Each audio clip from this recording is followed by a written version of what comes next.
tae au I lo lofa ma lo anga le lei whasoa. O lewa, wheloa I tai lo tunu. E maota, Palemene nei a wā, la mātou ngā ruenga masani. Whaptei tere ta mai lo le tūlafo ina o auna. Ia, I lato soifua maua ma le soifua le lei. Ia, maise le lato malosi whafauina o walawa lo mātou wala uina. Whaptei tere le tua I lo le tūlafo ina o lau Palemene. Whaptei fo I ta mai ta tono whapea fo I le manuia o si o mātou tunu atoa. Mai lava le ao le maloma, maunga te tele, na I ta māma, te nā mātusua, tāpo inga I malu whale. Te o lava I se o pitu I titi. Li ia lava ma whaafatai o lo mātou tua I lo lofa angale lei. Ma lo lofa whaasalafa, pēa lava pēa, mo I mātou ta mai, whaafatai tele ta mai, whaafatai lo usoso ni mai, ia o usuia le fono, tai lo utino. Ia, o la lava lo mātou, malosi le ia mātou toritonu. E te leo tu lafo ina au ona. Lo mau pēa lo lātou malosi, ia au alava la lātou tō whāma le uta, au asa manuia o lo utunu. Whaafatai tele le li I lo soso ni mai, au whia ngai te tai o lo utunu ma le usu ngā whono. Iau mātou te tālo le li ia usu whono maia, soso ni mai, au wina mai lo nganga pa ia, e te tōrua ina te tai o lo utunu. Ne whapea nā te tala la lātou tō whāma le uta mamau, a walawa se manuia o si o mātou o tunu urere ia. Maua lātou malosi ato o toi le tino le mafu whau. Whasi sili le malosi lilo whaleanganga. E pou ai le lātou tō whāma le uta. A walawa se manuia a ngā iluma o lo o tunu urere ia. Whamanuia tapo inga si o mātou tunu atoa. Whamanuia hoi whaurulunga tā ngā ruenga mwhalaptonga al malo. Ia walawa lātou mtafa ioi soswani. O alava le tautuaina o le Palemene, ia mese fo le tautuaina o le tunu o ala mtanga ruenga ese le li tātou malau fio nei aso le li fa mangalo lau Palemene, o alava ni o mātou se male ato o toa le li fa pale maia, ma e fa mangalo lau Palemene, alava ya Yesu Keriso, lo mātou li mo lo mātou faola. Amen.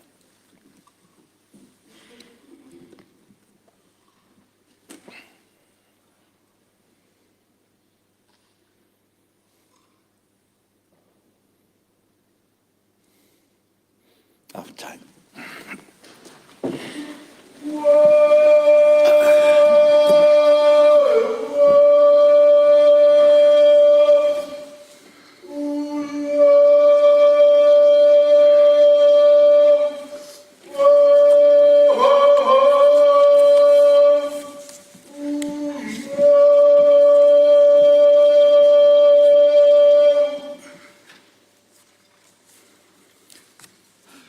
O te whasisiratu a amtaria ni tau manga le whono au whaitu la whono.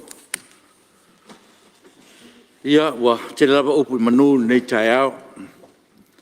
Ina ua hutwhao le wao mala I le lofa ma le anga le leo tātou ta pausiri le langi.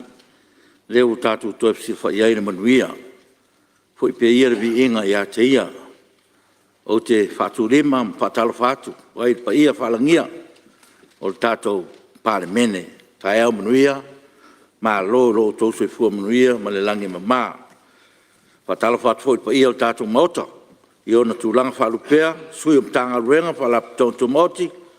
Ia mese foi ia, nisi foi le tunu tātou mafuta whatasi. Ia ma lo sui fua manuia, ma le langi mamā. Whatalo whatfoi le tunu, i ona tūlanga whalupe peina, ma lo sui fua manuia, I le nei tae a fou. Ia, o lo tu mau pēa le whangasolonga o tātou ngā ruenga, tu so le lafon whamaunia le whono nafi, mōs tu na ingo o tātou I tu la whono. Ia, o le ngana masani lawa le whongtalai, ia ngale leireri I usu ngā whono le Palemene nei tai au, manu ia fo le sisira whawhongtapo I mai, asi o tātou o tuno. Tu nātu o pepa. Tas. Pepa le Palemene lua filosofu fa lua filosofu lima numero sela umle fitu li poti fal tausaga le pulenga o fale ma le taalo Samoa mo le tausaga fal tupe lua filosofu lua filosofu tolu ma le falo lo fio Ngal bengo le aso I le longa o li poti e komiti wha Palemene matali al malo. Momua pepa Palemene lu oru tolu lu oru wha numero 5 li poti al komiti o le vaenga tau tamau ainga. I le pepa Palemene lu oru tolu lu oru wha numero 5 li poti wha tau sanga al wha laptonga o ele tu maoti o Samoa mo le tau sanga wha tupe lu oru tasi lu oru lua. Tasi pui tasi pepa Palemene lu oru wha lu oru 5 numero 5 tali al malo. I le pepa Palemene lu oru tolu, lu oru wha numero 5. Whilaflafo inga, wha awau as whono lona lua. E tolpo tau manga le whono, awao, atula whono le pōna pō, o lo sa unoa, tali fui tau le fionga i le suite te whono, i ta opu sa la ngā sui malu. Me lau tā pāmele ngā wharoalo lau fionga le suite te whono, mo le whawino lau sa unoa.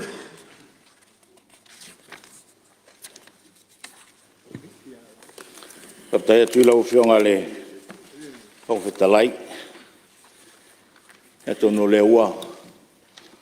Umana e te tōli niu tua oi. Awe foi me tātu sā. Tātu whatkinsia le whatasmaile nganga le tua. Le nei aso tātu Fonotaga. E ilmanatu tātu awe lea. Lau whonga wawe ama. Whonga labol tātu Palemene atoa. Si e fatas mai lenga ngole tua tatu taul manga uma ia e u memoria le ne yaso bele mo le atu fafta tele la u fionga ia e fatalo falo ia tu ni taiao la u fionga male malo Palemene le fio la u fionga batai Palemene malo kabinet ia ave foi le fio tole le nei tule su te tai le tuo te tai le tua ngai.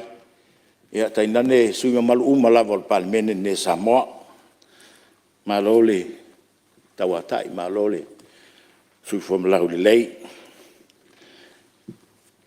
Fatalo fat foi faululunga matanga luenga. Ua fatas mai le aso malole fatas mai malole on site. Talo fatu ile official fono sunga ile Fela tusi marsui fela tusi o tato fono malo le sai nei aso na foi lo to titi tawavi fatalo fatu ile pafonga Samoa mai lavai so sai pa ia na lenga io na tulanga fatupu tulanga fatamali ona tu malu umalava fatalo fatu I o ngale tua o lo o fale le malu ia tu uma Samoa o lo tu tatalo le au po ia ina ia manuia se tato atu a malo ngolo tu fo e ngalo fai fa tal fa tu I se tu malo tat petea ai la vai malaya o ngase pa ia fale pau ya malolo tu tapoi malolo tu talo ma wai se manatul tu sui ta wa vesta tu leo ya tu no le fai Samoa ya tapoi mai te to tam fai ta tu fai lo tu sui fa su ta tu sao I ta upu lo tal no nei Kau fiong al whangwhatalai. E mai atat puntanga po o lo whanga solo ia ritali atu I nisi o matau sa whaalia sui mamadu. Mai peo no whaila ato na po e toa walu I lato sa alio lato manatu.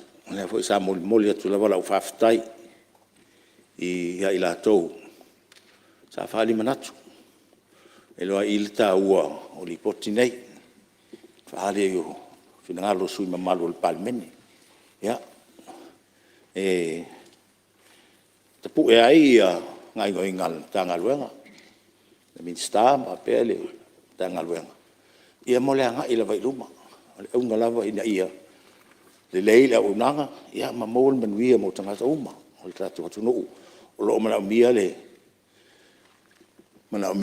unanga le foi tanga ranga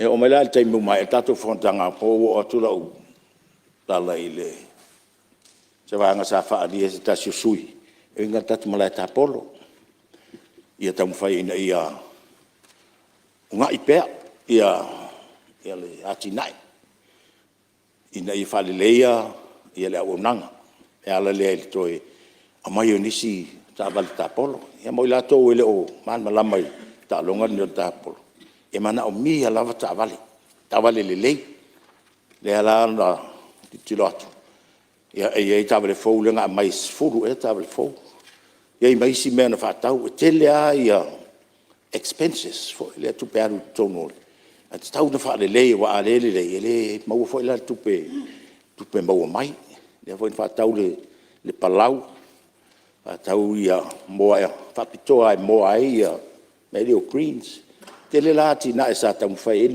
le malata polo ile tu sanga lo tano nei al tau sanga sui ia awone no fa to mai ni sta va steli wa tai mi fa ia tone me telefo ia no ia mtanga lwe mana mi ia le tele ta vale tofu ale ia le ahuma le mal ta vale ele ma fai o no isi ta vale sa vale ia tau fenga na ia mau atu pe mau ale esel pile esel tau fa nga indole o le malai le ka o le green fee ese ale le hai o ta vale tu pe mau ala ia tanga luenga i tonu a me mara ta por la tau ia mai a tonu le wa fa fon mai le sta mal tanga ia o fautuanga na le foi sit fiel mi sta wa i fo destinga ta por ia mo ia fa ro so mai la lo la ia ai la tua tu ta vale ai su e polo solo mo ia o final o ta longa fa pena a ale tonu ale ta ia fa ro so mai la lo pa pulo lo su e o polo to e mai le o finga ngata longa le lo fion me ala me na mi fa le ya tidi ma mo uma me na e to nga ba o le ia mama ma ia wat wal mi sta mo wan polo la ta ti mai o le tamo finga na le su te tai wat as foi le tanga te fa foi la mi la e salve felta longa ese me la fe fa to mai su e ia me ni porta polo ia polo foi e ai ste mi e ale ma fa le polo ia fi alu alu yo ia ai pena o mena sa le winga na le tamu finga le sa e toi ia le talina o le e fale le sa no yo mal fo petolai ane me fi fa sa Maliera fiong asu te fosi ko kula ngole su te tai le tungai la e mo li maula fi o al minsta le mla tapol wa o le si su e champigny ai tau wanga uma tournaments e su e polo solo mai lai lo o la uma tu langa mo pena ya e champigny e le kere la ka la tai bro ka ko kalango ka val ka polo le wo le polo ia tu mai lo fiong asu te tai lo fion ia o te fasa ole ia le tau no ngale su mat ia fu me lo ta polo le ase si fa pe le lei ato e o ia tai ka uti so polo ila lo la au pe ia o la si mata puna langa o le fale le o le se le fa pe o le se sa fa ia ile e al business a le o le to ia i le taimi fa ile le mato li potilea o la fa o ngal fa taimi na atonu la o la o le se business to fa taimi ia tonu a mai le si li potilu mai ia la fa ali mai le tulanga le e po a fo ni ma fo fonga ia pon finangalo ole tangalueng il fa nga indol fale le sa ia il business ila sa il pama da fa i foi business club ia la o yo mo le fa ta ia i wole ese ia tulanga na ona le i afia so te mile e fa il poti de ola la fa nga te mina atonu e yo ste me luma yo na mai lo fa mal mangan tangalueng ole sin ta upusa fa dia su maru ole fanua le son Te fia lima e ka le sa sua e fai el tatu maketi. O umalana mama ato ma fatati sai fu tanga te no sa lala ina ona bo esela ni silanga o tai ka fai ngata no ma o ia la to fasi no no foi ia na isi ainga la lava o to sisi fo il la to mo ni mau ia o fanua ne o fanua la to na si le fia ma o ma fam sinonga o fama ni fo fam sinonga ne o fanua le malo ia alo fina o pele na la si la fo ia o lo ngalo du ai le tanga luenga ile tau fai tau nu pea ia fufuanga bo fe tau nu iai a unga ngal fam sinonga ia o isi vai ngol fanua le sa sua ia lo tilo le silo tanga luenga tu langa fa ngai e pe o le lisi inisio tanga luenga al malo pe a pim la ni fanua tu ai ala tu fale po le ofisa pan tu langa pena a lo tilo yen tanga luenga se wala fa ngai fanua le nei dai song le fontalai Ya Maria lo fo ngol sito te forte. Fa mal malam. Lo tu la nole te tele tu ngai. O la tonei sa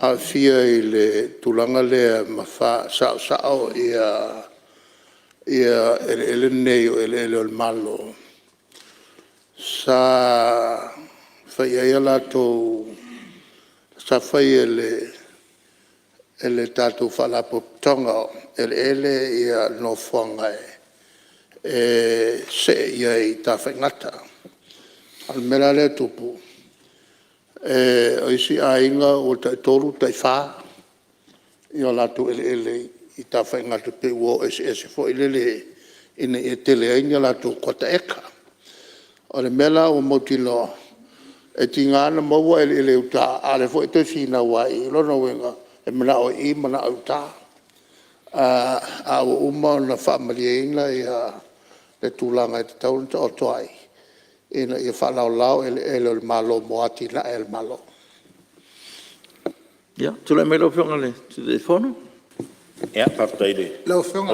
O Lau ya whonga whawhitalai. Mole, se tu la mai le sanga no meta. Maftai. Taluai lau a whonga o te whanoi atu. Ana wa o te lei ia ele. Ia awa ele whono le aswana nasi. Ia le o tonu ale mta upo foi. Ia langa le o tali tai whono. Pe mua so ua wanoa e fisiringi ia ele tūlanga ale me tau ele whamulmule lau a whonga. Ale ai ia o ele fise lo tu. Ia, tau tua penga ta sanga lau fionga sui manu. O leo fa nga solo Italia su te fono. Nga maka mai lava nga por kalia su ke po. Ia ele fa ko foi ia nga lu nga ta tu. Ia tu. whaftai, wa lava lea, whaftai. Ia. Tu la mera fionga su te fono. paptai le fionga le fon te lai fa ma be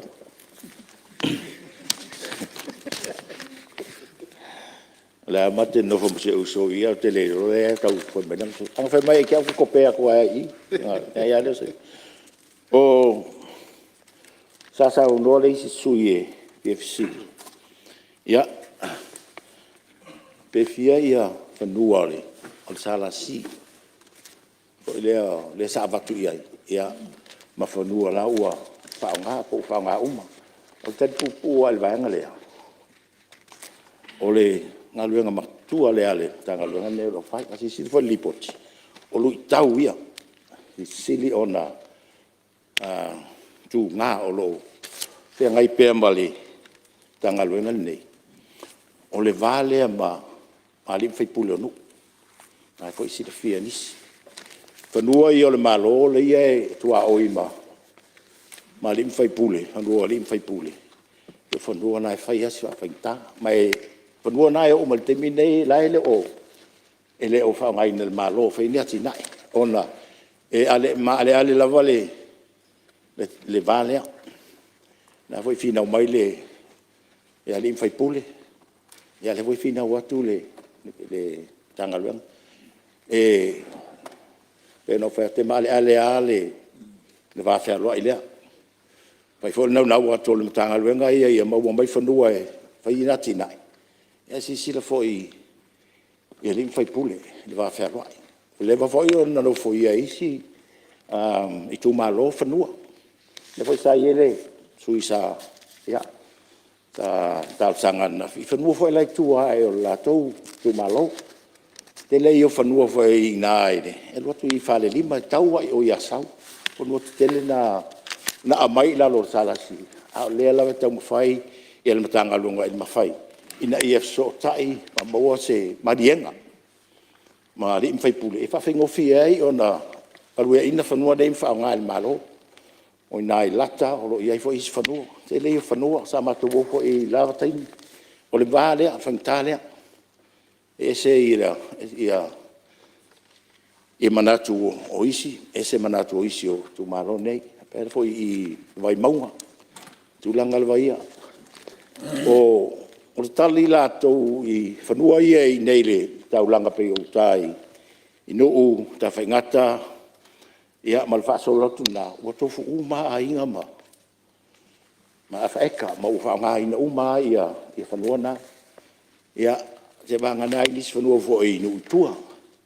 Pe ia le mena sa utala tuai. Lai ngā rurua ia ili komit whaton. Ia whapea na tanga luenga. Ina ia tau mwhai soa lau pule na mata au pulea. Au le tali na ele o uman whao na whangua I ngā maile. I le tato malo.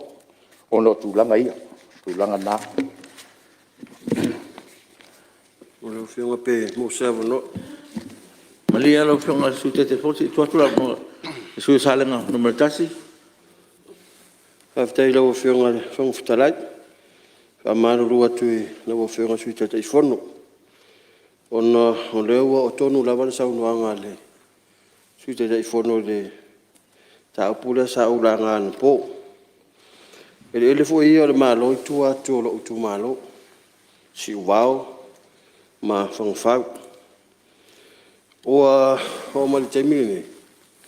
Whate ia si o matou nu o si o wao ma whangwhau. Ina ua o watu ele whawhanua le lua awhi malifitu. O mona fua vaenga ia. Ai mori si le fia le mota. O le tua o yo whale lima ma si o wao. E tua o I mea ta o le toso ngai. O le fuatanga la le lua awhi malifitu. Peo na utau whaeilo atu. O lo iei lu ia ta se lau eka e lua. Ma le tolus furu eka e tas. O le lua awhi malifitu la lia. Peo na whaeilo atua. O lo whaate ia e alim whai pulo ne ia whioang. E no whaeilo atua. La tau tere iloa te mina fuai. Au ele ia. Ia le sai lalo le o karame foi lea o to ino la au al forest. Ia pea le tau sanga tua. Le o tonu la wasau noanga lea. E o mai te mina fia mamlama le a whianga ni tu malo. Aftai. Aftai lau whioang. Aftai voi su mat. Nal me tunga le sawa. Tua sei. Ia ailanga o talnoa loi. I whanua ia ua whaongam whanua e leo. Whaonga. I le no ta wai lau finangalo na po. Ai lau whionga. On matau pulea. E siri whao sao ale songa ni mistamna mtanga luenga. Ona e le o afi tonu li poti ale mtanga luenga le tal no inga nei. E ia matau pula u tele atu. E le mwhai o tal no inga li poti le o iai. Ai tu nai whapambali stai ia atu no e o iai santari. I whamria inai le sui madu. Sao peno vat e whanua ia. Le ia e maale ale tūlanga lo iai. Le ia le o mwhai e le salasi o na whaonga le te minei. Pea whangtalai, me mo sewa no nei.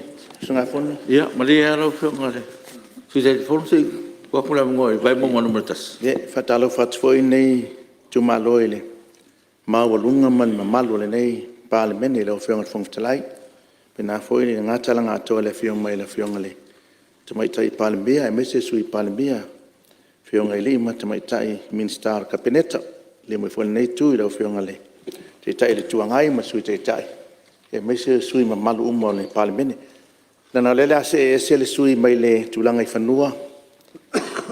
Ia pewa langona alwhanga e tia o le nei usunga whono ina ua tulai mai le sui te tai o le tulanga le I le vaenga lea. Ai mese o ia tonu asa ia I tulanga le sa minsta I tulanga o ele. Le foi lana ele o pose lilo le pai inga o tunai. E umal pai inga o finau wale nei tu malo I se tau e whaamatu mai mo nei ele le weskeke I nei vai monga. A whia ele tongo vai lele whangali. Ia le lau e toi o iai. Ia peo le tūlanga nā le sa whaipo le asa usila sila. Malpa e inga na tatalo ale vai monga. Ina ia ave ese le tol suli mafe. A wai te tongi tol suli mafe. Ai a mainga o whanua whale anga nu. Le whain tatalo ai pele ma whaina pa uta isfulu afe waka eka. Ia pela le anganga na le sa langona e fia fia. O leo e sui tai tai. Ia le sa e malama lama le tūlanga lea. Ia le whai lau awe whai whaftai ale. Le tu malo staimi sau noa le minsta o tūlai mai. Ia po le ase tūlanga o Yesu whama.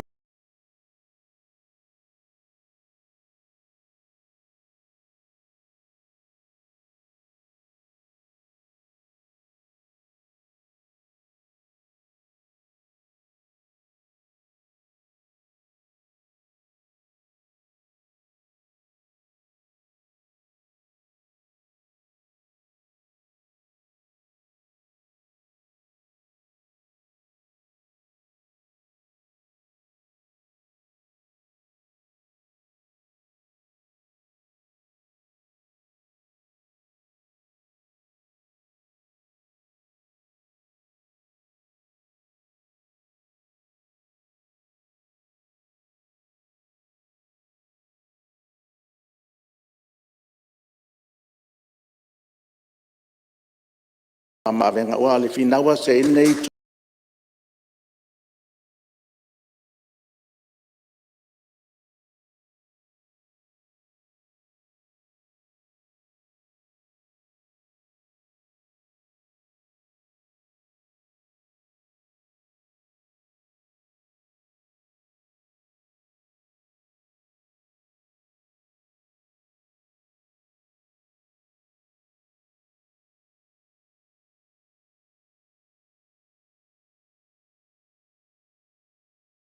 malo. Tonga. O ele ai e whamatu o tu inu. O ele ai ua umia sa loto. Ai paule me lea la whaiese whainga lea. O ele ia te torsulu sa te torsulu a whilim sa lau. Il kua te eka. O ele umia sa loto. A le whaongaina. E whaonga whaaleanga nu. Whanua whaaleanga nu. O le mafo anga le whainga lea. I tawhiai le mele na tupu. Le ele ia na avatufo I vailele. O lai ainga. Ai umaere ua whatau. Ua whatau tangata whapena fo I mai ele ia I whalau niu. Ma vaiteleuta. Ua whatau I tangata fo I teletupe. Tarata mai whafo. O ele sa te tolsulua while masalau. A ua whatau I le lua sala wafe. O isi ua o le lima sala wafe tā la. Ua taunga tā ai. Ai o le mea ua tupu. O le whaongaro o le seleni. A ua leini mea no whai. Le tūlanga la le puipuinga o ele nei a vatu. Nā ala o le whatau o fie whapela le tātou malo. Ina ia mawhai on a fort. Whaingo fie tangata o le maua ia ele tautau o fie ia le tātou malo. E mawhai no nofo ai ma lātou whanau. Ma whanau, o whanau. A le mele o tupu, o tere ele ua umia ne e lātou e tele tupe. O le whainga lea. Le lasa tau mwhai ele tātou malo. E whaisi tu la fono e mai pasia I tonu o le Palemene. E sa ngaruai le vaenga le tustu la fono. Ai o ese le whainga malo nei le mai. Ina ia wha malosia le whainga lea. Tau fiofi ei tātou whanua. E watu I ainga. E o lai la tu whanau. Ma whanau nei lo mele o tupu. O le mana o vave o le tamai le taimile le seleni. Whakau kia I lol whanua, whakatau lol whanua, I le tautele, ai malai ai le whanau lumana. Le whasaonga na e le o ni whanua, o whanua o mia sa loto, a o le whaonga inga, e whaonga whalenga nu. Le ala e sai ei le tula fono te teu ia petai o te langona o la lava o ile komsina o tula fono ia le tula fono le i mai on tusia Te lo leo mambala wale sui mamalu, tau a fōle tula e atul te le tuangai, o le teimi o whainga malo te ruaile i eile fufuanga le ia, te tonu leo manino. A se teimi sa unoa le whianga le minsta lo i e nei teimi ia po le asa tūlanga o iai, fuile le na ia manino e tatu mauta. Ia, ma se iwa ai pena la ngai lau launga, ta upu leo a mai, pe o i tonu le lipoti on mele la, toso o miel tatu ngā ruenga. Lo fiona su te telefono pena la unga ele sui le mele la umi tato ko.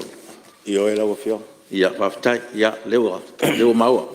Mai o te fa o mawina le sa o sui le.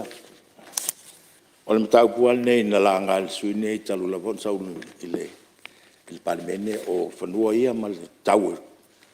Ila lo tau. Ia le ufa mal matu ele fiona le.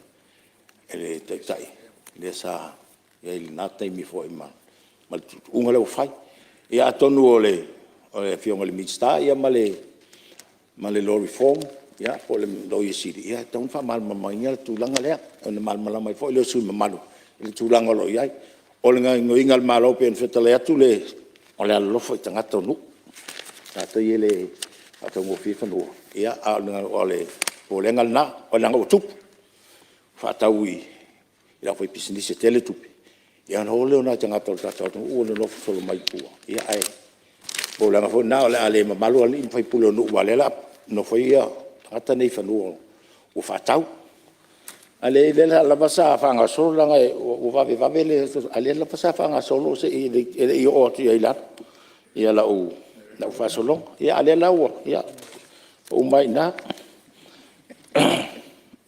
na voi sa tale roi mo meo o awala ia nen tata no na po i pula fono tuanga awala boy o hinga i awala tulang fa pena ia tu no mal malamal na vai ole tau mun buli lot fio i lo fio ole melo ole system le o fa ngai ele tanga luanga tau mai i ole international financial reporting standards ya was absolutely yes that is we process accounting system o le ase me ato le wa mai ia ele ai o me standards o le ai e tau ona ausia ila to fa nga le mefet le ina ia manino mamala mala mai ia ila to reporting mai o la ko financial reports e mai ele o se sena va pe fa tau me se fia miliona le software e me fa ne albi to no ole lato page ya download mai ya ole system le o le o fa nga le sala si ile to sanga le fa tu au le van fa nga tanga le ngal malo mo mana ngol tato tanga le ngo tupe va pe fo le ai e matwala ngolongo malo si ile tato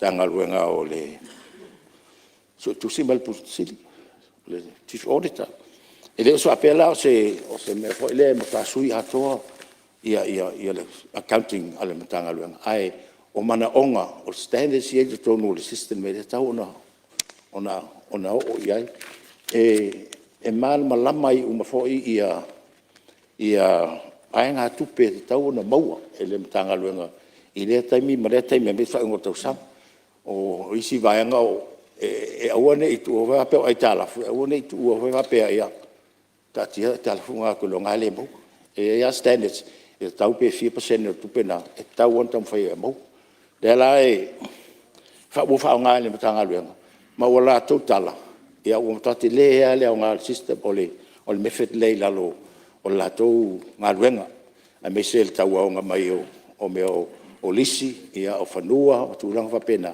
e ma fa nga ko na to fa nga le nga le e mal malamai i tupe o mo mai le taimi mele taimi mai lisi pe o mo na fam tu wat ia o se mal mangal na ai ato no ai tanga te yo fi mal malamati ia se tau no mi sta ale o no ava no al tanga luenga e ang le fa nga le ia le system lea. E whaamāle ma la mātiri ai. Alo. Tai. Ia, rau whionga e. Wheno pauna o mata upu sa langa. Se le panga o bisi si mea. Ia a leo te whamamawo i. Ia, ua umolile ia o na. O i ele sui sa wha dia sa whaino manatu. I whanua i o le malo, pe whanua e. E awe nisi whanua i. I si mtanga luenga le malo. Hoi lea e awul whata ua pe whata usta ngofi. E atina e hei la tau. Ia pe le nau whai atu o le manaonga ngā le fufuanga ngā le mtanga luenga. O salasi. Ia e whanga i le whanua le song. E tu inisi o mtanga luenga le in whanua. Ia e watu e lisi ai. Ia, ona paulea o safaria whataitele a le i le mtanga luenga. Whionga ni stama le paulenga. Ia o loutou sao a matangofia i le tau whengo le tatou ripoti. Ia, e mo le atu whaftai fo i sui mamalu unga sa whaaleo rato marato. Ia, mai sa taputapua. Ia, alo whalo lama. Alo, whaftai, sao noe lau whionga le whaftalai whamole. Sui te te whono? Ia, o leo wa whai umani sao noa ngale. Ia, whaftai, lei o ona tūlanga o le mātou komiti. Ia, ngai mea i o kei loa le fisiringi ai fo ingi si o sui whaipule. Ia, kongo lenga Edi ako koanga avako le mako sui kai fongo. Le winga foi fa kalanga la o ke ro le mis. E ka mai le fa ko inga ko kai fongo. Le yo o le ke no tinga ila. Ya ko la fa fonga le. Wa umale la umale ko biti ma le italiane la. Ya. Ko fa mali ya. To fa la be sui le. Si di fa. Ya o la fa fonga le pulenga mali a fionga bingskava pe le fa pa ole le mako komiki mako la ya no ai o komiti ka wala mo ko kai fongo. Mele ya le usa ngo mangingol kai fongo. Mali di e ko la ngona. Ya le o mang sa ngol ka ko kai fongo. Ya ko kai fongo. Ya le la fo le fionga bingsta. Ya fa la ke mengi si me. Ya la fionga bingsta. Tai lau fionga le fonfitalai mo le avanoa. Ia. E fono whapi fo le taulang sitia le tapau langi. Lana pulito ia Samoa e meise la tātou Palemene. Ia, meise fo ina. Whapa iatu sa ma whai ngāo Samoa i ona tūlanga whalupe. Whale kālesia, whale atunuu. Ia, ma whaal mālo. Te whatulo, ma whatalo whatu le pa ia malme malu. E nei tai au, whaftai fo i lawa fionga le whongwhitalai le tau langa mō lia. Ai o la tamu whailo e se vai inga o le tanga luenga po le whalapo putonga. Ia e tu sai fo i o whafsili, tu o lalo sa tu ina mai e sui e iwa o le Palemene e whatau i le poti al komiti. A meise o tali ale mālo. Lau fionga le whongwhitalai o le a o tau mawhai e awatu mua se tali i vaenga o le tali ale malo le ena whesiringia ma fia mawai se maanga. Ona o se ea tuailea inisio mata upulau tele sa la ngā sui e winga i le au nanga le ma le whaatinonga o tiutio le tātou whaalapot putonga e le tumaoti le malo. I le tele o fesili lea ua maea ona saunoa le taitaifonu, le sui taitaifonu, e tusa o le tātou accounting system le whaonga o le standard. Le fuie le toi o eise manatu. Pau le whaopopo lau fionga, o le tāua i le waaia le whaalapo potonga i le tūlanga. Ua mawhai ei o ngā toi restate pe whaasao i anisio le whaamaumaunga ele. Ono nisio ele whaatau. Ia o le ua sau le amatanga e fitus fulu whataita inga e fitus fulu afe. Ai te tongi te tonu le 15 tausanga. O le tā ua la leo le stande le ia mawhaina vai ia le te tonginga le ai ua le alu uma le tausanga e tasi. A le ele i sau i tonu le tupe. O le tā ua leo o le whataua ina o lea standard ma le whautuanga fo le nau mai e suetusi ma i latou e meise o le tātou maf. Le ua lai ona toe vavai ona le tele atonu le tele o tausanga ua pe e te le tupe. Ai le i o mai te tonu o le matanga alwenga o le tongi whaasopsolo. O le tāua le o le tātou afoi. Tātou vaenga le o le standard. lau fionga i le fong fitalai ana i se meile ia i le vaenga lea le lona lua le tele no whaafisili. Ia lea fwoi ua saunua manino le fionga le suite te fonu i le tātou a fwoi. Ele o le fausia le o awala ma le a fwoi ma le vaenga i lalo le salasi. E a fwoi ona whailo atu. Ia ona waiai fwoi nisi u whapea o iei se ese inga ale salasi ma le LTA. Ele ese tu langa whapea o iei lau fionga. O lea lava e mai o io ngā luenga whaatino. So si kangata lava e whaatino sona whanua. Ona ia i ele tutongi ina o le whaatino ina o le awala. Pei ona whailoa fo ili minister anpo. O utilities, o le paipa, o le ala, o le elitise, tau ma le awala. O vaenga e tau ona whaatino e ona le whanua. Ai le i whaamatu watu. Peta iane. Ia o se tasi fo i o vaenga atonu o le i tātou whanua lisia le salasi, ia maisi fo i whanua lisia le malo. Ia e whaisi tau ngō fie tele lau fionga. E le lava le tupe e whai ei awala. Ma wha sopolia i utilities ia. Ai ono le nau ta inga fo i lava atonu i tau sanga uma vai. Ina ia wha tau ngō fie le tau o le lisi. Ia ua umaifo. Ia ua te le tau ngata le awala i te tau ma wha sino wha le leia o utilities. Ai le lava le tupe o le lisi. O le ala e tau mwhai ina ia toe whaatūlanga sao. Ina ia mawhai e le lisi. E lisi umo o se subdivision. Ona to tongi le whai a whaale leo le awala lea. A mai ona whai. Ua whaakaloa. Ia ona o tātou pea ona iei fo ia tātou fio. Anga maa lalwhanga i tua awala ngālu e whaakaloa. Ia o leo i lalo le malo, i lalo le LTA le vainga. A se tasi o atunga lunga lea pe ona whaalia. Ia ona o le afui, o le whaia leo le awala ele o meet ia standard si e mana o mia le tātou LTA, o le alai whai utanga ia. E tā ua fo le tu ina atu ina ia mawhai o na whaatino ia awala, a olu iaile whaamalumalunga. Ma le vava ainga ma le afui. Siaki ina ele LTA, ma olo o whaatino ina nei la lea, vaenga le tātou, ele ngata o le tātou pūlenga whalapu patonga ele. Ia lo si sila o mai e le tātou mtanga luenga. O ele mfuanga whanua ina ia whaatūlanga sao. Ia mawhai ana whaatino o tātou a wala mai utilities ia. Ai le itu ina atu le disi. Ina ia mawhai ana tutongi ai. Lau fionga o nau pei o le... Lau fionga o tēnei. Ia, Maria lau fionga o minister, se i tōt kuram noi. Sio palari ni manitas. Ia, aftai lau fionga o talai mula wanoa. Ia atonu i ua la ngasila ngona. Ai li se mau e se le fionga le minister ai tu sai le. Tali le sa unoi e winga i whanua. Ma le tūlanga iei atonu le sa mawina whana pōle. Le whaasoa inga whai mauta. O lena sauno manino le fionga le minister ai tutongi e le lisi. Ia le tūlanga leo le ele. Au subdivision an malo. Pilu winga le sa matuele ngang le foi sa no manino le fionga le teitai o malo o teitai o tuangai. Ile tūlanga le kabineta. O le nganga vai ia o subdivision al malo.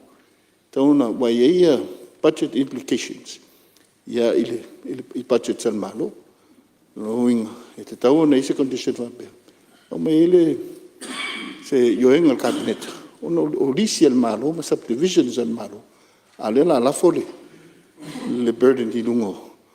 Tangata la no folisi ai. Ale nga ia sa matuele ai au mai le development consent. E te tau nei se approval ale kabineta. Ona ia la budget ia, pe ona ia le uti al faso ale mtanga ngā luenga ala i LTA. Iwa penal ngona ana lefe sa no le fengal minister. E te tonga i la tō e iris, milanga whalo. Tula mai lau fionga minister? Lau fionga. Ia, mani e ale fionga minister, se tula e mai sui o pala tatolu. Tātai lewa no, pe iam tātou tuwhai ana nafi. Ai mani no tū la whono. O la tō e au whanua. O la tō tāwhai oi, la ko legal obligation. whaatino whengo awala, ma utilities, le vai, ma le kisi. O au tula fono ring tato o mai fafu, le laka kwa kui fafu New Zealand, ma Australia ka kawai e. Ke la kua mo kua mafola a koa subdivision, whaaka ma awala, me uma, e le ingofoia. Koso ma paipa me uma lawa.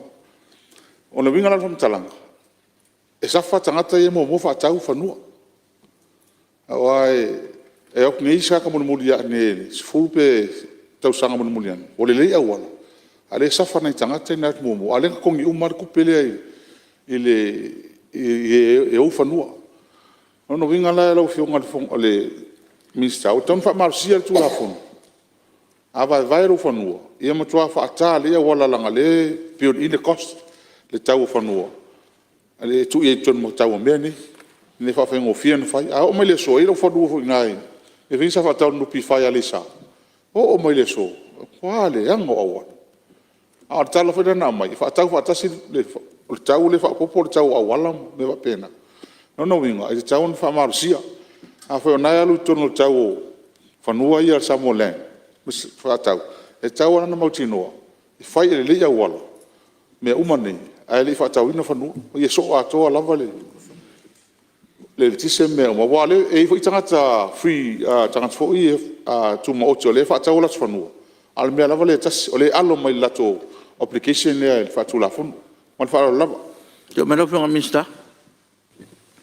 Tai lau fiong le fong fetalai. Ia tono le woto e fa menino mai le vainga le o mano tano atwai. Le ta ua le ole a foi. Ta pena le uma le land owner. O vainga ia ona fuafua ila ia o le utilities le vela wala le tise o le vai ia ma drains. Ta ona ma yo uma ma fatino. Tam fai ila ia on titilo lisi. Ona o tele o te miutua nai. Ia na fatino le lisi ia stama ia wala ia watu tangata. E mana o mia le lisi. A laile o le lei a wala o le ala uto e wawai e ilimtanga le na ia faa malusia ma fa tau ina nei vaenga o mai tape nanga ia ma fitau ia foi le tau po le fanua fa tau po le fanua lisi e mole fa tino ino ia vaenga ai familia tu le sui o fale ali ia sei tau to mai le finangalo e te finangalo ai e fai umel malo vaenga ia o le tau ale o le lisi po le fa tau ina lo fanu o lau tupe ma tau na contribute le final awal a fai el finangalo le fai le lisi a mai se si tupe malo to fai ai ele ese mai tono tato pace ya tono si tu langa fai Italia tu langa lau fionga le fon ftalai ona ele ma fai ona fa a foi prejudice il fatinonga o lisi el malo a o isi freehold uma e fa e to tongi e tauna ye to tongo as patuli o le tau le fanua ia le fa atino ina ia tato utilities la fionga le Te lai, pa mon mulia. Ya, ma dia lo fui a minister se tu la me sui fa la li momo. Le lo fa mo wina le ngang fa lo sa no ngal fe on mista. Io o fa nui sa no le fe on mista. Le lisi pe fa tau. Le ilalo salasi o fa no le malo. Le ownership o le malo. Ale la fa pe le la lisi etu. Ia pe on sa no le sui fa let. Le responsibility na ia ale land owner. Le nganga le na e le fa pe o fa etu se la fa si fa fa pito. Le o no fa no le malo le lisi etu. Ia fa no le malo le fa tau atu. Ia ola ona responsible le malo e tapena uma utilities ia ai le lisi na tu. Ia pe fa tau ina tu mlanga fa lo. Tu me lo fui a minister. Mati le no le mal malama me le sa no mai Ia. sui lo fio. Ele se nga mal mele tam fai atu ai. Ele o fai atu e a fai le subdivision al salasi elisi en fanua pe se lau eka vai ta ilima eka. O le ownership o le final awala. E ta taunga tongi salasi el fatu peina ono fanua tau salasi.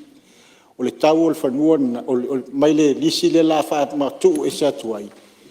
E ta tauna involve le tau o le lisi. Ia le final awala le wa le mfaiona ona lisi se lau tala.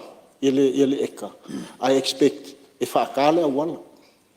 E taulanga incorporate ai ia ma expect e faile le tise o le tāua lea lau fionga a tonu ese le awala o le sila mai le fionga le sui faipule. Al tusa lava o le cost e pea le salasi. O le implementation e te tauna fua e lunga standards ale LTA ina ia mawhai o na uma na whaka pa whai whaka ina le awala.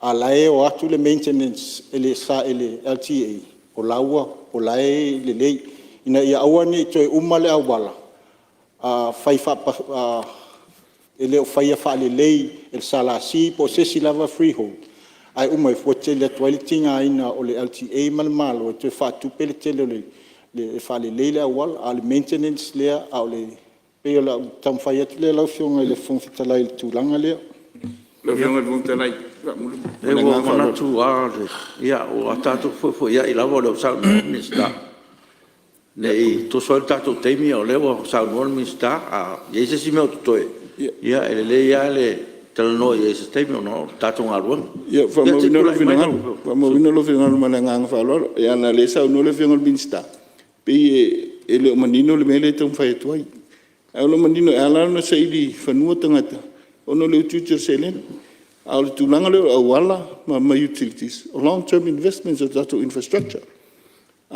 lisil tasi o matan lisil tolu o matan lisil sefulu ya lu lunga tama ainga long term infrastructure ya ta pena le tatianga lo mama to ye le return ya pe on silfia le tembul muliani la ngang falo te tu la melo fiong le mistao la tu la ya le Ole Maria lo te tu ala no mistao ngalo le tu la mai e mana ia la vale rongo le tupu te mine ia le tulanga le fatal noina o fanua ia e fa le subdivide ona disi la ia pe fatau Waka ka ingol fangua e salau afe o ngofola ia o le ona ku ia losu afe o saula ia losu afe la ngai ka va mai utilities ia o le mela kup o ngofo kanga ai ka ngofi onas ku kuri mai e kia kuri men ka ngarwenga e fa kingo la ko le wala fa kingo la ko ia le vai o le erkisi a manto folo fe ngol fong futalai o tato e so easy o le run fa business e le mafai o nga fa pe akula ipisi a me o le ama ko koso menga a o fangua ia o fangua pe o fangua ainga free lands ia va pe nga funga kula ti e va pe va sa te vai la ko fangua e va me akula ti e fa la wala le mfai se ilonga la o ye le ko unga le ko ngi mar ko pe le ia ngo kula la ia utility si fa fa ka nga benga fa lo fe tu le melo fe ngol te tu mai Hello, fianga na se so sonia tun ta pul nei. Ole lai vanga o fanua ia fato a faine to sanga ya fe se lo vitas. A tuatu va fanua o malo. A tuatu o mtua malino ia le applying o tu la fono nei. E lua ia vai vanga tele na fai. Fanua taklas ato i sale moa. Le ana ave le fasalo eka e le lupi fa e tau tongi se vanga le talafu.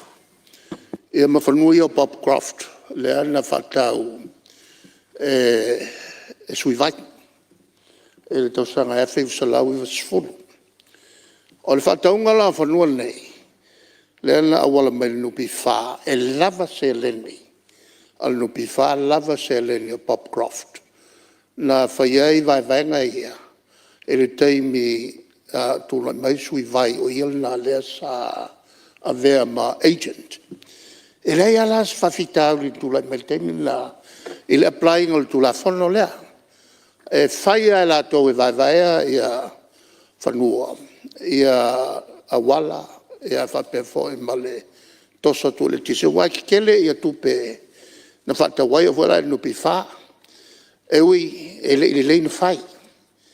Ai whakaakupunga ia vevesi, e na ua whaatau whamatu atu whanua ia al malo le SLC. Whakakulai me lo le vivasi.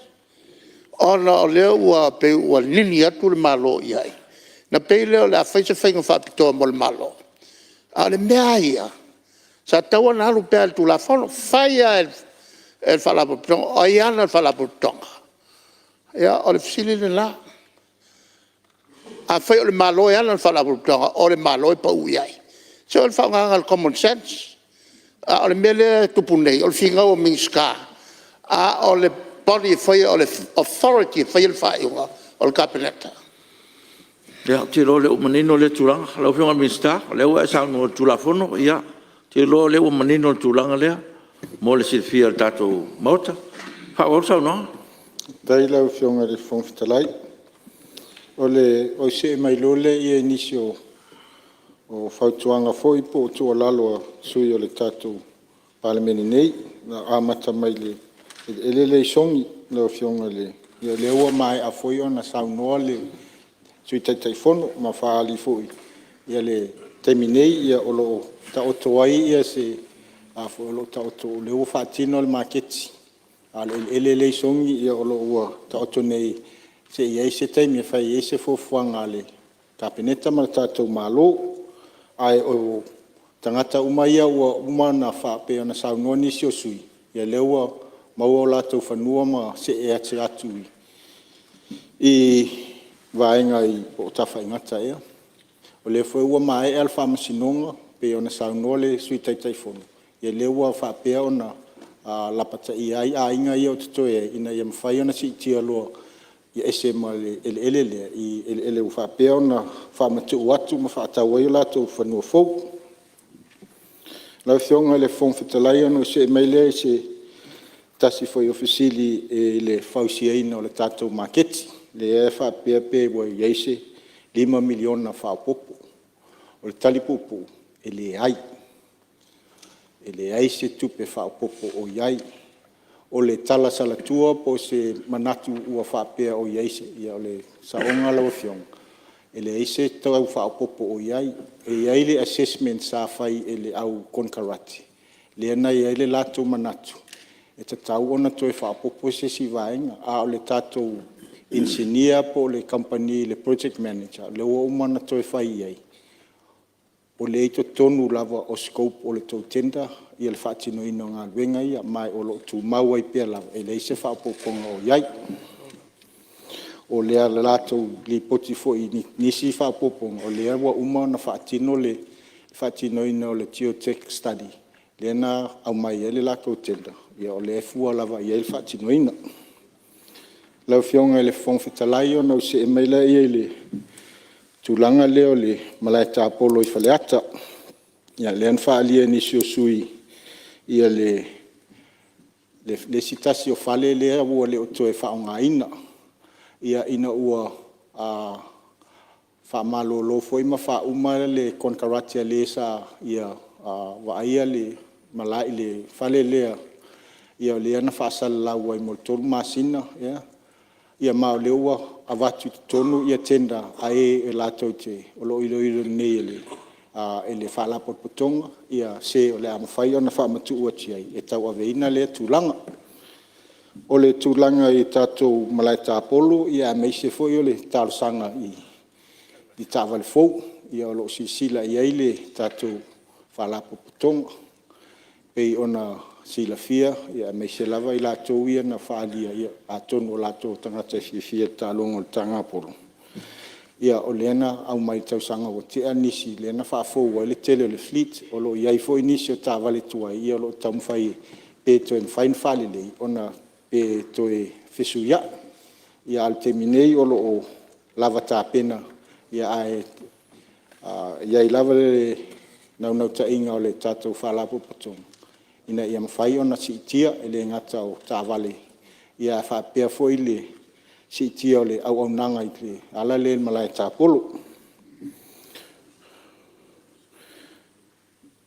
Lau whionga o nau se e maila ia e se tasio le foi wa umana saunua i aile le sui taifono i se talosanga mo le whaamatuuina o ele mo SOEs po tatou whaalapoputonga tuma o tia malo whapei o le officio ngā luenga o yo tālonga, mta ngā luenga o tālonga ia ma le tatou whaalapoputonga o whale tuma o tia malo. Ia o le teiminei le tu whaatasia ai o le mta ngā luenga o ele mo fua ngā whanua. O ngā luenga mua ia o lo ngā lulue ele mta ngā luenga. Mua o le toi whaatinoina leo le land reconciliation. O na e mai tau atu. Ia inisi o whanua o le malo. O la whapere sa la si o la tau e ona. O la fwe whapere le stek o la tau e ona ina. O la fwe whapere le MNRI o la tau e ona ina. Tolu ia tūtino ese ia o le malo. A lai claim o mai la tau whanua e tasi. Ia o vaenga ia le wala una o tau a tono se whataita inga o le vaenga le saunua ia i salenga i whangwhau. Ia ese whai unga le kapineta sa whai tau sanga o tuanai. Ia le nonofo le si vaenga le salasi ma se si vaenga le whai unga. Ai nonofo i si vaenga le stek ma se si whai unga. A nonofo fo le MNRI ma se si whai unga. O le tā uala le nā le teminei. E whainga tā ona o lo tamo fai tu fatasia uma ma fai ese se fuafuanga ia ele ngata la o le tatou o ele ina ia ma fai ona lisi atu ia ale faunga ina ia vaenga ele uma le tatou malo o ila e ma fai e tape nai foi ia po le ale fa matu inatu e ave foi se pepa il cabinet pe se whamatuina, pe lisi taita la, pe isi lisi e whai isi, matanga luenga po isi foi a paanga. Ia pe alu le commercial value, pe alu isesi special valuation mo whalapo putonga al malo. Po le whaatau e matanga luenga ia, po whalapo putonga ia ele. O le vaenga leo lo tau whai e whaatino, po whea lava se vaenga e tala whea unga. Ona i oele taltonunga o le tātou matanga luenga. E te lele tāu o ne ele o le polenga fu i o iai. Ia e au fu ina sisi. Ona e pei fu i lava ona saunua nisi o sui. Ia e watu whanua fu i e tau siai ainga. Ia watu o to e whatau. Ia naunau ta inga fu i le. Ia ua fu i le a watu o e tātou whalapo putonga tuma oti. I se tau ngō fie po se tau e wa ai ei mō i lato. A wo fai e guarantee e lato lona mtanga renga mo isi atina o vaenga i e ao na fo. Na o fionga o vitale pe mo sa no. Ia lo fionga minister se e tuatua no le suyo salenga numero tas. After ile o fionga le minister te foi mo le tali fai tau la ngona foi ma afse sa tu inatu. Tu la tonu ale na la o la ngaina vaenga le. Pe ona o fai lo.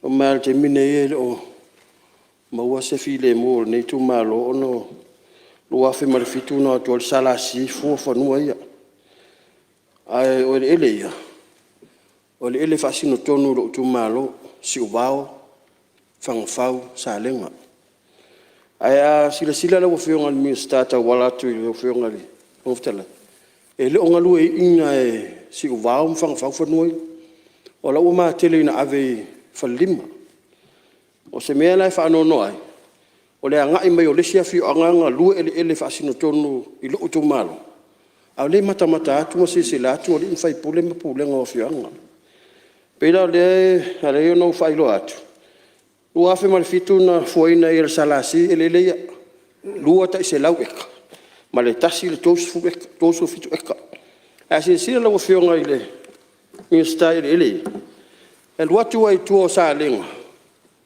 ta milo atu motu umma ia fio anga fale lima awala vai sala hati ane ele ia tau ya sa mele ia le fui mu male yo ole papo lenga le na ma tu malo ono le wa motu atu ai tu o te afia ia e tu malo la la tau am vasingan au lo ai tu malo le stalo ono le la emena ile sivang aulo ile sala sile se vai e ai tu atu pela o fio o ba mana ia foi lá o no a lisi mai e pe fata o motu I au tio fo pe atu fa tau moto ele la volo tu malo ai te fa foi mai i se wala fa tu la fono pe atu sai mo le finangalo fa afta to re manino le sauronga mista o lo fa nga solo pe nga lu nga le malo ya la per ta tu sai ya lo fa mista Aftai, ia ta ua le vaenga le nsau no Yesu o le fautuanga. Le lei pele o atu le mtanga luenga. A le o ava noa mtanga luenga. Na fio atu le o le tatou i tumalo, tatou fasoa. Ia mawhai e o na maua uma pepa, mawha mau maunga. Ina ia mawhai e o na afoi. O le ase, te alu iluma o na le mawhai o na o fatu nei po aila walisi e se lau eka le ta ua. A le tāua ia vaenga tātou te whaasoa ai i le mtanga luenga. Lau whionga i le whongwhitalai.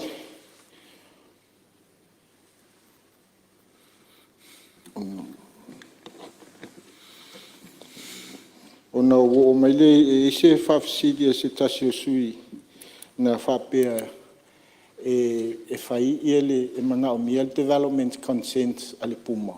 E fua i whanua. Ia atonu o lau lea mai tau o tuei ele sao lea whaupunga. Pau le teimi mana o mia ai le development consent pa a whai o le a whai se atina ai i lunga o se whanua. E au fia ele whainga o le awala po le whainga o se whale. A le fua ina o le whanua. O le ngaluenga le a lau fua whanua o lo iai fo ia la tou a fo i wha maunga ma ethics ma vaenga whaapea. E lima taitai ngā la tou tai ala e le mataitai na ai ia le fua ina whanua e iai pe ona iai. So as whanua e te tau ona iai ia le right of way. Ia o le au lea e te tau ona iai au wala ia matua oi o le lautele ma vaenga whapea. O le fua ina la whanua e maea i ona su e atu na watu lea mato e siaki e le mtanga luenga. O na mwhai e lea na wha tino ia le afo i le whamatu o ia whanua. Ia a aolo o fia mana o tangata iai whanua wat lewa na fua. Ai le ia se ngā luenga o whai ei a o lo fi mana o whaatino se atina i lunga. Io i la e tā uaile pe on sau nol sui. Io i la e tā uaile savadia ma le mana o mia o se whaama o ninga mai le a le puma. Ona o a fianga whalsi o manga. Ia o a fianga foi i a inga tūtu a oi mai si whanua o le tā ua leo lewa inga lau fionga whongwhitalai. Ia tonu Paui o whaapoponga e tusai o le vaenga na wha silima ia nisi ia o sui o le tātou Palemene ia watuele nganga whaafitai. Lau whionga le whongwhitalai amol mo. Se tu le masu i whalare numero tas. Lea tono lewa manino le saunoanga le whionga minsta. I le tūlanga i le mana o mia se te wau me consent. I tusai o le foi no whanua. Ia, asitila foi ai.Io function si e sa ila lo le WTI. Tulanga tau planning. Ia i futia uhaluma. Ia le asa develop ai le Puma Act. O le au ngā malwha moe moe. Ia peila lo pea sit fia. Tā ngā luenga. I vaenga o iei subdivisions, whadai te ingau i le lata. Ia, o tūlanga sa alua le vai. Ia, sa ia la vai futia ua aluma te musolo. Ia, la ua tanu uma ina ua vai ina tūlanga whapena. Ia, ona ua pe whapena e leo.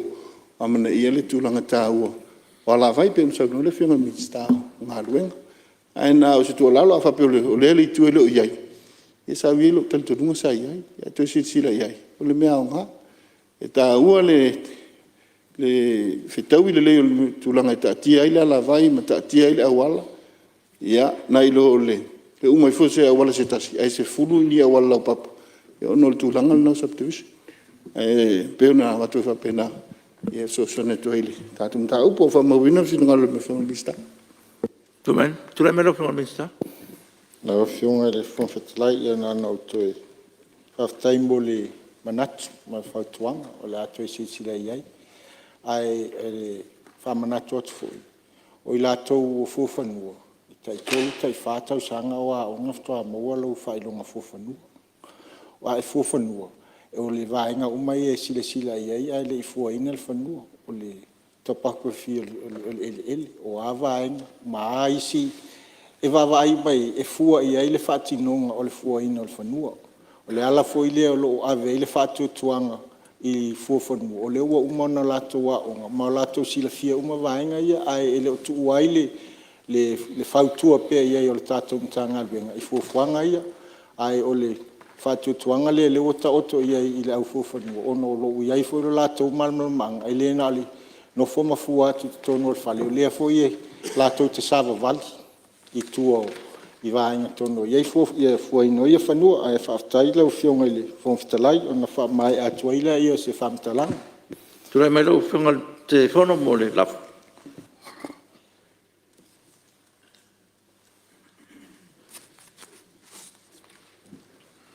Na whenga le whamawhitalai o te whātū le lafo.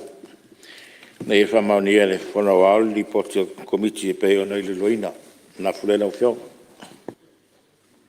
Alua, e sui o whalalili numero lua, whapea whaasalang numero lua, le pata I tūpā I lunga. Siri po la whamaunia le lafo e whinangalo e sao noma le ioe. Au ese le ai, ua manu malo le ioe. Tule melo whionga minsta mo le lafo le.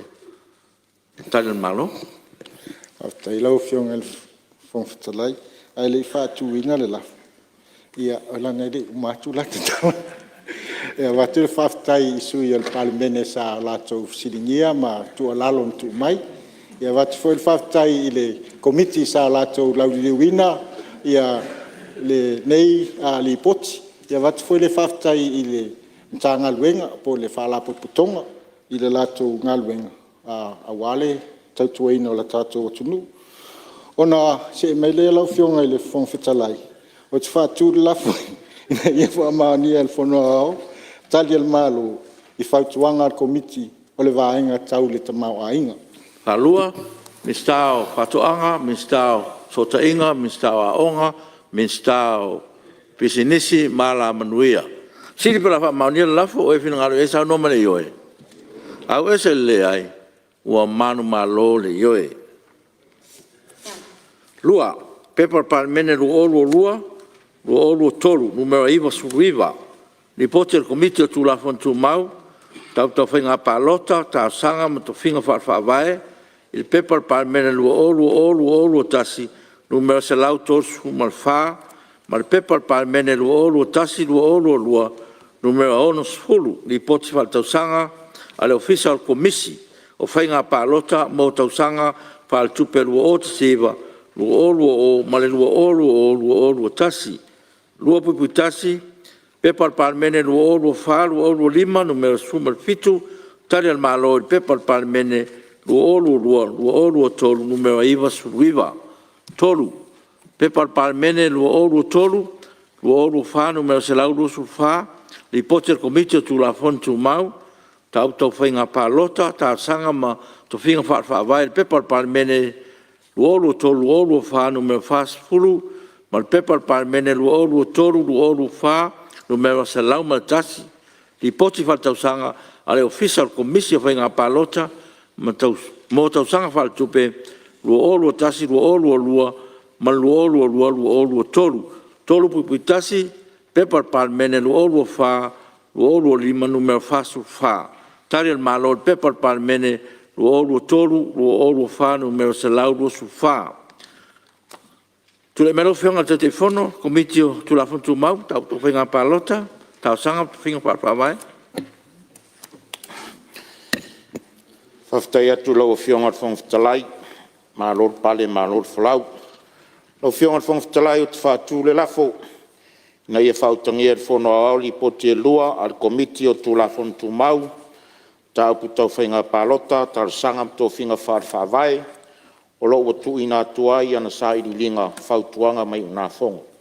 Alua, ele sui o ngai whamaunga, numero lua, whapea whaleata, numero tasi, sili po la whamaunia lafo, o e whina ngaro e sao noma le ioe. Au ese le ai, ua manu malo le ioe. O ta pala u whionga le mista, o fiso whinga, komiso whinga palota? Aftai lo whionga le whongwhitalai mo le amanoa, lo whionga le whongwhitalai, au te whaatū le lafo, ina ia whautangia le whono au au. Tali ana malo whaatau I whautuanga al komite o tu la whono tu mau, tau whinga palota, tau sanga mtu whinga whaali whawai. Alua, mista o whatoanga, mista o palaptonga al malo, siri pola whamaunia lafo, oi whina ngaro e sao noma le ioe.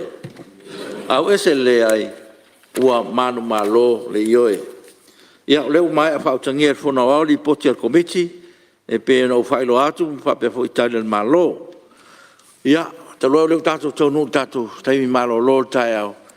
Ia ole a mata I se sui fia sāptau noi tātou li poti e lua pe a tātou te liu mai tātou malo longa. Whatati ese ngā ruenga whono au, mō lana malo longa masani o tai au.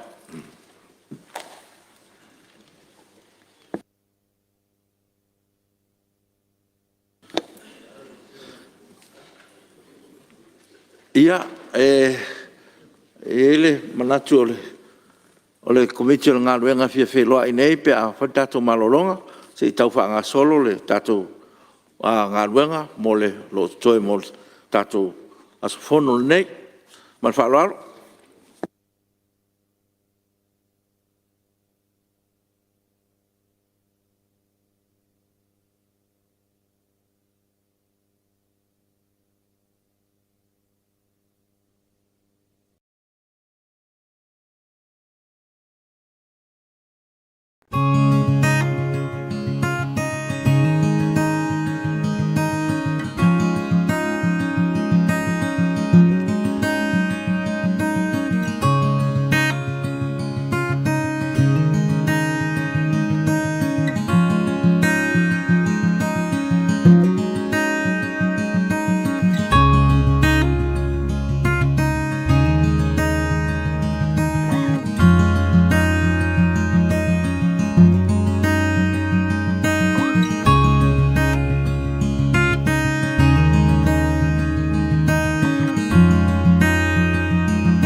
tātou Palemene. O le la watali sua o mau fo il fasini nga marosi e fa wa wai tātou maluenga ia malu fafitai. Mo le solonga le lei o le tātou ngaruenga mo le silafia manino le Palemene. Ua whaeloa mai e nisi o le tātou Palemene o tuangia o lo whengai ma tātou maota. Ia solo toe o le vai aso. E le ngato le aso fono le nei. Ia e whapefo i le aso atai au ma le aso whaleiri. O le ale avele ma mafuanga e whaititi ai. Le tāua o ngā ruenga o lo o lauliliwina nei. Ma o le ala lea o lo tūra i atu e whatu le teunga. I le lafo na whaamaonia nafi e whapea. O le whaawaua tātou tau le manga se ia aulia le tūra e tasi. I le awauli. Ona whatatia ese lea mo se manolonga. Ona toi tau au fia le tūra e lua. I le awauli. Ma whaawaua i se ia tōlu pō. I le tūra e lima, tōru sifulu, i le awhiawhi nei. E o le lafo lea man whaaloalo, lau whiong. Palua e le sui Palemene ha pe fōri min stau tupe. Siri po la wha maonia le lafo, o e whina ngalo e sau noa male i oe. Au ese le ai ua manu malo le i oe. Ia o la wha ngasolo tatu ngaruenga tu sa lafo, lo e lava le no te inga ia wha mai uma tatu li poti, o lo i pepa o ngaruenga. Ai o le afua lava le wha ngasolonga o whina ngalo sui mabalu. Ia e whaatati ese tau manga mo le malolonga ua mai on whautangia li poti e lua al komiti. Ia matari al malo. Ia o le awanoa nei mo statue sui pia sauso noa.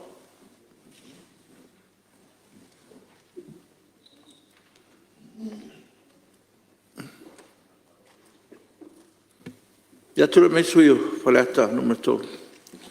Ia, mua na moli whaftai lau whiongai. Wantanga runga hoi wha sino ni tai au. Alo whaftai le. Tau tuaino le. Hono. Ia. Ana le whatau aina lavo. Li poti al tato komiti. Ngā runga whatino. E mese tau o tele ia li poti au tau aina mai lo fisa whenga palota.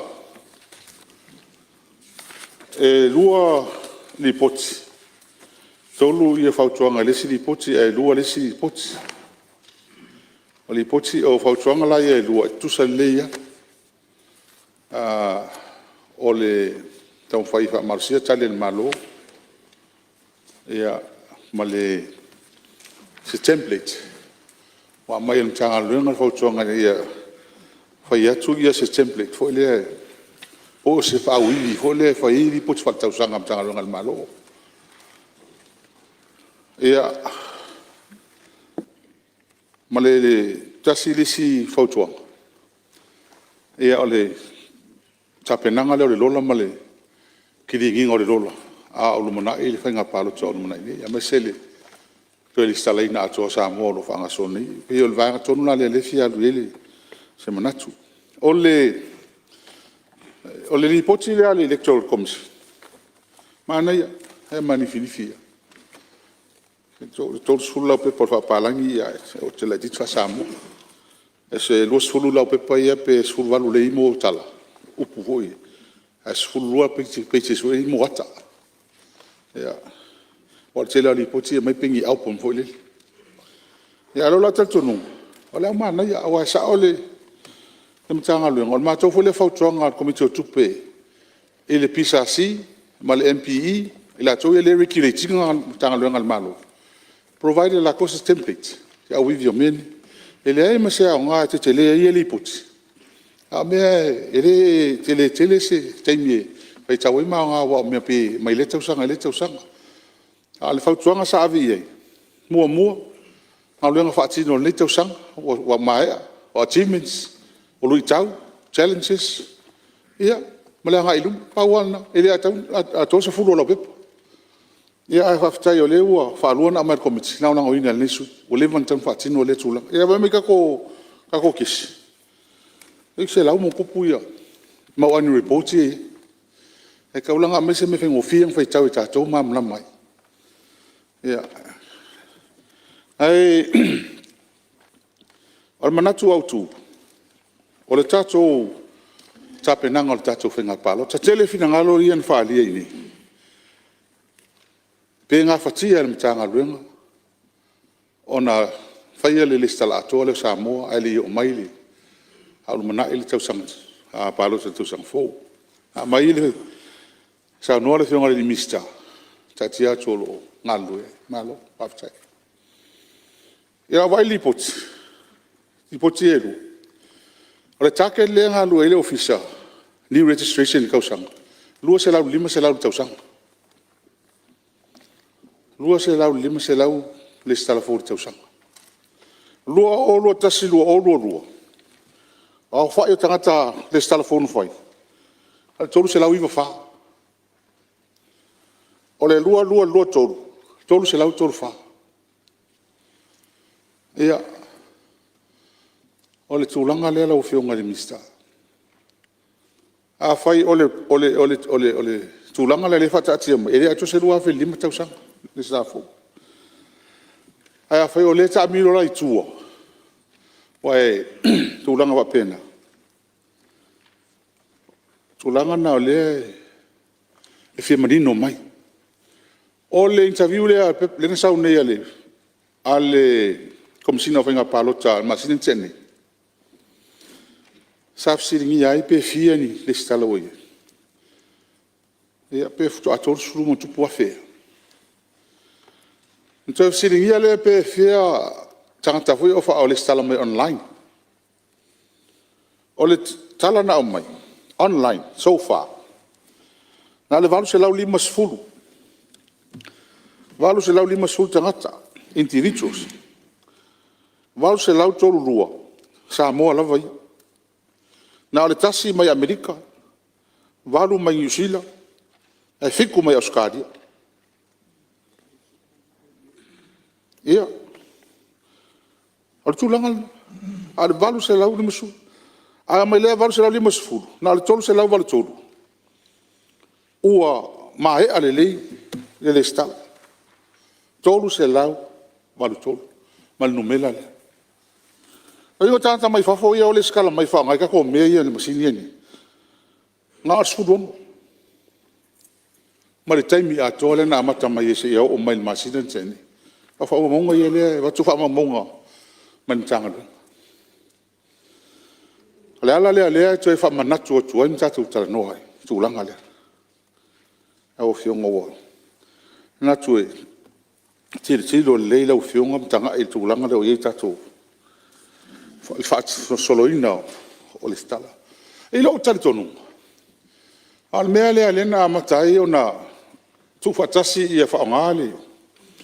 Ia le ta inga fo le fai palenga a ho ile ngol mea. Tu fatasi so ta inga mtanga lwenga. Ni fe ngofie o na fatino ngalwenga ni. O lawa ia i le ofisa whenga palota, e tangata o mea swhanau, o tauna e malolo matai, o mea mu whapena, e whainga o fia el tato ngalunga. Sa o aru las whalele nte nei, mawelo a inga menu sila, whanau lo uso mala whanau e uto e fo. Su lima matou nao. Haftaia e whatina ngalunga la solea. Wa atoa toa uma ia mena batu. E o foi lá ia wantu ngopu fa le skala ile sfalile le. A tonu wa nga na is fai pule na o momua sa fta ia infanta o la ku foi ngofia. Ya wa na foi te o ke la como la pe matai. Ya la lex fia o ko fa nga lai o ma record ya la to. Tato umani o le mele sa va tel fautuang. Le amatanga ma mai foi ile sa no nga la ofion. Fa fai ngofia tanga tatuai ia o dunga lola. Se i wanga nā, tangata fōma, tangata e whia transfer esi. O na vai ili lea, a o tangata lawa ia o lewa o na iai. Ia pese whainga wa o tele o tātou, o information nā mai lua sultau sangataruai, pe sultau sangataruai. Ai lava e tū mau. A umane lana whaile le stala ala o whanau manai i o tei i o toio. La iti. O maho whauwha pēr. Nā le leo whaloka mai whafu. le malama le mele kupu Samoa. Wheroro langa i o keia wae, kai sfutau sanga su lunga o ngi primary school, mo college o lono foi fofu. A fua la il tangata foi lele. Lala palota mai fafo. Te palota nga vai palota mai ari o mai Samoa. A fa polina lo mafofa. Polina lo mafofa. Langa e lau fionga fonga fono. E ala leo ye le tatu tilo tei mai fafo. New Zealand. Lau fa lau e lato. Anga oa e, whai ko mea ngai, le laka ko paroka ko mai fafu. Eo I lavan lesu la fono o mai. Ai mkwa langona alfa no no, pia whai o tūlanga le ye leo a matantano ai tangatani. Ha se le tunu. Ai lesu la fono o mai. A lau, le au ngā lau whamtalanga. Lau whionga le mistama le tatam tanga luna. Ia, e tūlanga le ye tato le stala. Le teimi nei. Fatinong. Ole o fa longo to I tuai. Posesi workshop e posesi fa la wilo ale. Sa fa pe e fa wa le tato. Tato nga luenga le fatin. A fa wis fa la wilo fo ta lo fo fa po fa nga solo no wing. E inso nga tele tu la fon. Ya, to so fa ale tu al mena tato ye. Ya ole fa la tele se manatu. Ale tam na vatu lo tato no. Alanga e faitali ngā o pā mai, o lea tātou tio le Samoa, ma tātou whaalongolongo I me tufu mai ma, tu la whono tau fōfu mai. Ia, e loo a tātou nunga, talon whaavai mai malo Samoa mtu dotas, e lei whaasa ina lau, e se whainga malo, e pālota mai o tātanganta mai whafu. E lei whaasa ina e o mai le so. Le se mea wha mawha le tātou whainga pālota, me le isu inga fōlin tātou whaia, le mea nofo e le suti. Tangata palota. Me no foi. O fela no foi na yo te ye oni. Bala fana. Ngo foi usila. Mai pe fa kasi ka usanga o mai. Ya, ale la fai fo la ko palo kai. Aya mai foi tatou. Me fai me tau singa male. Fa foi ngal tatou o tunu. Ya, na o fio ngali. Ngal fono. Ya, na manatuna. Anga ftai tele la ufio ngai. Te fono mal tatou. Committee tu sai ole. Tu la fono tu na mai. Fa la fa ftai ai male. Report. Kaftai. Alo, faftai, sa no sui fa la tolu. Ila ngara fa dia fu e wale report ole tatou committee ole. Office of nga palota. Ya, abnol tatou.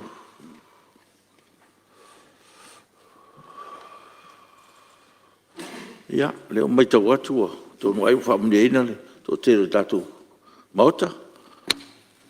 Ya, tu rei mai, wai maunga no montas. Salo le fes sao nei tu malo le o fionga tōng talai e. Mo le foi le nganga whaftai I la o fionga e mesel fele o tusi ma le official fono. Mo le ngā se ina fo I o le malutai au tali le sua le mauta. E le fai la se sao nei tu malo e. Mo le ngang whaftai le fionga te fono. Ia mese komiti na lau liuina ia le potine ia le ale vaenga le nei official komisi o whainga palota. Whaftai tā pena, whaftai fo I mo whautuanga na tuina mai te tonu. E manatu le nei tu malo e o se vaenga le nei e tele ni fina ngalo e ave iai. O nei fiu a le matanga luenga ma tūlanga I le whaangai o inga ni tūla whono e whātautai ai. E ao ale taimi e soli ai e ele, I e lo fia manu malo tūla whono. E ele mawhai au na nau ia manu malo. Ai ele, o le suinga mani mea te tau. I ana suinga, oni suinga tala whea ngai mo o tātou tangata. E mo mwana moli le ngang whaftai o na lo maua I le poti e o lo ieina I tupi whasili. I le tūlanga lea I le poti whatausanga lea o mua nei komiti. Ia e nei whesilia le nei sui ono le matamata I le lipoti. Pe ono sfuru, iwa sfuru afe le tupe sa alu mo komiti o susu enga whainga palota. Tasi lea vaenga sa langalangai fo I whina ngalo nei Palemene. E mo le ngang whaftai nei tu malo le fionga le minsta. ona o le komiti sa ia tofi aina ia e te leo paia inga e mai aloa ia te tofi ai e sa tauvā i tauvanga. Ia e pe e se fo ile sila ia le minstana ia i komiti ia na te tofi e faise tūlanga ini tūlafono na lape ai man tūlafono e toi teu ai ia tūlanga o ofisa whainga palota. Alwa aila al nesui ia pe fa pena se le ni te lea sa alu ai pe iwa sulu afele mai tono le maotale nei. O le tūlanga foi le li poti lea sa fio foi le malu le tunu le komiti lea e oe wha anga solo ni na wa oma whainga palota le luates. O lo iai ni te unga mani absena na mai. Ina ia ele fa pe la SS fu pasende o tina. Ai fa pena na fu fa pena. Na mai fo i te tonu fo le li poti le te ena o le palota mai fafo o tatou tangata. Pe o mete tele na sa mai na wa fa sa valia le komiti le. Mo mo la o fionga fong talai. That's fit tala no al fu pasende. Ele o pose lilo na wa mai tonu le poti le ia. Tu lo le au fa pai o le nei tu sa matua i tunu. Ona o le tūlanga i le langolango ina o te fu pasende. Ia o te talo lana le nei tu malo i se tu e sila. I le whata ua ina o se fu pasende lea. Ina ia awana i avesea. Ono lea. Ono o le whata ua o sao tina matamaitai. Te tonu o le Palemene nei. Awa lea lima se fu tasi tu malo. O le ale fina ngalo le li ai tu lai mai paya inga o lo lumana i nei. Lima se fu tasi sui o li. Ilo no inga tu e mai atoa le siono. I tu sai male se fu pasene. Nunga tu e mai atoa le ono tamaitai e. Fa la vai le pe ona i fa vai le ai. Lua o lai tu tonu le fa vai. Ele mo faina tu e se ale se fu pasene o mana Afionga Fonotaga. Se on sai mai ku ko miki le si uma ko manga. Ia Mariana fionga sui malu se tu lai mai lau. Fionga te telefono. Ia, sa le whalawe sui e peitai. Ia e aona whamanino le wala lea langa lai whafonga le tunu mo le Palemene. O le li poti leo li poti al komiti wha Palemene. A o le li poti le sau no i le sui o vai maunga. O le li poti al komisi su ea pe a mai a whainga palota. So lea lai ta oto le kapeneta. Ia le whautuanga al komiti wha Palemene. Na fua ona o komisi fa Palemene o le ala le i o mai le tulafono na malanga fa loat ne te u fe numia i me ye lu malanga fa loat ia le nga le le fo la fe mo su man ta tu ngai pe mi lo wa tu tatu di poti le tel noina Mala mala le al sui le nei.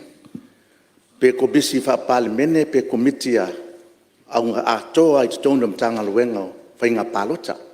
Ono te unga nei fa matie ma teu te tonu tu la fono le e pasi tu la fono le o le mai nei tonu mot me tau foi le nei sunga fono le tu langa le ta pena ina o le tu langa le poti fa tau sanga lemtanga wenga fa ftai atu ai le officially ia me se foi le foi tamali sa ia sa ia foi le sunga loia ia le msio tonu mo le langa fa ftai ve foi nei tu life a me se foi nei tu malo sta mali foi sa ia foi te tonu na maliu a nga lue tonu le officiale o whainga palota ia le opose lilo le foi te mali au ona e sila fia foi le tatu atunu o le foi maua ia o lo ia se tupele umana whaonga ina ia polenga la le e le nei sui ia lo fa peolo ave se special people's accounts ni tupe fa le au ngaina wo ele I fa au ngaina ia pe mo le nga fa tai ona o le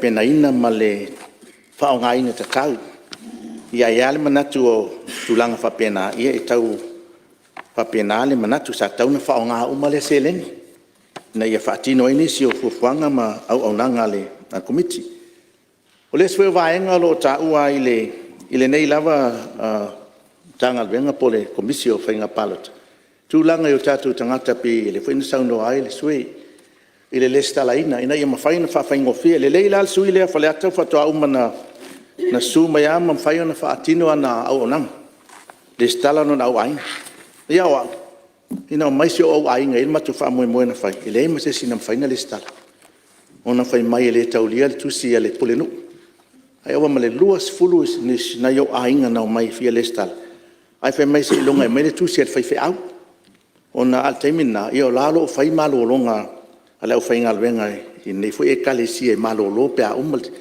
ia nalan toi fu ia ila to ale nganga e o le nei tu malo ila o fianga le o lo minstao tangal wenga le ele fa pe te ena ne o tatu tangata e palota mai fafo ia e mafai ana afifio mai ina ia mafai pe ona fatino pe le palota ina isi o tatu atunu pio le ala na e ina nau e o mai o le tele o tatu e au ngai e mata atu tatu a inga mai lo atu ia o sa o le tamo le vai monga le o leva nei fafo ia pe po lenga na ele fa pe e fa tau nga vale nei o tatu tangata mai fafo ia o le ata tala le vanoa a fifio mai e asi mai ma fatino ale palota inei o po lenga la o fionga le fa pe fefe nei o tatu tangata o lo fai fo il tau tua mai nei o manga i fonga ia ese al palota e tofi nei ia o manu malota i te nei ai saude speso lola lai sau mai New Zealand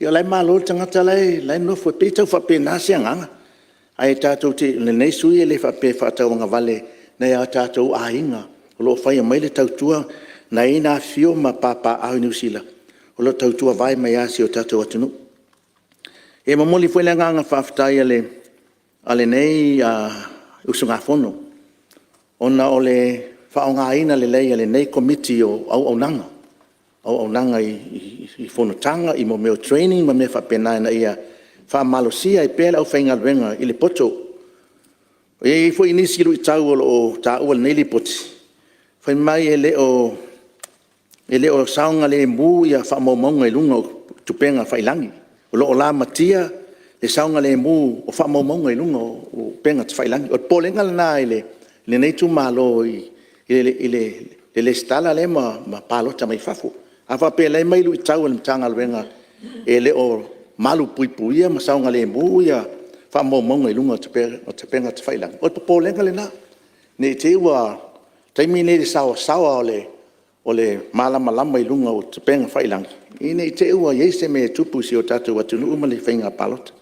Pauna nei manatu ma tu alalo ala wa whionga le whongfitalai e langolango ina ai nei tu alalo e tu inatu i le komiti mamalu. He manu iat whono uso le tunu la wa whionga whongfitalai man pa i o ni mot. Alo, atai, tau noa, tui o vai mongo numeritas. Tui o vai sui o whangawhala se la? Ya, mole atu le whaftai lau whionga le whongfitalai. Ya mai se foi le pa ia mawalunga le fono uso le Palemene. Ya mai se le tapu inga faululunga mtanga luenga. Ya ma fala tonga tu maoti. Ya tapu inga Samoa. Ya ai so tu malo ya se fai se saul. Tato sunga fono ni taiao e tu sai ole report al committee fai ngā palota. E mua lau atu se whamtalanga e tu sai o li poti le vaengalon wha. Ia mese lava ngā solonga le li poti pēl talnoina. Ia e moli whaftai tele le te fono ma le komiti. Ia ona e le whaingo fiefo e lautou ngā luenga. Sa ili ringa o tūlanga umaina ia. Lava tā pena. Ya malawa ta oso foi fa moe ya wale alo atu al tato atu no mo fainga palota lumana nei al fanga solonga e peona ya e fata o pele baenga le o su enga al komiti e la to report peona ye level tu langa le o mai i lola mai se al baenga le ole o e mali diu o lo a fia pe ma le mfai ana fo e alfa fitau di e lolo lo o tau au ina pea ma fa o atu e tele ina lo ye pe ya swa fo ila to mali liu ya e pe fo lingo lewa le asui e tulanga pe ona ye le vaenga le ya tonu le a mawai se tulanga e ma popo ma fo ye alfa fitau di dia a tonu fo le ale to e a fia ai ma le to e o atu pea ia suafa o nei tangata. Ia nai tangata o tō whāma i tia sā. O lo whapea lava o nā awhia i tātou lola. O le vaenga lona lua pe ona fia pa o tu ai se whamatalanga o le whataua ai o ase singa komiti. Pe lava ona iai fo le taimi tau vesi ai tūlanga ai le whangai o inga o ngā luenga ma ase singa komiti. Ai al tento nunga nei usfono. E se le tāua. Wa e se lava le o atu le ofisa tala noa male komiti. E se fo iale le o se sila ma va ai tonu ia le tūlanga pe ona iai. E peila ai se whamatalanga le. E oi le sui le afu ili. Se la ngona le nei sui. Ile se singa le sa se ai tato fale fai palota le ofisa. E ole ma ua e tolu 3.5 miliona sa alu whamatu ila amatanga. Ile ngā luenga. A lona whai wino ngā luenga. Na toe whamai aile le lua 2.3. Lona winga le selfa inga. O leo lo au mai i le. Whamatalanga le ase singa al komiti. O le polenga nei sui. E fōlinga mai ua avavai ele fale lea po le ofisale o le whaipalata. Ele tau na ho o se tūlanga o se tupe te le whapea. Ua te le tupe le titi le fale. O te le lopo ini me tā ua o taunga tāi tono le fale fua le o le. Ina o whaingo le se leni. Ia mo le silfia le lawa fue ala langa le. Taunga tāi sui fuanga. Ia tato fua ini se leni a ruele. Fausia ina. Ia o le fia mama lama le tūlanga o lo iai. Ia po tūlanga le leire. Le whanga yo ingo ia se leni. E ui lava ni li poti ua. Ia ele anga o lea tau le malama ma. Tali tonu ina fo le tūlanga e pe ona iai. E pe ona i vaenga ia. O lea e fia malama mai lo sui. Pe a fai wha malama mai nai le te teifono. Le vaenga le pe ona mai ele. E winga le ase singa al komiti. Ia e pe o tali ale malo. Ia o lea e whaamaria ina le tūlanga e pe ona iai le toe restalaina. O lo whanga solo nei. Ia e ono tala whiangai ma fo iai whawhitau dio o lo tōti ngā ai ale ma fo whau le tele o nisi o taimi. Ina ia ato toa ma le lei. Wa a whai o le whatinonga le wa mai pe fo na sa unoa fo iai le o lo avem pulside o le ofiso whainga palota. Ia mātou fo isu anga. Ia e pauale e pe e leo lava tele le o tele nisi o le stala ne taimi. Ia watu ai whawhautuanga fo ia al neisui. Ia e fia mauase siawa noa e o tuaia le ofisa le tuai so mātou fo i tu malo. Ona lo mana o mia mai ai. Whao atu ona ele yo o i tai le ai. Mwisilawa le pitolu leo mātou i whalea se la. Ia e peo nei manatu ia e tu inatu. Ia ai manuia tele le te ngai fo o le tai fono mal komiti. Ia ai mai se fo o le whaangaso longo alato whaataltonanga o nei ripoti. Ia manuia tele lau whionga le fōwhitalai. Ia manuia fo le nai tu o le malu. Ia whapea fo le Palemene. Ia malatapo inga Samoa whawhitai. Tau noe lau whionga le. Sume malu le whakamwhalase la. Ia whawhitai mo le lo saupo le poti ua mamene mauta. Tula me sui salenga numero 10. Aftai lau whionga mule avanoa. Ia ele tire lava se mana ongo le nei tu malo. Pa wal whaftai le komiti mo le lau le wina o le poti. E mai se fo i o le whautuanga wa amai lunga le malo. Aftai fo i le minista ma le kabinete le tali mai. Awa leo le fautuanga whapea e whamamai no le lola, ma le teu ino lola papalo tai tūmalo uma. Ia ele leia i nei le motu i tūmua nei, o lea e so ele ele. Lata atu i ofisa tu tonu o le whainga palot. E anga i mai ai ia sui maluma tangata palot i tūmua nei. Ia asio mato motu i salafai. Ia la ele ofisa le ofisa whainga palota. Ia se tala. Ki watangata i le ofisa e leise se tala. O le tarsanga whao i atu. E pele wanga vae o le mele lei nei. Ia tau foina le lei mō mātou nei. Te o tele tangata palota le stara i pō. Ia ai whata malatu i salafai. Pe ia mosui il tato motu salafai whata o sanga.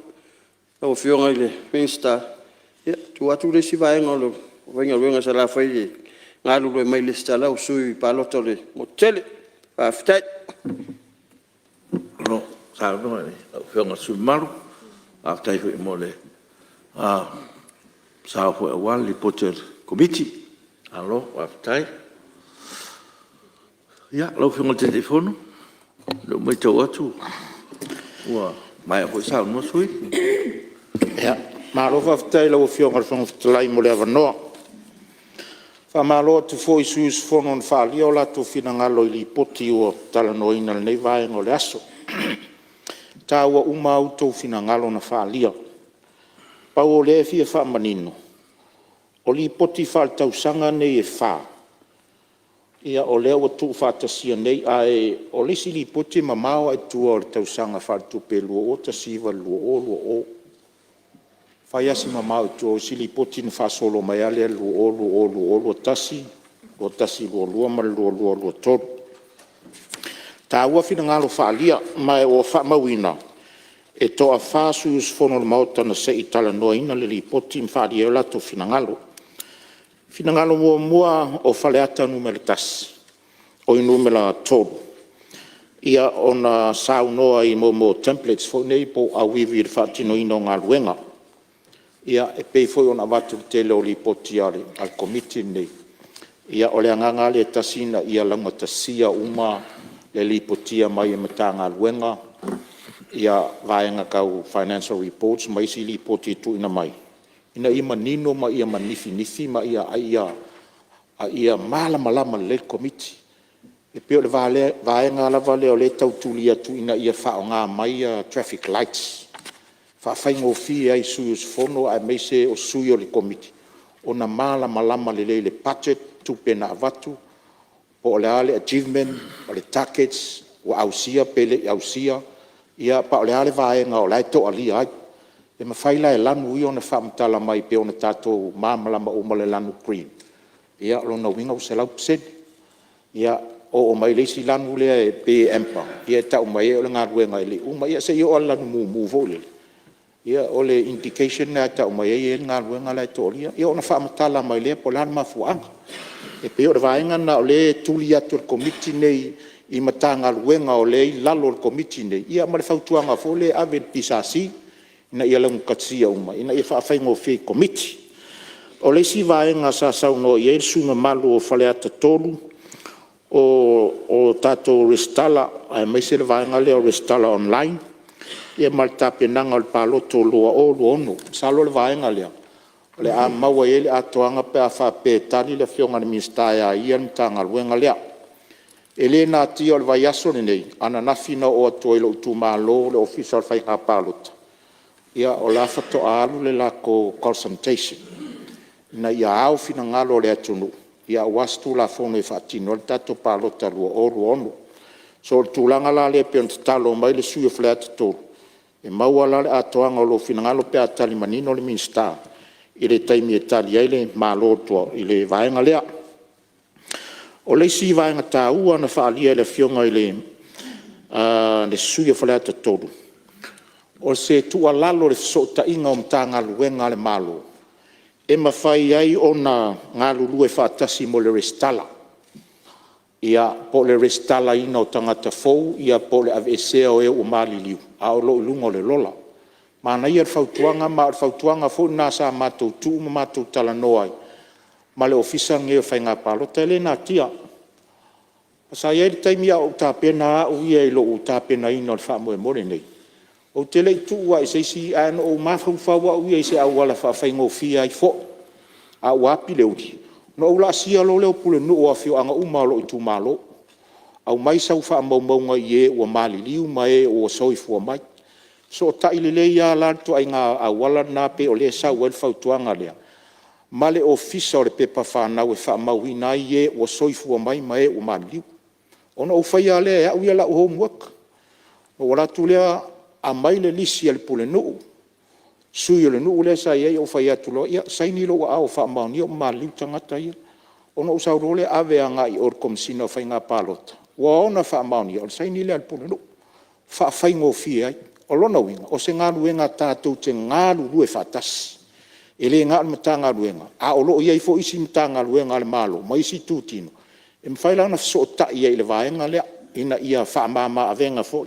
A whaftai le sui u whautua mai, a sa o uma iai whautuanga ia malilo i longa i mātou le vaenga lea. O whautua mai le sui, ina ia whaafai fia tātou ngā luenga. It's our collective responsibilities. O sui vai mga tasi, tu sai whaafsiringia o tupe whaasili, ia o lea sai whaaftai mai iai tūlanga lea. Ai whaamarurua tu le sui vai mga tasi, pe ona avatu lau whaamamanga. E le tūlanga leo 10% pe ona e sauno iai. Te whaamarurua tu e ese vaenga ia. Leanga o le komisi a la tō ia, e mai alor whainga palota, komisi whaapitoa e ina, ni vaenga na toa lia il whainga palota a oani toa tunga. Vaenga lana o le mtawhai o ngā pure whaatonu. E whirifide il pure whaatonu o na sui. E whaia ngā ruenga. A le komiti a ia wha Palemene lea. Ia o le komiti o umana pasia. Ma whaia komisi o le Palemene whiwhilinga o na sui. A o le lipoti fo na le komisi. E o mai fo ia i mātou o le komiti. E ese la le whaatino ina le lipoti namto e fo il Palemene. O ai mine le kapeneta. O le tūlanga lea ne te iwa awa numi le whau tūlanga lea le uwha amalma mātua tūlanga. Ai a o le taimi tāpena le pālota pe on e sau no iai. Tu whatasi a vaenga i e lua tāpena le pālota le tato tunu. A on mamlama le sui lo uwha amalma mātua tūlanga na. So le mwhaila on o tā ua le vaenga lo es 10%.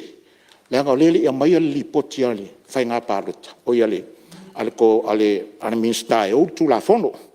Ia ona o mai le ai tupe whaamanga. Me fi whaamalama. Ari alo whionga le. Ai sila alo whionga pon mena na whātua i tau. Mongo matas. Ai sila i le li poti whātau sanga lua olua tas. Lua olua. Na suela i le tūlau Samoa. Page 21. Whautuanga i mata upu whātu la fono ma whainga pālota. Lela i whautuanga nena whātua i. Whautua ina tu ina atu i whauinga ina. O le whaonga ina se 10% o tamaitai i le Palemene. I le mai ai o whainga pālota. O le i le mea lena o talanoa ai. Pe o le winga na talanoa le sui vai mongo. O le au te lenga. Ta o whai uma mea iei e relate ngā te komite le nei. A le sau noa mai se 10%. O se 10% e lea. Pe le ala na lena tam whai tua ile nei tu malola o whionga le whonga whitalai. E le o alu SCA. A whia mana ola se 10%. E le tonu komite lea mali. Tu lau na lufu tasi pia e le o maue na iau whamomonga. Ia, malo. Pura melo whionga te telefono.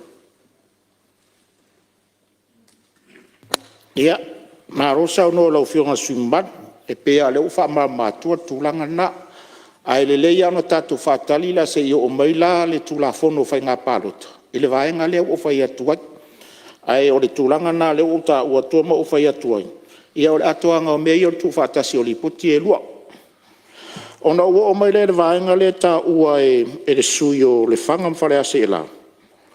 Ia i le tūlanga le i le lola pālota, tārsanga ina le mtanga luenga ina ia o atu i le whanga wharesela. Ia manatu o le whanga soro taimi nei, pe ia le ua toi alu tāmi sanga lona lua al mtanga luenga. Ina ia o e toi whaasopolia fio anga ma whongi mai tūmalo.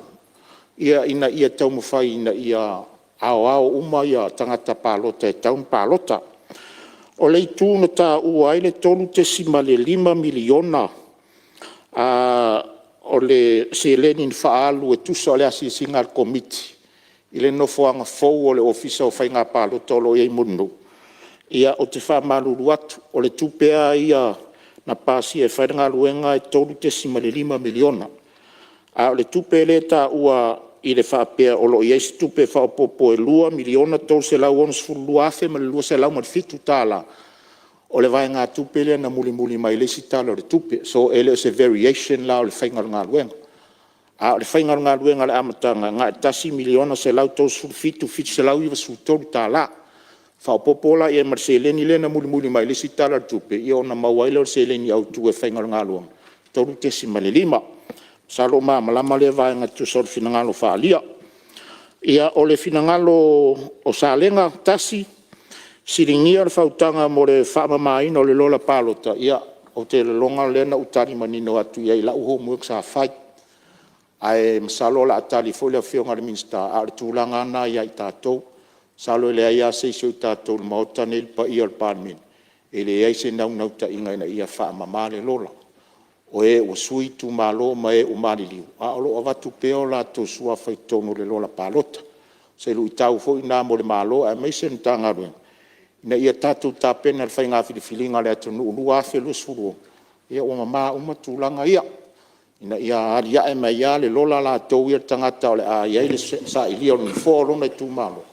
Ia la fa maonia o ave ese uma vaenga sa ia to ia vaenga le lo fionga le fon talai Te telefono se tu atura no le sui sa fata o yo sa lenga no matasi.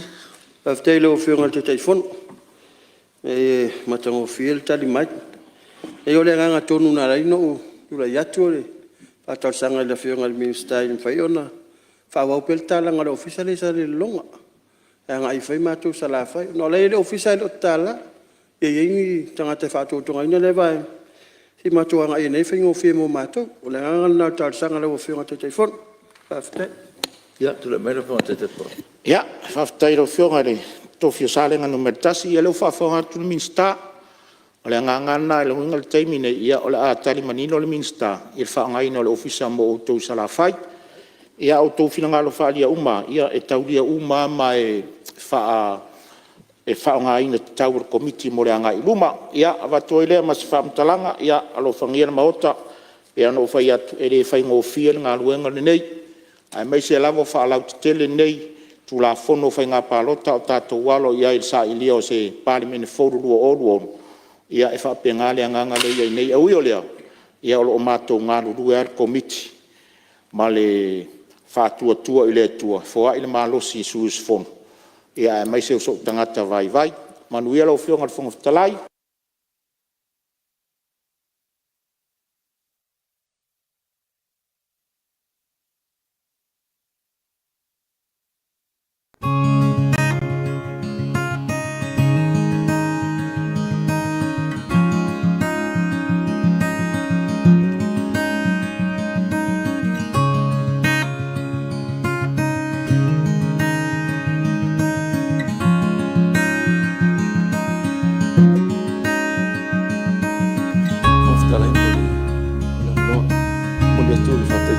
suyo o le ata numero tolu, suyo mai monga numero tasi, suyo le whanga whale ase la.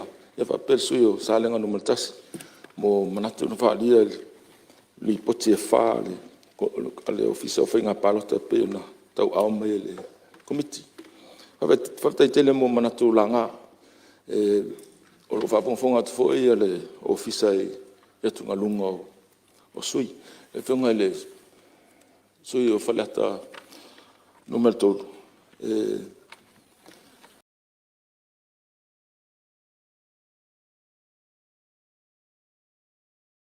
Numero aia te whamamau, a e na uwha pe atu. O lo so solo lava ia le stala i fuafuanga le tanga ruenga. Le na fuafua e na amatama le tausanga tene. O nei a Ianuari le toi whata amilo i le anga i atu i tua. Meo te awe le whamano whata tua i le tanga ruenga. O nei le o whamoe moe whapea whaatali se i o mai le malo le atu nuu e o mai tonu le sta. O le ta amilo atu i tu malo uma e poluma sa mai le whata amilo sanga. Ma o taimi hoi la. E al bato al taimi o le tula fono la ia il taimi nei. Whatua ta puni ale lola. Ina ua whailoa ia ua o te meo whailoa ia sui tau wā. Ia ona te puni loa leo le lola ai loilo ia ia tangata le iei lunga lola. Ma maulunga le whatutuanga e o atu le taimi lea. O whanga le stala uma le totelo ni malu atu. Ai tausanga atu i le malu i le tali atu i le sil tāua le. Latu nunga tāua le sui o whale atu tō. Mo tātou uma sui a whaipule. Ia mo tangata palota. O ngā luenga uma tātou. Tāua la wai atau. O le mena lea. O lau whaatamila atu tātou tanga luenga. O ifo i ala alfanga. Pa tau motu le tanga luenga. E whapea fo i e mwhaiona mai i le ofisa i a pia. E a fo i e le stala. E tāua tātou le stala. Mo le whamoe palota i le tātou ai tāu i le palota. I le tulanga i le palota mai whafo ia o le tāua i le sui o whale atu tolu. E whapea hoi sui o vai munga tasi. Ia. O le tungalunga hoi whapea o whainu mera la amtua i tele atanata. Ia nau i wha maunga o mai le taimi nei. O le mauti noa le mea moe le toa mo tātou ia po o aia fia taua. E o tu taimi al whainga palota. Wai loa uma ia tangata le stala mai whafo o mai. Mai o le stala hoi o tangata na. E alua i lunga tu la fono le uman hata tia le tātou mauta. E le stala i tangata palota. Ia e mo ia iei la tungalunga whapea i tō tele la wanga lei o. Ai tau hoi lan tātou titilo. Tātou tangata whainga luenga ia e o whaawai taimi. Lesta mai numera, whai numera na ia tātou tangata na.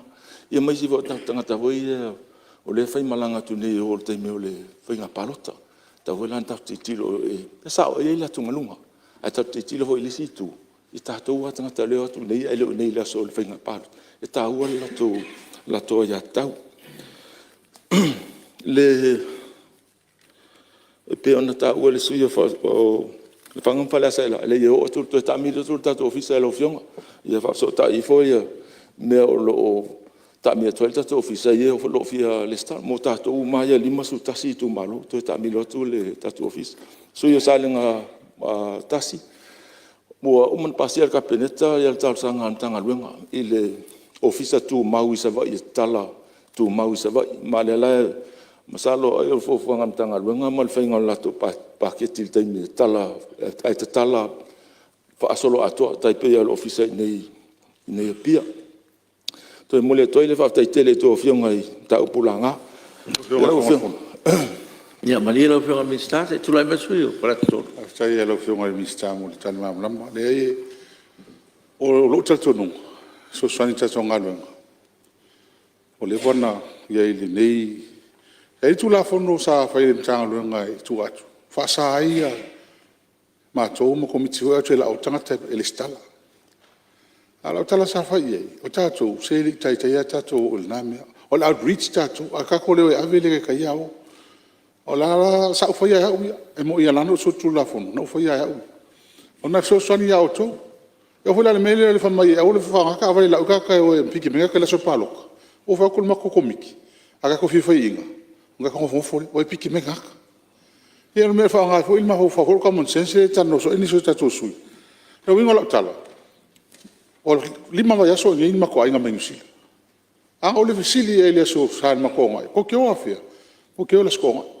A o le sa wa e mai le so le. E ko wa le ise fa. Ia ai nanga le pia o fa pule va kula ko ai. Ai pi ka o ma vai milito ofisa. Ya ka fia nga me. Le so so nya ko le skala pa. Ka fa la lava. Aftai. Ja, nou veel mensen daar. Oi, tu lai ben su sa lenga. Taftai lo fionga mo lewa no. Tulanga le uta o lo fionga le minsta. O le to isi taimi e fa solo le stala. Asi sile sa la fai luas frutu malo. Ele tala ofisa. Am tu amana o mi al termine. E fe lolo pen va pe e lo to le stala nga to le tu. Al tulanga le to le stala mala tu al fenita yo awala ifa. La na talo tu tala termine. Se ya wa ya ne tu malo fa tino ngal. La nga a fa pe ne ki no no wing. O tele lo foi po fias fenga lo wal me sai mo. Lua to was fenga lo to yo ma. A fa el fenga lo kapineta a tor va yas. Amul mul. Ta tala ne lo office. Se ya nga ya sala fa amul mul. Ja, ook wel mista. Yo. Lo fionga le. Su ya fai puleo. Vai a palata numero 2. Ia. Ia wal pe no vai atu O tu te tato uma, tai o tasi o e tangata palota, alu e le stala, ia o te le fautua atu i la unga, tangata lo fionga langa. E lo se tulang whaalo, ia lo tua whaafaipu.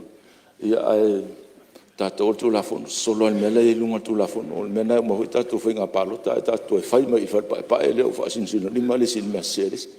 Ai tau al natu e longo ta tangata palota. Whaongana ia tau le ia tau. O le stala.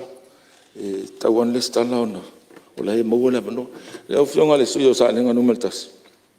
O le tūlanga hoi le tala lusu wha i tu le tala whaasola ato i le vai aso le o le ofisa. Ia o le tūlanga la le pule le komsina. O ia la tati e to le tūlanga le tala ina o le ofisa i sa vai. Ai to e pei ona uvai atu. E le ngata o le tala o le ofisa i sa vai.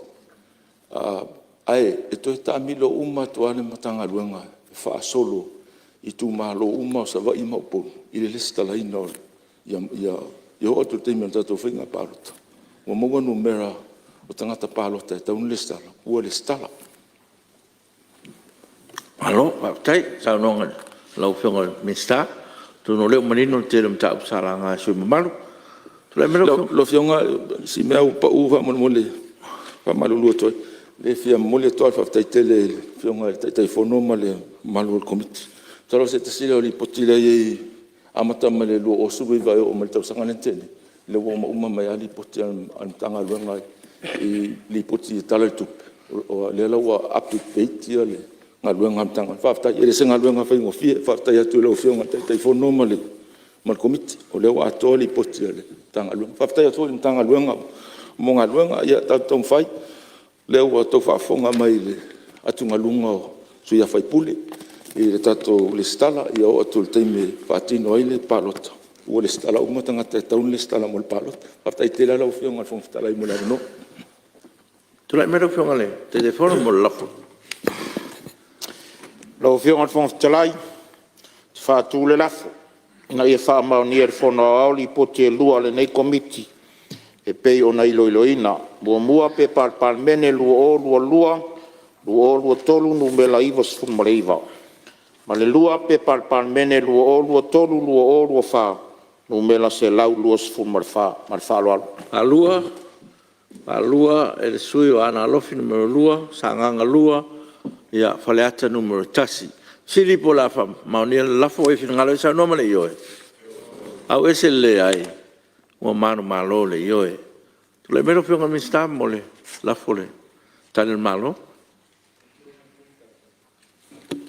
Au whionga le whongwhitalai o te whaatu le lafo ina ia whaamania le whono au tali al malo i whautuanga al komiti o tu la whono tu mau tau putau whinga palota tau sangam te whinga whaavai. Alua, minsta whatoanga, pe hoi minsta o whaaraputonga al malo. Siri po la whaamaunia le lafo o e whingalo e sa noma le ioe. Au ese le ai ua manu malo le ioe. Wha, pepa Palemene olu tolu, olu wha numero se lau lima sfuru. Le poter komiti o tupe maua ma tupe tutongi. I le pepa Palemene olu tolu olu wha numero se lau ma wha. Le poti paltausanga al Palemene o Samoa. Molto sang fa tu pelu olu tolu. Fa puputasi pepa Palemene olu falu olu lima numero sumal valu. Tali al malo pepa Palemene olu tolu olu fa numero selau lima spulu. Tu le mero whionga sui te telefono komiti o tupe maua ma tupe tonu. Aua whionga whong whitalai o te whaaturu le lafo. Ina ia whaautangi al whona o alu li poti al komiti o tupe maua ma tupe tongi. O lo tu ina tuaian sa ililinga whautuanga mai unga whono. Alua, e le sui o le whanga whala se la, o le sui o si umu, ia whapea le sui whaasale anga numero lua, ia whapea ia ana alofi numero tolu, ia whapea le sui tamaitai mai li pata i tupa i lalo. Siri pala whamaunia lafo, o e whinangaro e sao nomene ioe. Au ese le ai, ua manu malo le ioe. Tu le mero whioka le minsta fito tonu mo le Palemene Samoa.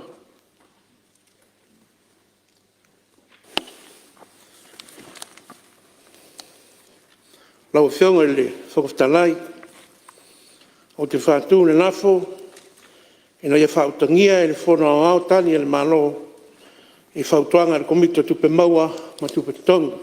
Palua e mistao susiomanga, mistao fatoanga. Sili, la fa maunia lafo e fina ngalo e sa no mare yoe.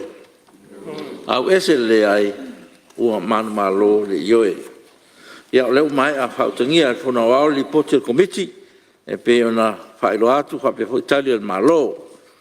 Ia le no nemo stasio sui pia sa no tatu li pote.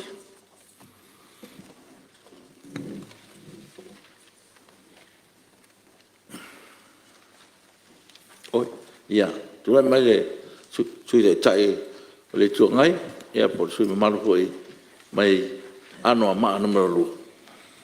Ka aftai la ofionga le fonga fitalai. Sa anu fono foa ma fatatai se avnoa. E se li poti le tanga luenga la fionga mista fou tu lai mai. E le avatse manatu ya watu fa manuanga nei tu malo e tu lai mai ala o fionga mista e tau ave mtanga luenga ya umamana ole tatou falemeli ia ua te lē le suiga o le soifoaga ma lalolagi uai nei vaitau mo le vanituanaʻi atu ia vaikaimi o felafoaʻi ma o tusi faaaogā teu tusi ma faailoga i le meli ia au oo mai nei vaitau tatou ai ia o vaitau ao teknolosi e ma meli fa electroni o te lē la le suiga ua iai ia ua toititia e foi galuega le falemeli i faapehoe latou tupe maua ia e faamauina le faafetai le tamaitaʻipule ma le pulega ona tasi nei matagaluega e ua laitiiti le latou operation ia lo matauina e mau atu pe fasili tausaga uma ia e faitau miliona ana i se leni e maua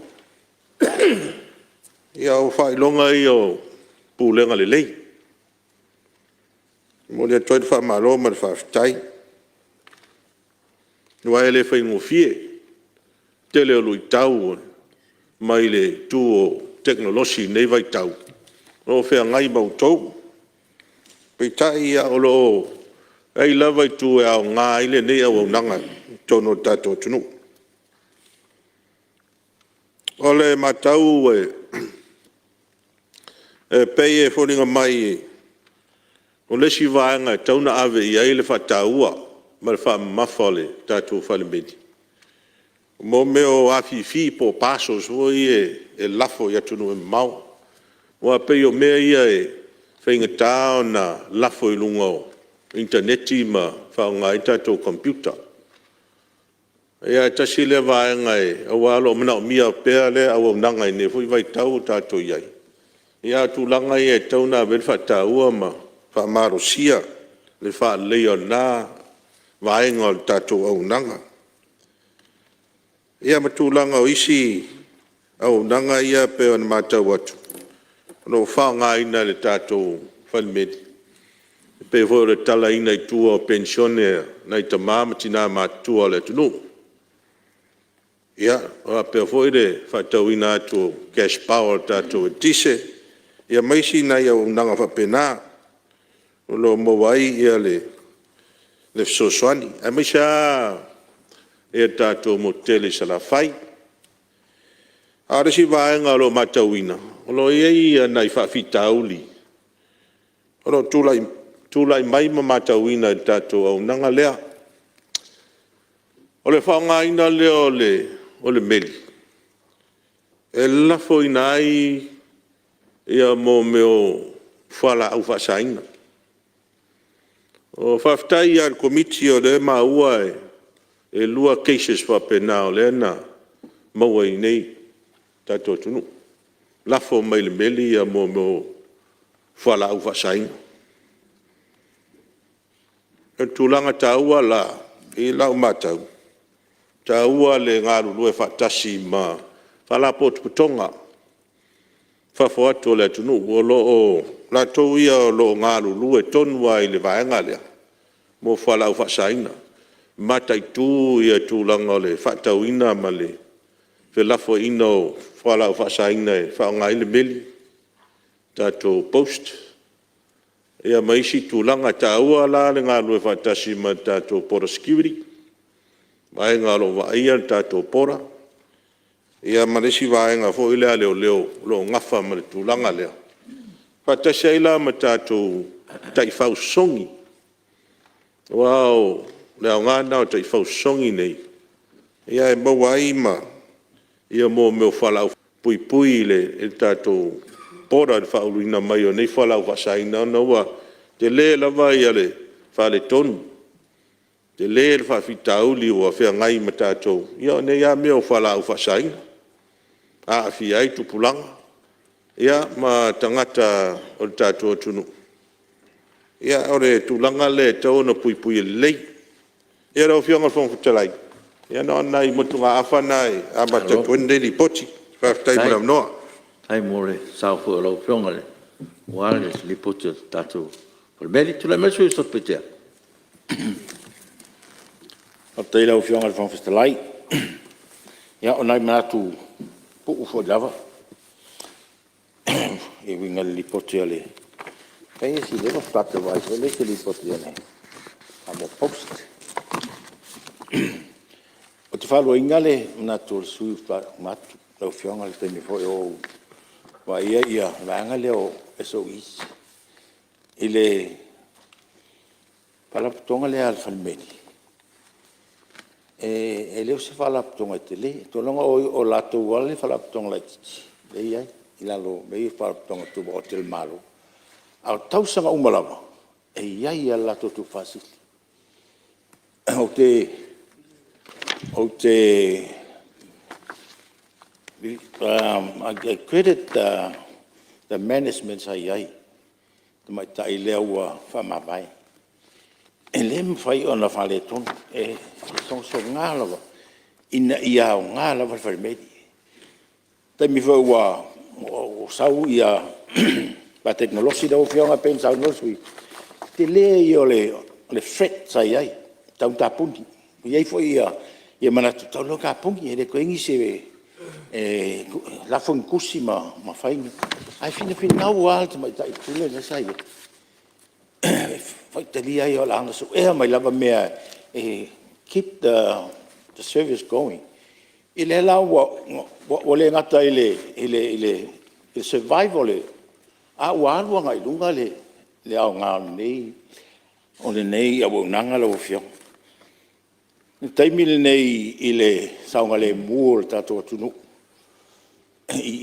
wow mea bens e ui mai ai ia tau tato tunu le ngata I whalau wasaina ia mea fo io au penga tu langa mwha pena le lae wa sitratu ia wa o iai sai di ngal tanga luanga ia wala e pui ai le tato siso manga mai vaenga nei ia ua ole o toe ua whamawai te mai ta ili nasa ia au te mara lava ia whamau lava lo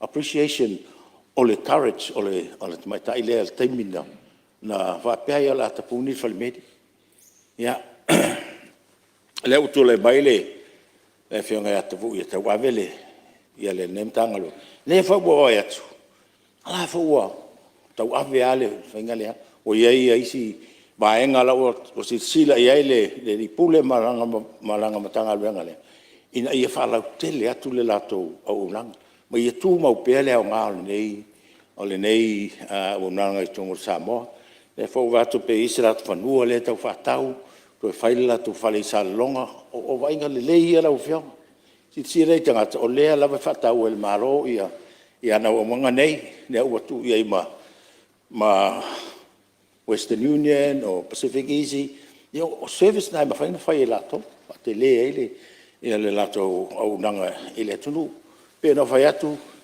o se whalapatonga lai titi.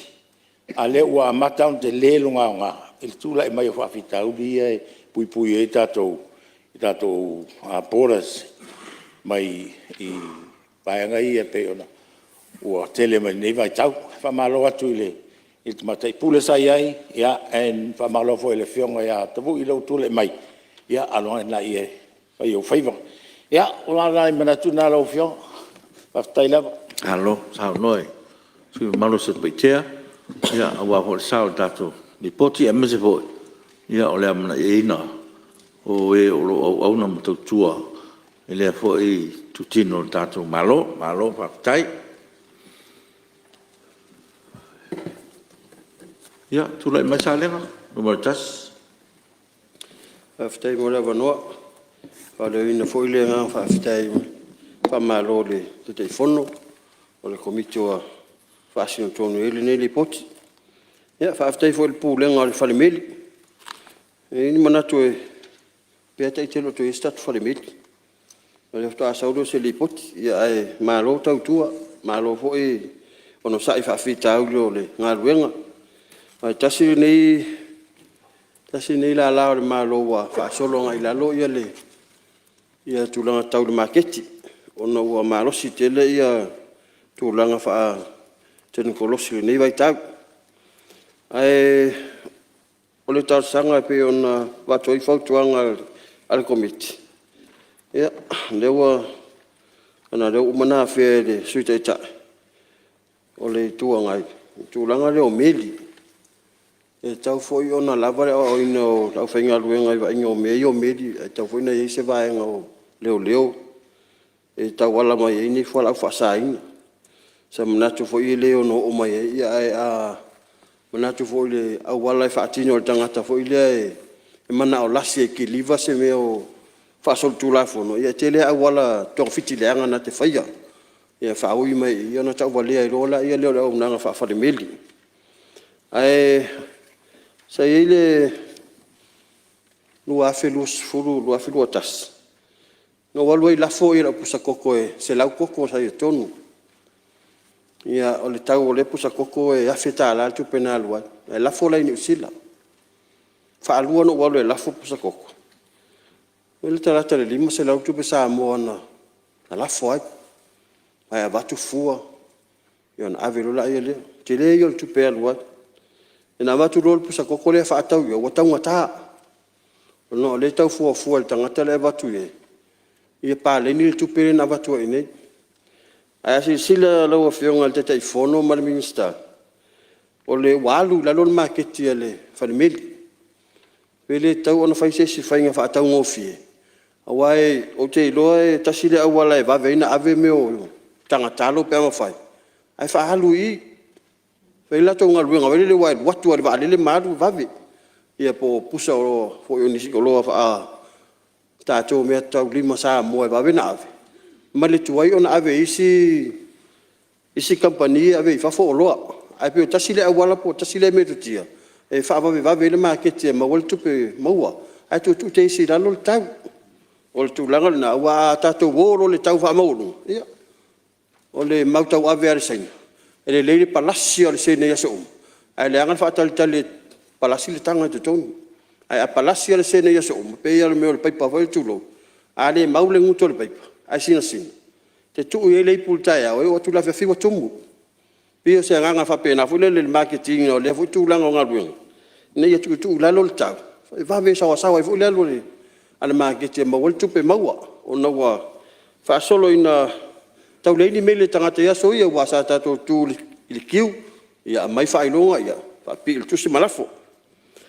o tu langa fa le meli i sale longa ia to ia o pou matingi fa le tu lo fo le moto la tu wa i sale longa la tu no fa sa il fa le met mole to yes fa le met a pe ala wo disi le market e pe tu langa na ia se a o ni si sa va na fa le met e wa wo le ni tu se te tarafo ia ala wala fa tupula ia ma fa maite ma tama fa inisi awala mau mai selen ia pe tu langa na tu e tu ne sunga fon ia ole so sonia tu le komiti ta wala ro fionga le minista Ia wa foi le matimati no tatu mtanga lu o le foi vai ngole o le ngal malo ia fa aftai te le mole avno Malo, sao noi, fionga sui malu.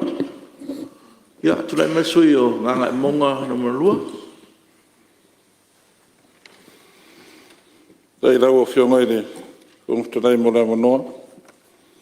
Kulai foi mani whanoalo e. Pai foi singa ngā kōrenge, foi ku malo. Ia, e kusai foi mani li poke re komiti. E uenga ere, ulanga kaure au nganga re. Palemene.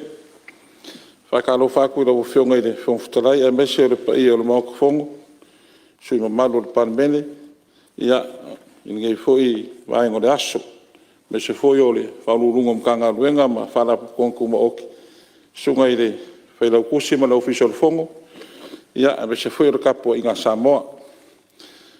Whakalo whaku le kapua inga se uku malo, whape fwoi o whawhongwhonga mai, ia, a o whengai le kako Palemene ma langa fonga usu nge foi vai aso. A ore fai ese kala mo le foi se ngang fa manguia e si o uso ku kau whengai, ku la mai foi on mings kao Palemene.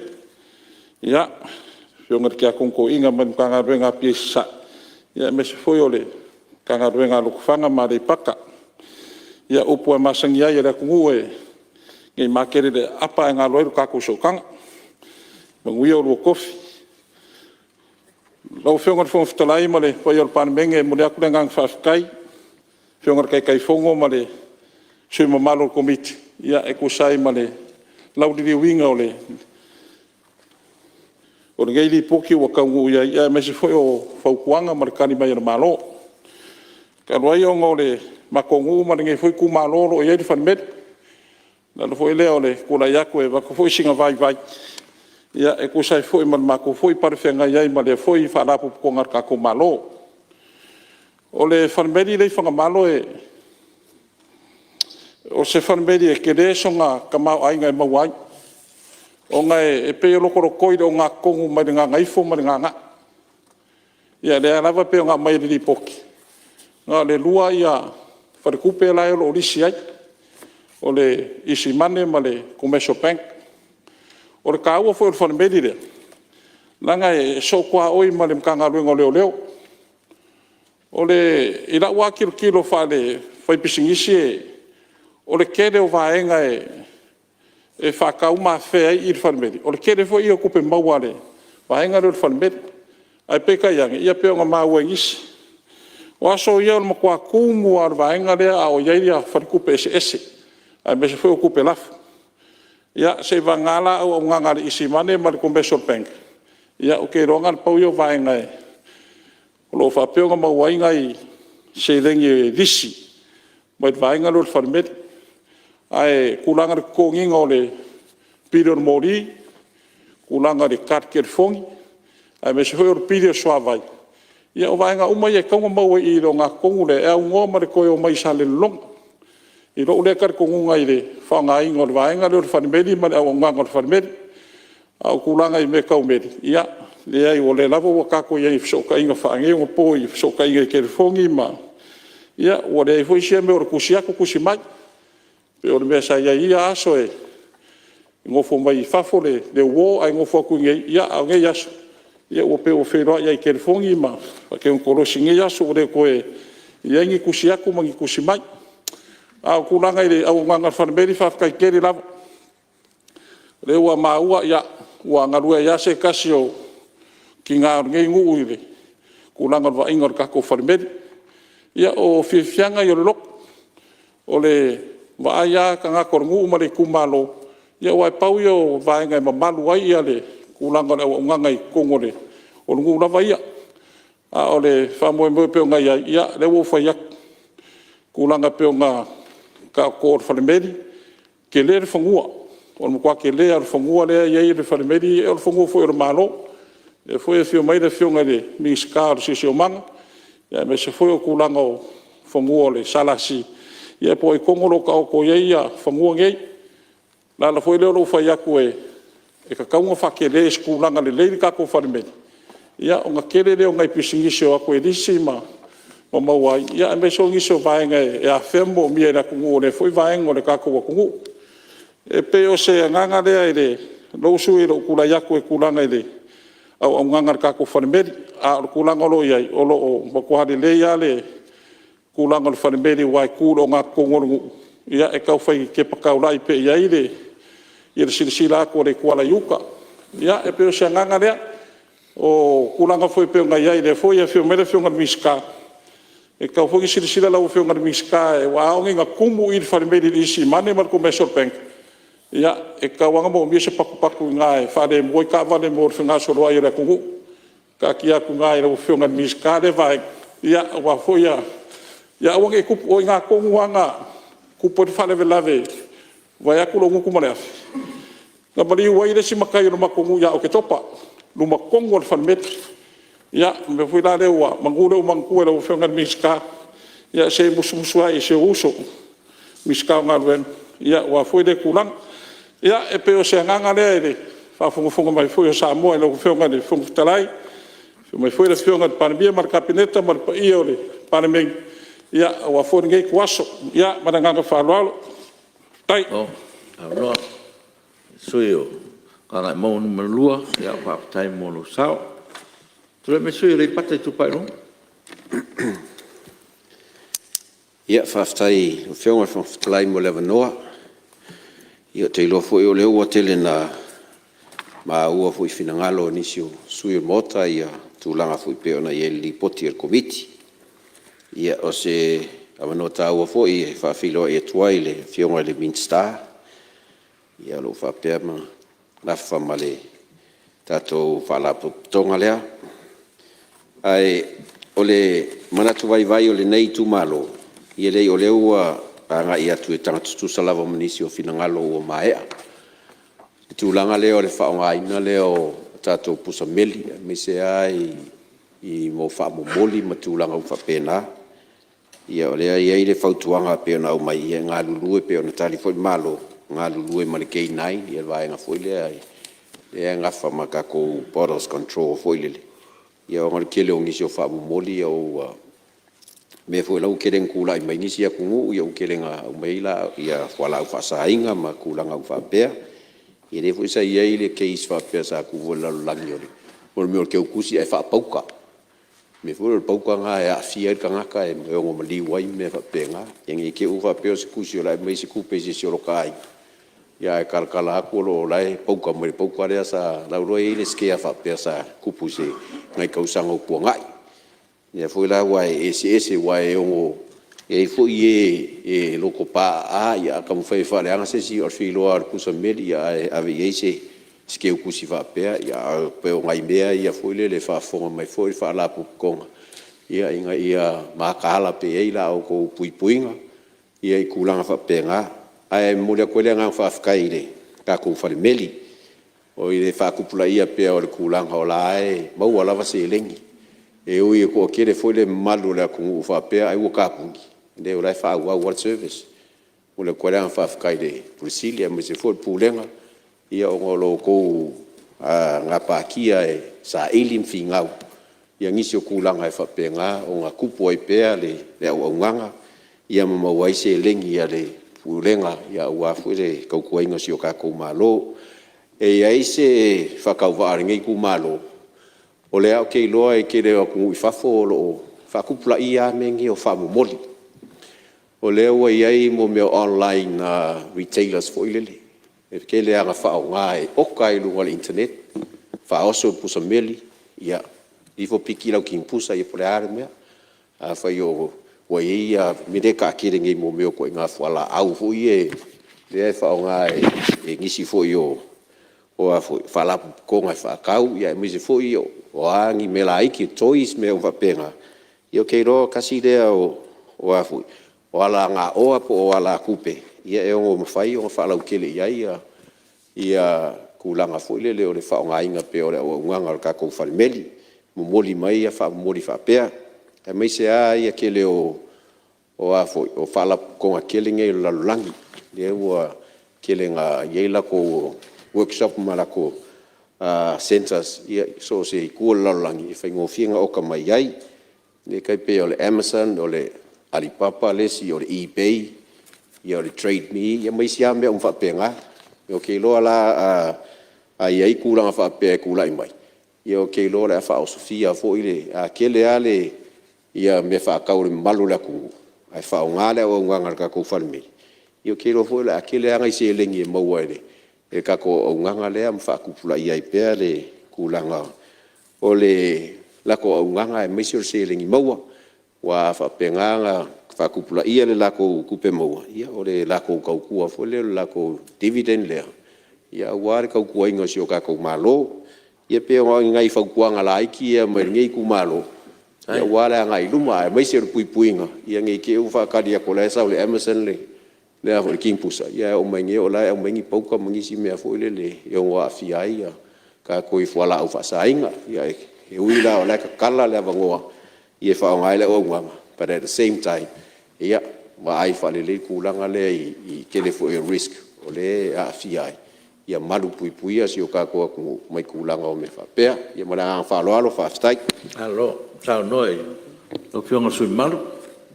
O li pata tupai runga. Ia, se tulai mai sui o vai munga mulatas. Mo le lengang whaftai le o whionga le whangtalai. Mes fuel nei mōta le lava on sai fuel nei aso. Ia le whai fuisi sao le nei tu maloi. Li poti matango fia kumitie. Mo muon whaftai le nei tu maloi le. I le sa avea fo i ma minsta o le mtanga lwenga. Ia e mole atoe le ngang whaftai. Whapena fo ina mole le ngang whaftai le nei tu malo. I le sa avea mo ofisili. Ala nei fo i whalapatonga le tato malo le whalimeli.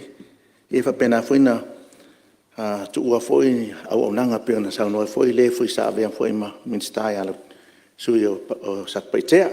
Ia e whatalo whatu le nei tu malo i le ofisale posili le we ni teimi nei. I lau tūlai mai, e ave fwene nei awanoa lau whionga whungtalai e patalo whātua i fo i le minsta, le awa tūlai mai i whalmeli. I o mamana, ma awa fo i o le komitin leo tupe ia, sa tata i fono i fo i le sfo i leo avea mo minsta, le iau au tafa. Ia o leo lua tūlai mai tō whinga minsta. Ia whaea fo i tū malo mai kalesia ia te o lua o te akonto ina. Ia tau mwhai e le upo tuspai e le mwhaina au nei ne tua se lua.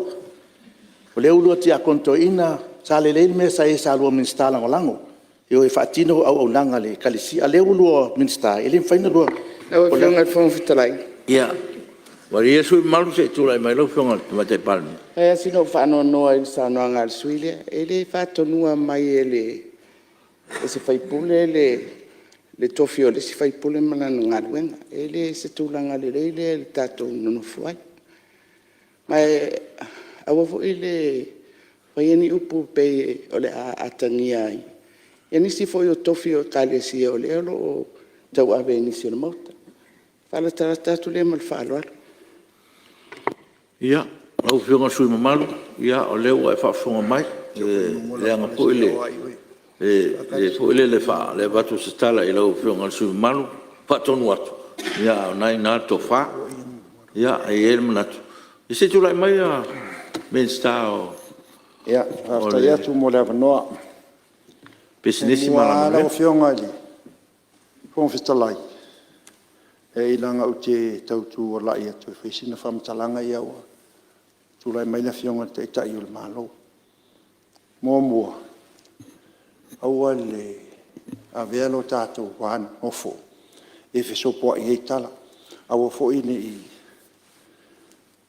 avea le pe wha tala sua ma mea whai naia whina ngalo isi tangata ia malea ngai i luma o le tātou Palemene eoi nau o whionga le suima malu tau seu le manu ma tanga i ngalo au le avea le nau tā. Na mea o le au oi whamtalanga e whesopoai. Lei moro silafia, sau noa i le mea, e whetau i matara whea ngai. E o ia ilau sau nanga, na e au e te lotea ia tūlanga ia, le tau whai atu i lau o whionga nai te silafia, tātou wan nofo. Ia o le talo atu le i lau o whionga. Anga sa ie fo le taimi le, wai aso o tō nai. Na oi fo i lau sau noanga i le. Tūlanga i le o iai. pe ona e sa no ai wo o lava ile stama ainga wo o ela sa no sila oi e ai artua o yo men awane i avea lava le tatou toto ema tatou e avea ma tūlanga e a si ai le isi vaenga le o ai ia pe os fam talanga lea e tu atu i lau fionga sila matangai is mele le te sauno e wale tatou tu la fono malanga fa walo ia tu la mai lau fionga sui malu wa te le fautuanga ole ia tau tuana malu fionga sui malu ia o lua mamana no tulai mai ave foi o lua ma minsta le kabineta ia o lua mamana ai mon mawina ele nei sui au sfono e le au sia tu pe maua le tangaluenga le o falmeli ile lua tonu ia o le foi ai ma le tulanga i lalo ona sa tulanga i le feo inga le atunu le ala pe mai sa o manino ile au sia fua ile lua tasi lua 5 miliona al tulanga sa ina le 2 miliona e moli alenga nga faftai le nei tu malo i tulanga ia i le au onanga le oposi lilo le motele nei o le tulanga le motele le falimeli a foi tila fia o le bank le o sambo sei mombo ina suya el malo le tulanga sai ai ma ave e le falimeli e fanga le nei le bank o ina sei tatu falimeli ai suya ia tu o le ANC la faile falimeli o le nganga faftai nei tu malo le o fionga fongtalai e o mai le taimi nei o lo fa wa pe ale o nanga e o ina sila foi wa tu ai le fale ai le momoli le nganga faftai e o ina tele va vavele tele kolosi lo iai i tulanga au wala fe va inga o le meli a lo ma fai ana faile o nanga e le foi se polenga le nei sui ma le nei tu malo ni tu pe maua mai ale o nanga i nei family ina le tunu ma ua le taimi o covid sa tele le tu pe maua ono isa fa nga ina malo le tunu oe au ina tu fafo ia oloa pe o koko ma fa momoli e momoli le nga faftai le foi maua ma muli mawina ia lewa na maua i foi le faftai foi le fionga le minsta o tiute ma tu pe maua i le nga lulu e fai pa anga le fa nga inga K9 ia le maua na maua i foi i nisi o tulanga le na le foi maua i le lipoti nei al komiti ia ele ngata le maua i o fuala au na mai ai maua i foi ma le au fainga luenga le fa maoni foi le au fainga luenga ia le lana fa malolo ai ia ala nganga faftai ale nei tu malo ia o lo fa pena ona ia i foi le lipoti ma le tulanga ile a mai tono ngai komiti ia le tulanga o omana su e foi o la tusi ia ma mai foi le structure ma fai lo mai ni nga ni ava no ele fa tumuina e peila o tatalo le nei tu malo ia le mau e o lo iaina i ava no ele fa tumuina ina ia fa pena ona fa tumu o ale ye tu pel tatom tanga venga mo fela nga faftai te nga tu pe ali utos pe ol menan fa vai ele nei foi fa la put putonga ina yo invest time tu wait tu tu pe ese mai fale tu pe commercial bank ma fale tu pe lo ia ona o manga fonga tipi le tului tulo ata to wa utos ia e fa penai e mai mai tu le fasilinga ma se me e mo le nga faftai ile pulenga ia male minsta wa nei io nei tu alalo na ai lango ina pele nei tu malo le fa au pe ole au nanga au nei ta fia le fale meli po le ale tele va vave o tu langa fio inga male telekolosi lo ye temile nei ai fa au pe le au nanga e tu e nei o tatu tangata ile temir fa inga tar so ifuang le nganga nai mo le nganga fa tailo fiong fetalai io se sauna nei tu malo nei te au le nganga fa tailo fiong alo sa no lo fiong su malu mai maunga numero tas ia faftai mo o sao tato di poti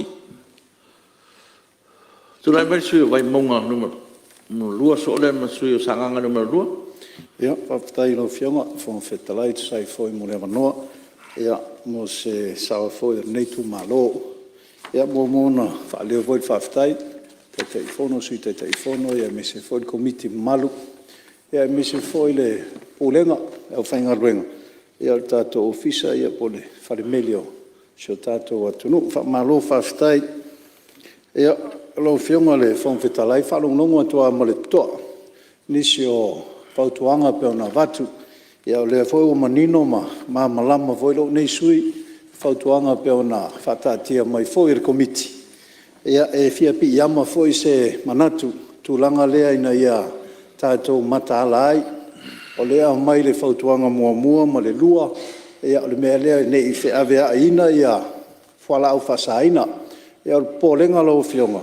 Ia pe ona mai nisi sui. Ia ina ia tātou matala. Nei whao ngai el tātou Palemene. Ia ma whaitu toa e hui mai ai el vaenga lea. Ia pe ona sila fia. Ia o telo na ma le va ai foi el tātou atunu. Ia i le whao ngai no tātou Palemene. Ia ne ia mana ia foi e. Nisi o vaenga ia lo whaia foi lea tūlanga. O whala au whasaina, ia ona whao ngā lea le vaenga lea mare, whai tutoa, ia au mai e tutonu ia, nei mea whala au whasaina. Ia lo fiongo le whangwhetala, ia ai wha leo le lango ina lo sui, le li poti pe ona wholosia, ia ai meise foi le tali al tātou malo, ia o nei avanoa, ia fia mori atu foi le wha malo, ia fionga foi le minister fau, wha pe ona tūlai mai, ia, wha manuia le atua lo tūlai mai, Whaftai lo fionga mo de. Awa noa, whaftai. Lo fionga sui malo, mai maunga no mara rua. Ia. Tulai mai sui sanga rua? Tai lo fionga mo de whanoa. Ia pupu whaasina whaupoponga leo o manino te lo whingalo foi. Sau fia tautala foi ai. Ole mea tāua au nanga. Le mata watu. Pena le lua se lau fitu suma le iwa afe, le tupe mama na maua mai nei le lua afe, lua afe, lua tolu wa matu afa iti tia lava. Ana e maua nei tupe mama. I le wawai atu lat fautuanga. Ia pei e whaingatā se tūranga e whai de mele o whare lei o ngatu wenga tau meli, o no tūranga wei fisuia inga fo i o tātou fisota inga ma. Iara te wawawe nei aso. Ai mata oisi bena I tupe mau mai whatau inga o loa. Nai tū mau. Whapena whiau nanga whapaanga. E rea se senga teri. Pau me leo te fia whawhisiri ai. Le vaenga lelo whapea mai tupe whatūlanga mai a seta wha mea lofa. Pe pau na si vaenga o le alu lunga le lato tupe maua mai ai. I le vai atu whapere tānia. O upure whaonga mai de melena. O le deferred income. Po la le winga o le mea, po o se income o lai defer e le maua, se real asset il tupe le pele ai. Pe o le mea le fia whawhisiri ai. O le winga o whamatalanga. A tona o tau accountant se mamalama le terms ia. A lo te fia malamala mai. Pauna si vaenga e peforinga mai, o le te lelo na si tianga. E mwhaila antoia e sirisila iai le mtanga ruenga. Pe fai on toe fari lei atili au nanga ia em fai on toe si tiela titi lunga la tu pe maua ia pe se so atu le mar faro love time of no alo sa no la fonga le swim sanganga numero lua ia e nai minuti lo fonga te telefono su telefono e telefono tau foi ni se o finanga no langa a fetai mo so macho ava no te teltrono o manatu umai e valu ia sa sau no ai sui a fai pule. Sana o fautuanga.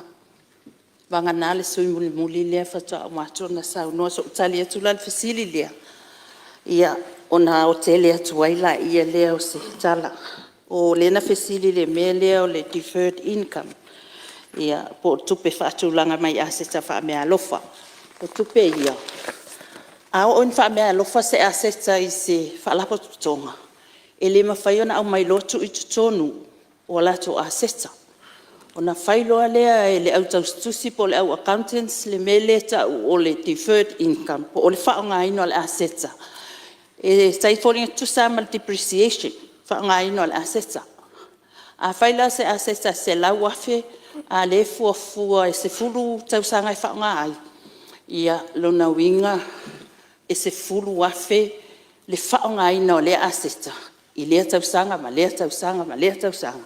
se ilonga wa uma le tau la aseta len fa me alofa mai ia ona fato atu lo le tono tu sia le fa la pot tonga o le winga le na e alon fai masi ilunga o ye fo inisi aseta fa me alofa mai pele mai tau atu ia e tele computers mai si tu langa sa fa me alofa mai il fa le meli tau sanga lea o le telpo atu lea o le aunga sa unoanga uma lava se ia fai pule o le fa le lea le o ondanga e mesi lava le puipuinga o le tūlanga lea ne ia fia mai ia fuala au whasaina. Whawhitai tele a mo au tō whautuanga. Ta lia man whawhitai, liso whautuanga mātango fie ia o le whiso o tai manisi o whaalapotonga I whafo. O e o lo whaia lea au nanga, ia ngā lulu e whapaanga, a wale au mai ina o meli, ia mua o na wa aifo ila tau pe ia masa I tue la tau ia meli ia aile I lafo ina mai a tātou. Tele whautuanga mātango fie ia e whapea foi ia nisi o whautuanga mo au nanga.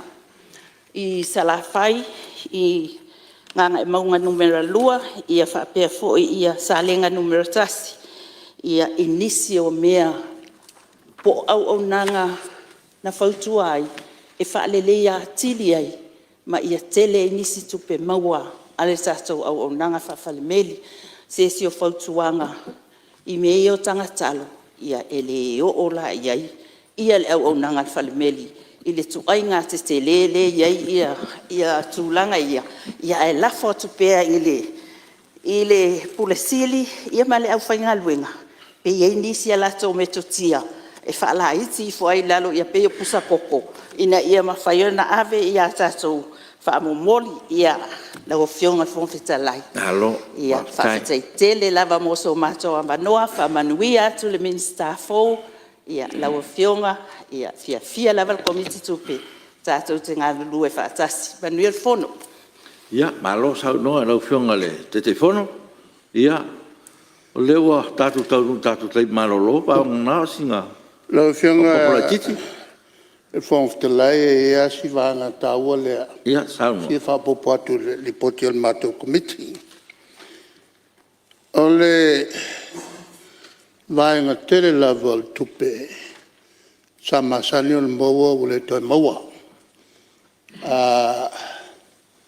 Sa maua mai le wireless e whaitau miliona. Al mutanga luenga le nei, sa whaingoa o le meli ma wireless. Ona e lima sfuwalu tau sanga, talu mai ona tātou tūto tasi, o meli ma wireless. Ma wireless I sa te lele tupe na mau mai. Ona olo le tau sanga e luafe, ona tātou ave sea lo le wireless. E tuwa ina le meli, e le mafuanga. O le tausanga ia whaifu salau I vatasi. Na ave ese ai el presidente leo. O Lucia le whakamunisi. Ai whate mukalasi loa. Ma le tausanga foi lana. Na whai lole I unga ale malo Amerika. O le awha salalau lole la tō mea tau. Ma tau tia. Na develop ma manana. Whate tau mo meo taua, whaongai mea tau nuclear. O le au pengal nana lato whatui na whalirulilo, o le internet. O le sota inga I te wawawea, na o le malo Amerika na lato developinga. Sa I lalo le te inga tangata ingo ia surf, le whaingo ai le afo ia le surf the internet. O le tausanga ea whaibu salau I walima. Na whato a whono ai le PATA conference, Pacific Air Travel Association. I Auckland, na awai umamin star. Ma apia I loa ia surf na te whala. Whalau I loa le mea tau matau tia lea po le methodology. o le internet na o tolu suluafe ia tangata na whaongai na le tausanga lea. Ma whautua i lole lalolangi atoa ia lato developing o le internet. Le la sa o whasala lawina i tutonu o le Palemene lei. E le tausanga e afi usalau i vono o le a whatino le tātou watina e lea. Nam tua whaingotāna whatino. Ona te tau ona ese le sui le tūla whono. E vai ese ai le ia whasota inga wirelessi mai le Palemene. Le lan whatino ai tausanga i luafe. Ma whatua i lo tātou Samoa tau. E mamata i lo ma whaul whale mai i lo tiki sau. E a whapefo e ma le Vodafone. Le la ua sao nei le alua tātou. I whasota inga te vave ia. Le la umafuai ona le toi maua tupiti tele i le meli. Ona uva vai ese le wireless. Ai o le whawhitai. Ona o le tau mawhainga le o whainga aluanga. Le ae tu mawai pēr ma ngai pē lunga. Ona e le mawhai an tau fia ia meli whi avea i lunga valene. O le sosani atu na o le te le background. E tau na sila fia fo il mauta le nei. Alo, waftai. Ia, leo tātou tonu tātou taimi malolo. Ia, te so le lafo, ia tātou toi whairoa i le tūlai lua. La whaatati ese ngā ruanga le whono au, mōran malolonga, ia toi amtaria le tūlai lua.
o la kusau loa le.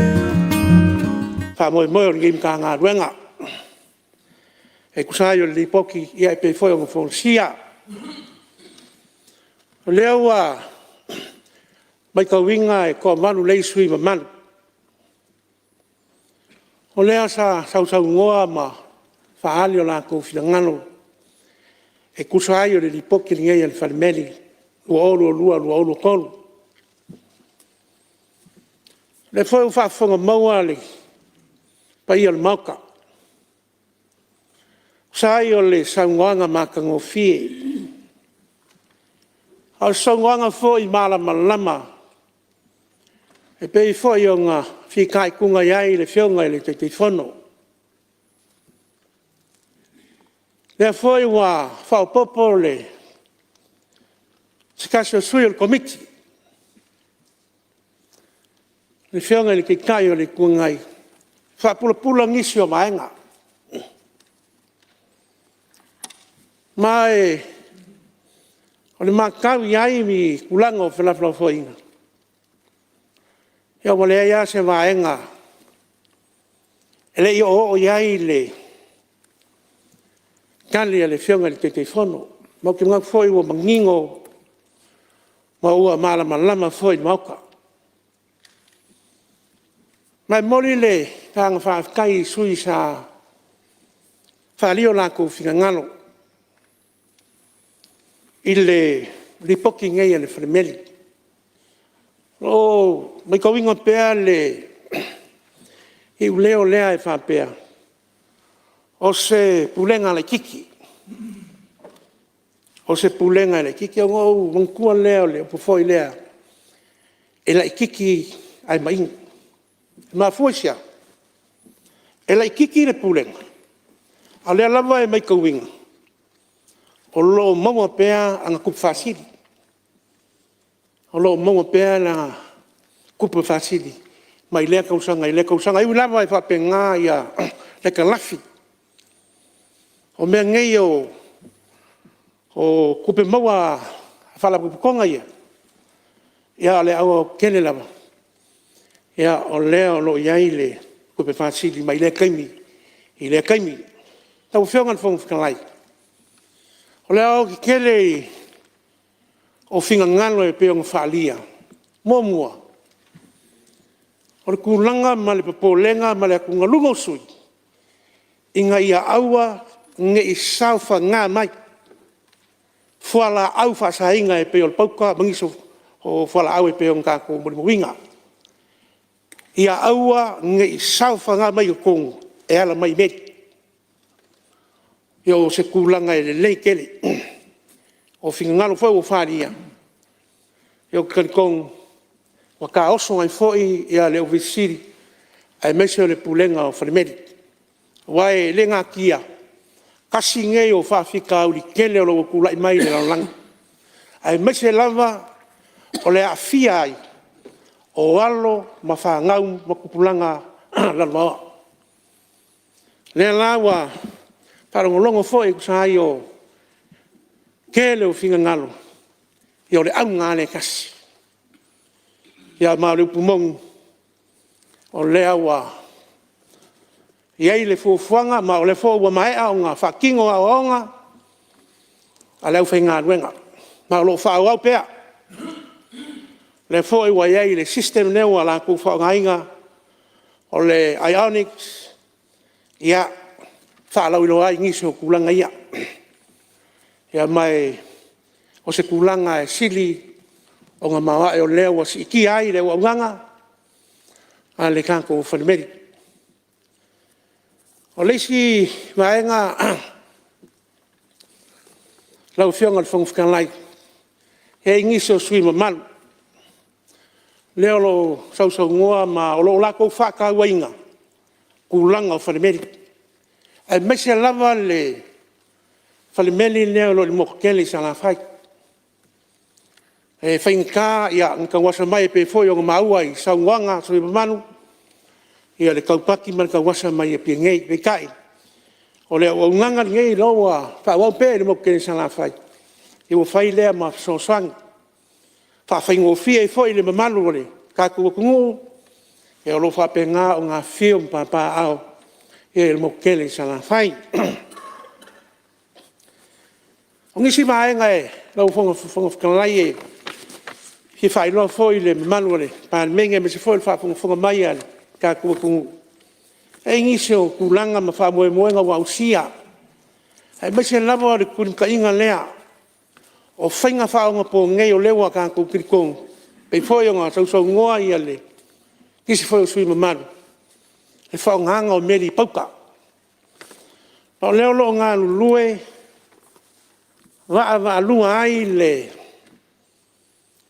nganga ruenga pulenga le Palemene male pulenga o kiuke e fa pe foi le quarantine ma le masingo yungi le kusang kalwai le luau fa lewa mai ai nga install o fa pinga le scanner il Palemene o kulanga lama lunga kekele ya inga ia manu puipuia ma makingoa o lo saunga le mo Samoa i kulanga o meli e awinga mai fafo ia ma le kalififia le ka ko mok o leo lo nga lu ngei ya ma wa ye lama na le sokainga ya ma lo sio lo nga lu ngei le official Palemene o le vaenga le o le K9 e fa pe fo le vaenga le quarantine mai lem fai lo fiong fo kalai e lem fai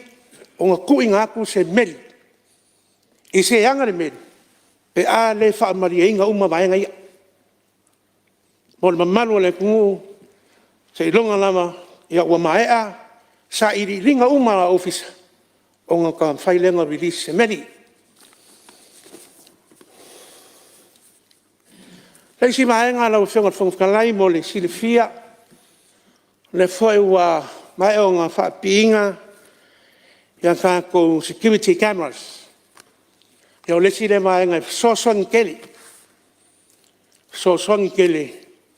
ia ile makai kuinga ia mai soson kel foi ia ile pulenga me se foi la fenga ruenga ia le makai kuinga pe yo kulanga ia pe o nga yai au ngisi o kulanga uma ia o le kelenga nga pe foi o nga karangoa fa leo lava le nga fa kai ia ina ko uma sa ngoa ku sai foi o le ngei po o nga ka ua kele o nga ka ua ngei o nga puipuinga le nga ngei o po ia pe foi o silfia e o kele va ve foi le ta ka mai fa o po ngei ma o le sile au mala me le fa le kwena fa kele su uma sa ngoa e ma o le fa ma winga uma le nga ko fa ma winga lo fisiri ya ngis foi o la fenga ruenga ya o sili ya o mangingo ya fa ma monga le fa le nga fa kele le fa ki foi nga fa kai sui me mal foi sa fa mia mai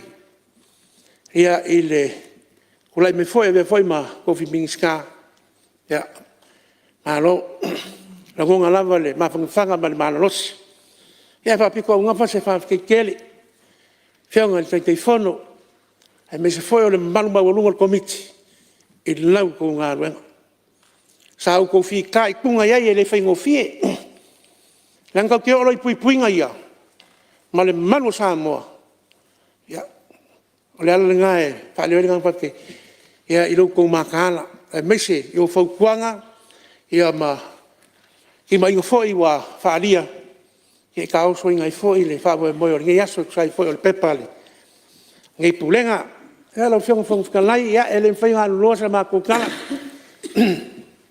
ka foi ngo wa fe si o kumalo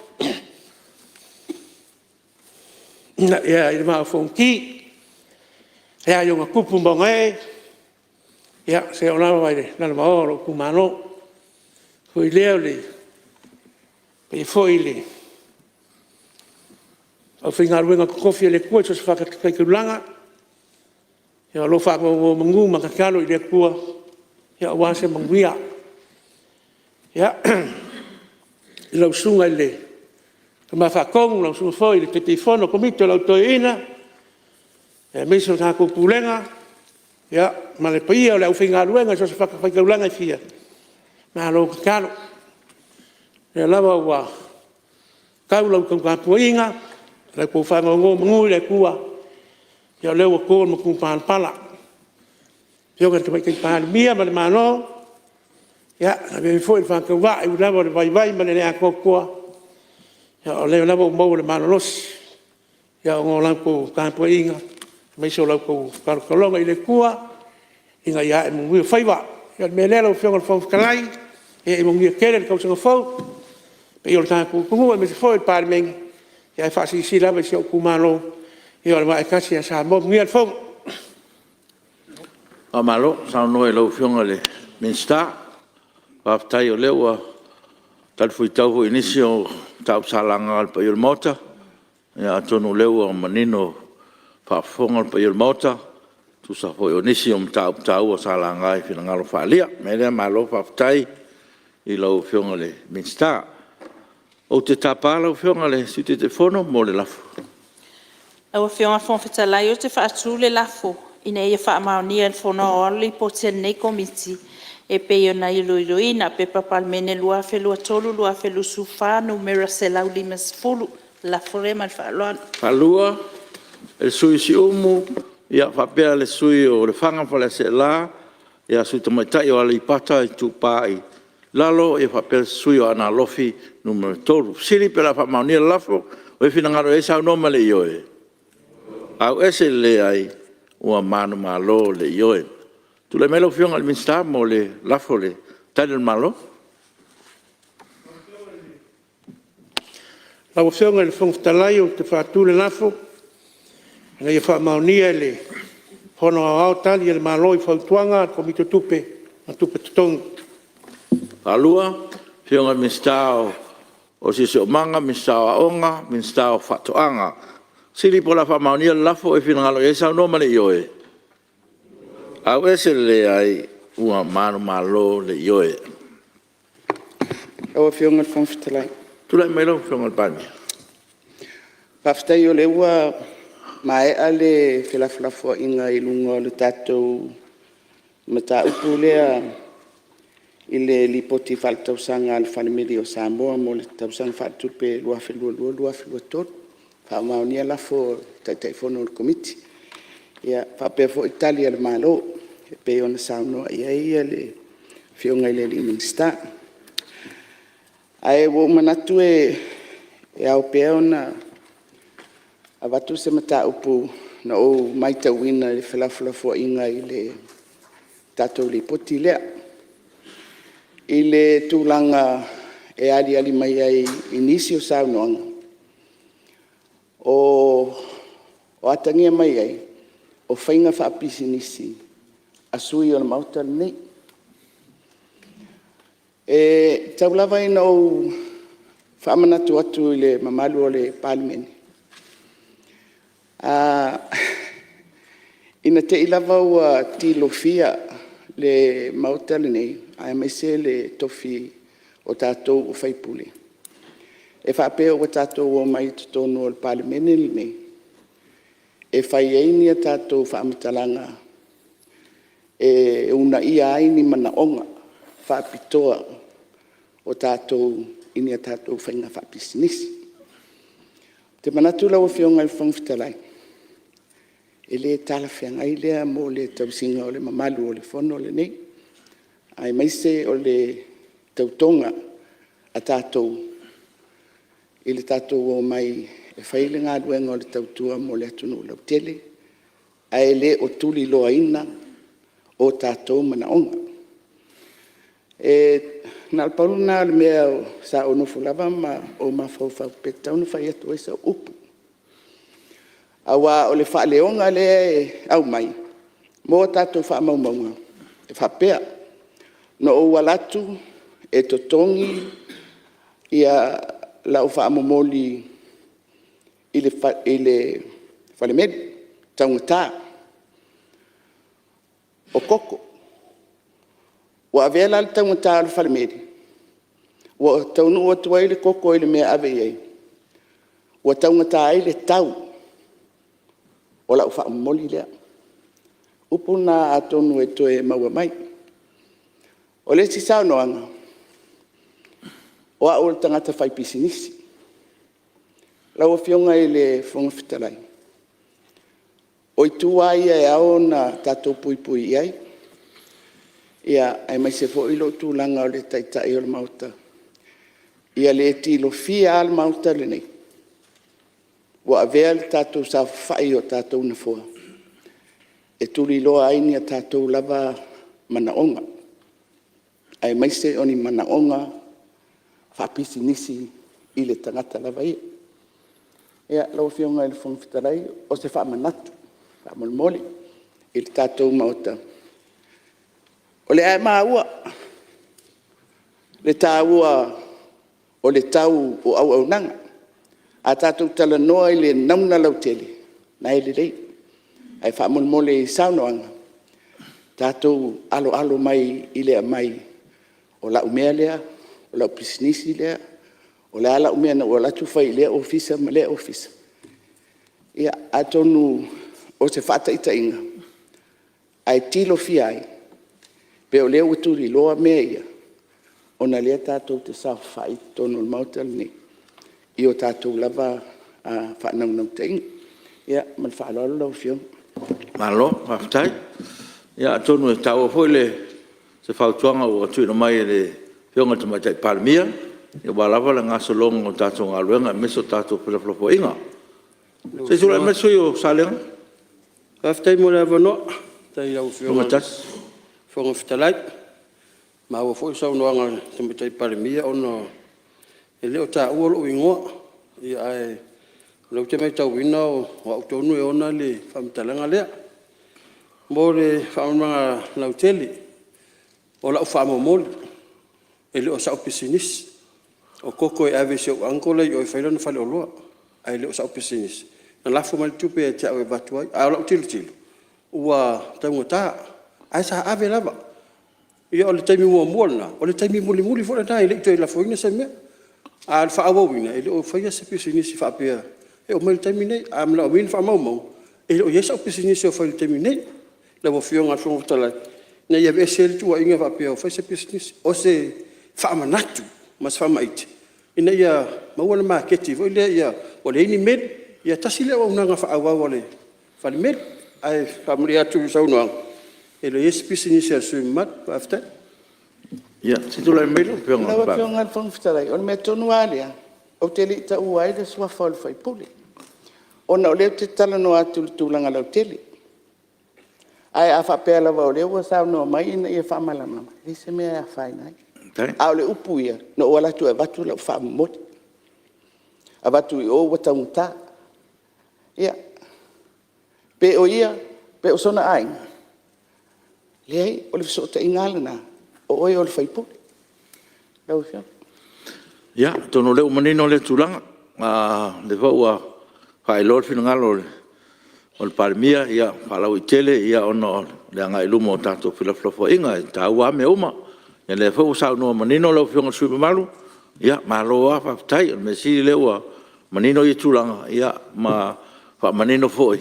Ia tūlanga o pisinisi pēna. Tā ua wha manino i tono o Palemene. Ia, malo whaftai. Leo tā ua le ia se mele tā. Tā ua e ngā umame uma mo tātou uma. Ia, whai whamanatu foi mo tātou whiraflafo inga. Ia, me se whau tātou tiute whaasuis whono whawhaipule. Ia, ono olo, ia i lava tūlanga e ono ai nai o tātou walawina mo tātou tiute. Ia, e whaftai o leo, ua ngā whamanatu. Mo le whangasolonga o tātou ngā ruenga. Tātou o maile li poti 5. Ina nei aso, pepa Palemene, lua toru, lua whānu, mea toru sulu, li poti al komiti al vaenga tau te mau ainga. I le pepa Palemene, lua toru, numero se lau ono sumalvalu, li poti whaatausanga al mtanga ruenga, o pisinisi ala manuia malepa, molto sang whaatupe lua tasi, lua. 5 pupuitasi, pepa Palemene, lua whalu, 5, numero lua, tale il malo il pepa Palemene lua toru fa numero toru. Ono pepa Palemene lua fa lua 5 numero toru. Li poti al komiti al vaenga tau te mau ainga. Il pepa Palemene lua toru fa numero selau lua sfuru. Li poti faltausanga alamtanga luenga o pisinisi, ala manuia maleipa, molta o sanga whaaltu peru olu o tolu. Ono puipitasi, pepa Palemene olu o whalu olu o lima, numero 5 sufa, tari al malo il pepa Palemene olu o whalu olu o lima, numero 3 surulua. Tule melo whionga sute te whono o komitio waenga tau te mau ainga.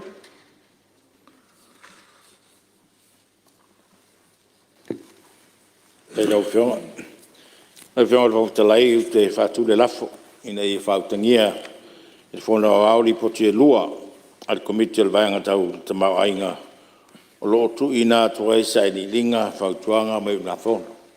Lafo le rau whionga. Whalua, el sui o whasale anga, a numero 2 o whale alili numero 2 ia whapea foi ia anoa maa numero 3 ia maali pata i tupa ilunga. Siri po la whamaunia lafo e whingalo e sao nomane ioe. Au ese le ai ua manu malo le ioe. O tapalo whionga le minsta o pisnisi ala manuia malepa?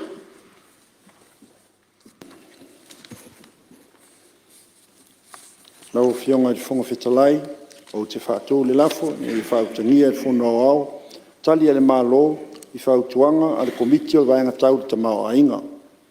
Halua, minsta o whātoanga, minsta o sisi o manga, siri para whamaunia lafo e whirangalu e sao nomane ioe. Au ese le ai, ua manu malo le ioe. Ia, o lea ua mai whautangia i whono au li poti al komiti, e lua e whapefo Italia al tātou al malo i whautuanga al komiti. Ia o le avno nei mostasio suis whono i whisau noa tātou li poti ua i lungo lau a whono.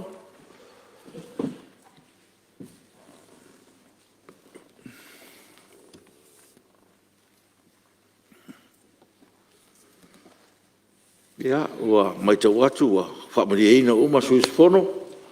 Ia tula mai le lau whionga le sui o anoa maa numero. Aftai lau whionga o vitalai. Whaonga ina li poti ma taimi al komiti. Tai komiti. Ia wa perfo in tanga benga ma minsta. O li poti nei ia le tanga benga pisnisi ala manuia ma leipa. Tausanga ia lusu lua lusu matolu. Ia ma mesi tausanga na ua peona mai li poti. Oa mai tauina e lau whionga le tai komiti. Iwa pea fo ilo whionga le minsta. O mo company ia e anga i mai fafu. Mo foreign investment enterprises, mo company anga i mai fatula to pisinisi samo nei. O company e o mai whainga renga la ko tupe ma fatu foi a fale tele au pisinisi nei au isi mau supermarket ia pe ona mai tawina. Mai sia tangata nuu mai Asia. O le matauina e 5 sutasi ia le au fai. O pisinisi ia sa whamaunia. Matuina atu iai mo foreign investment certificates. I le piliota lea pe ona li potia mai. E alo mai foi ia tupe fufua e maua va pe maua ia se vanga tupe pe sutasi miliona le tunu. Ia va pe fo ia va no whainga luenga. O le whesiri rau whionga tai komiti. Matauina e tele o tausanga ia company wha penei. E o mai tausanga ia mo foreign investment certificate. Ia e ma tausanga e reise pisinisi o whatuina. Ia pe tasi foi pe lua. A le matauina 5 sutasi la tau. Ia po company ia tausanga mai. Ea ma whamaunia, o le whisiri la, pe fia la ni company, mai le 5 sutasi lea. Ua whatu ia la tō pisinisi ma whangai oi, whawhainga ruenga ia tangata whainga ruenga, ia tangata anu o tātou turu. O lesi vaenga lau whionga le, tai komiti. O matau ina pea le tele o company e le stala tato restala o company. Le pea na mai li poti. O tau sanga lea se lau mare lima ia company. Le stala. Ae lo matau ina le tele o company le stala ina. Ea ele o whaanga ioia po whainga na tō business. Pei o la fōlinga mau tele fua ia mo meo company i lunga o le restala. Ia e lung company wha peo o whaine la tō business peo na restala e no ala i o tangata e le tō ngia no returns. Returns ia whantausanga i le ofisa o restala company. Ia matele e fua ngā luenga ma tele e fua restala. Ia e le o iaini la tō pisinisi o whatino. Tā ua ia mo le vanga le restala trademarks ma industrial designs. Restala ina le o whailonga fui o a fui o loa. O lea vai tau ma tau ina le tele o mo materials fo ie whaitau ina le tunu lo lomi mai fafu. O tele si ia o wawai ati ai. Ia o whiwhi loi ma meo designs po ma manu isi atunu. Ia tātou ma manu. O lea o vai atua mo whao ngā me ma manu fo ia tātou tatau. Ia po pui ia uma ia ma manu o tātou atunu. O mena leu tupu. O tēnā lo lomi mai fafu. Whātaula i o ie nei po materials. I ma maua ia la tō tupe a pei fōlinga mai i leise tupe o maua tātou atunu. I tātou lava ma manu ma tūlanga masani tātou Samoa. O wānga i lo tāwhi. I tā ua tau na sisila i tātou mtanga lue. E wapo kalame whalau i loa. Ea ma whalau i loa i la tau e mai tau sanga ina i a restala ina. Ma puipuia. Ia pala lava tūlanga e puipuia laro tūla whono. O tātou nei. O mai se tala i tātou price control list. E lisi foi le whaatūlanga i tau o loa. E awa tele o loa nei o loa tau mawha foi ia le alumia. Mana o mia. I aso taitasi. Ia alo matauina si pērunga tau o loa. O lea se tala whaamal malamai i le tūlanga tau o loa. E awa tatou lisi lea. E o lea lawa si lunga. E tau o loa e leisa rui foi lalo. A lea se fuafuanga ia le. A tatou mtanga luenga.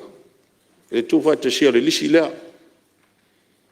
Po sao o matala whea ngai i le tau o loa. Wa e pe e sa ili mai fafole sau o. Mo whamtalanga mo whamaumaunga. E o mai Samoa nei. Ia ona avele tatou mtanga luenga. Whamaumaunga company. E whaavasenga im whaatūlanga i e tau o loa. O le si vaenga la o fionga i le minsta ma tai komiti. O le lisi o loa. O le tau o loa.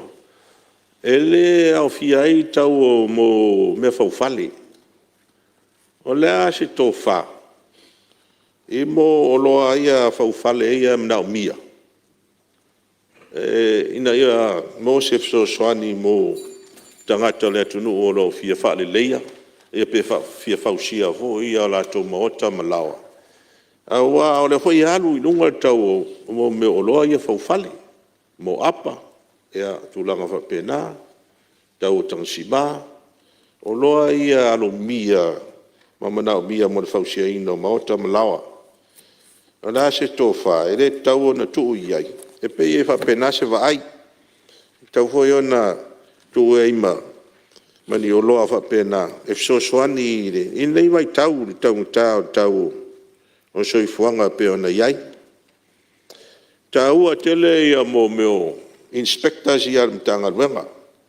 Nā tau ia lo asi whale whainga renga, misa le tūlanga o le safety ma occupational safety ma le health.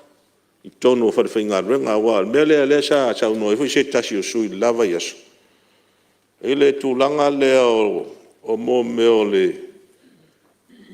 o le saunga le mū I whale whainga renga ma le whatinonga ngā renga.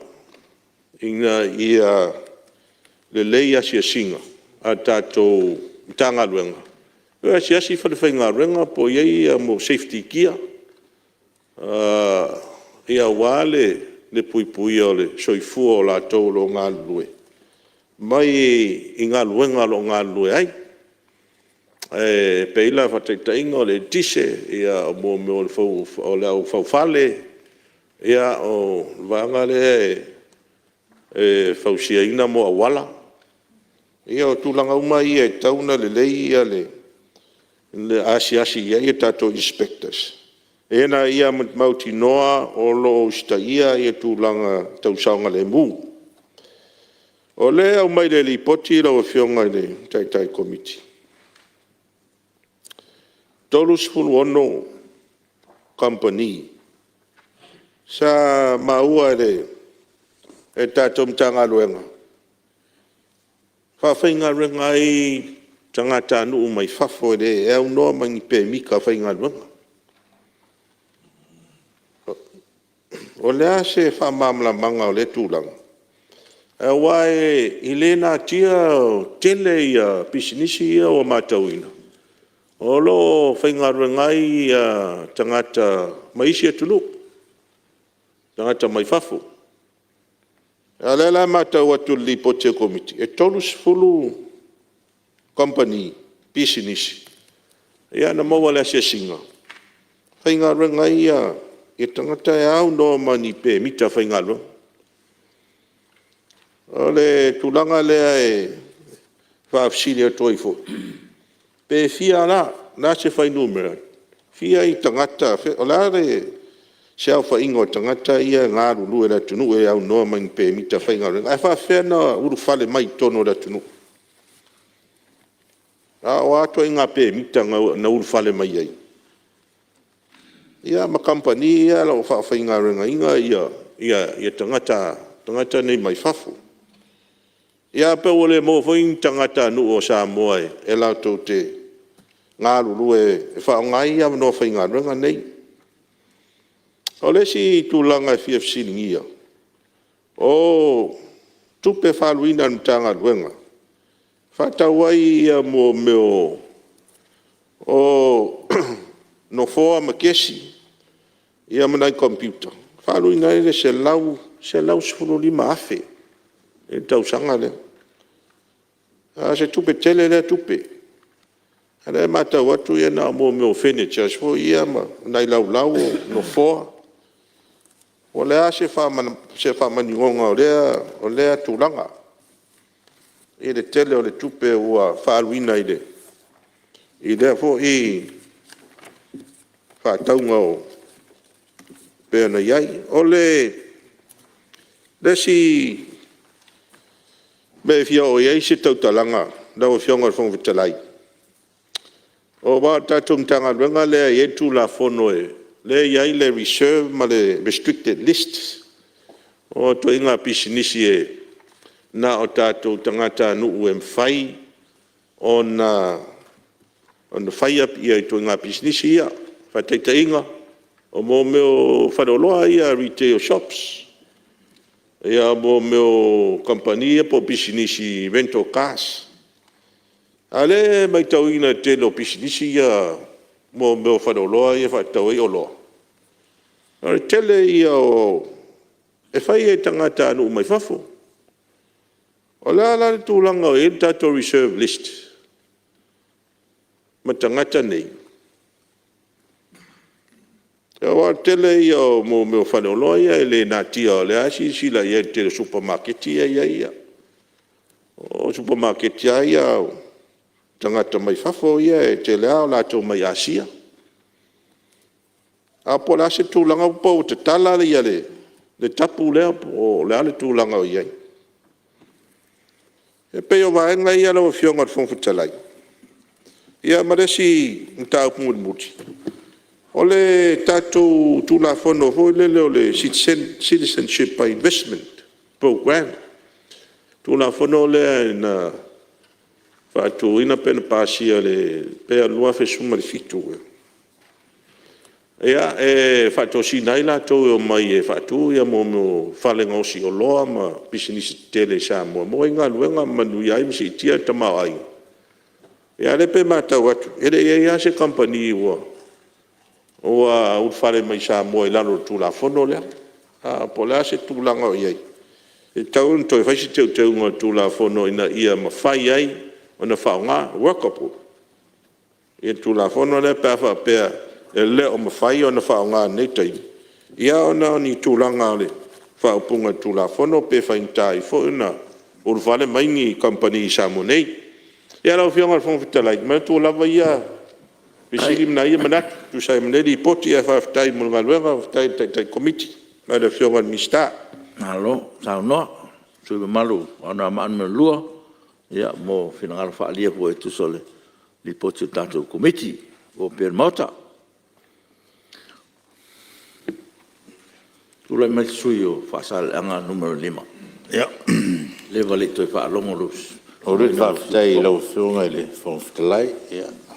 Whawhilo at whawhilai tua le mota. O manatu o le a pa velose manatu whawhiro. Nei sui il tau o tula whono. Pe whona saunoa ia le sui tai tai whona nei tū. Ile tūlanga lava leo tele o tātou company fo ia mo me o foreign investors ia me mai fafo. Tele o foreign company nei e o mai tau pēa e o lea wa restaure tono o tātou utos. O e watu ere tu alalo fo e lea i lau whionga le minsta ma le tanga anuanga. Ono le tāua i o le tūla whono nei a le whaafsira lo sui. Po le a se tūlanga fwile o mo mea o tupe fwoi e tau nei se capital a company nei e a le avoi se le miti. Ina ia ma whai e o na restaura i tono tato tunu. Ma le tele fwoi o company nei. E ala fwoi o no mai nei. O le te leo la whonga e sa tipi e la tō whoi atunu o lo te oi a la tō tupe. Ai tahu o tele. E tahu o tele a wae tasilea wae ngā tupe le lei mosi o tātou atunu wae tele whoi a tātou taxa mo wae. E pau alo si wae ngā whoi le lea lei no fia manino malamalama e whionga tei whoi mana kumitea ngā lipo. Ona o lea iei la tō o lea fia restaura me tōna pēla le utas. Ai, o lato whiringia tūlanga lea. Po lea se te lea se li miti, se capture le mawhai ai o na le stala. Wa a whaina le stala e le se vanga tupe fo e lea te utono o tato malo. Pēla volana sauno e sutai ta. A le tāu o tūlanga lea lau whionga le mista. E le ngata fo e lea le tele fo o e fai mai mo inga ro nga ru fana ai ole tele fo se tu pela mo mata to malo e ala yang na fo e mo fa lo lava lo fo fo talai Alo, tai e so malo fa sal ang no lima ya mo lo sa ho dato depoti.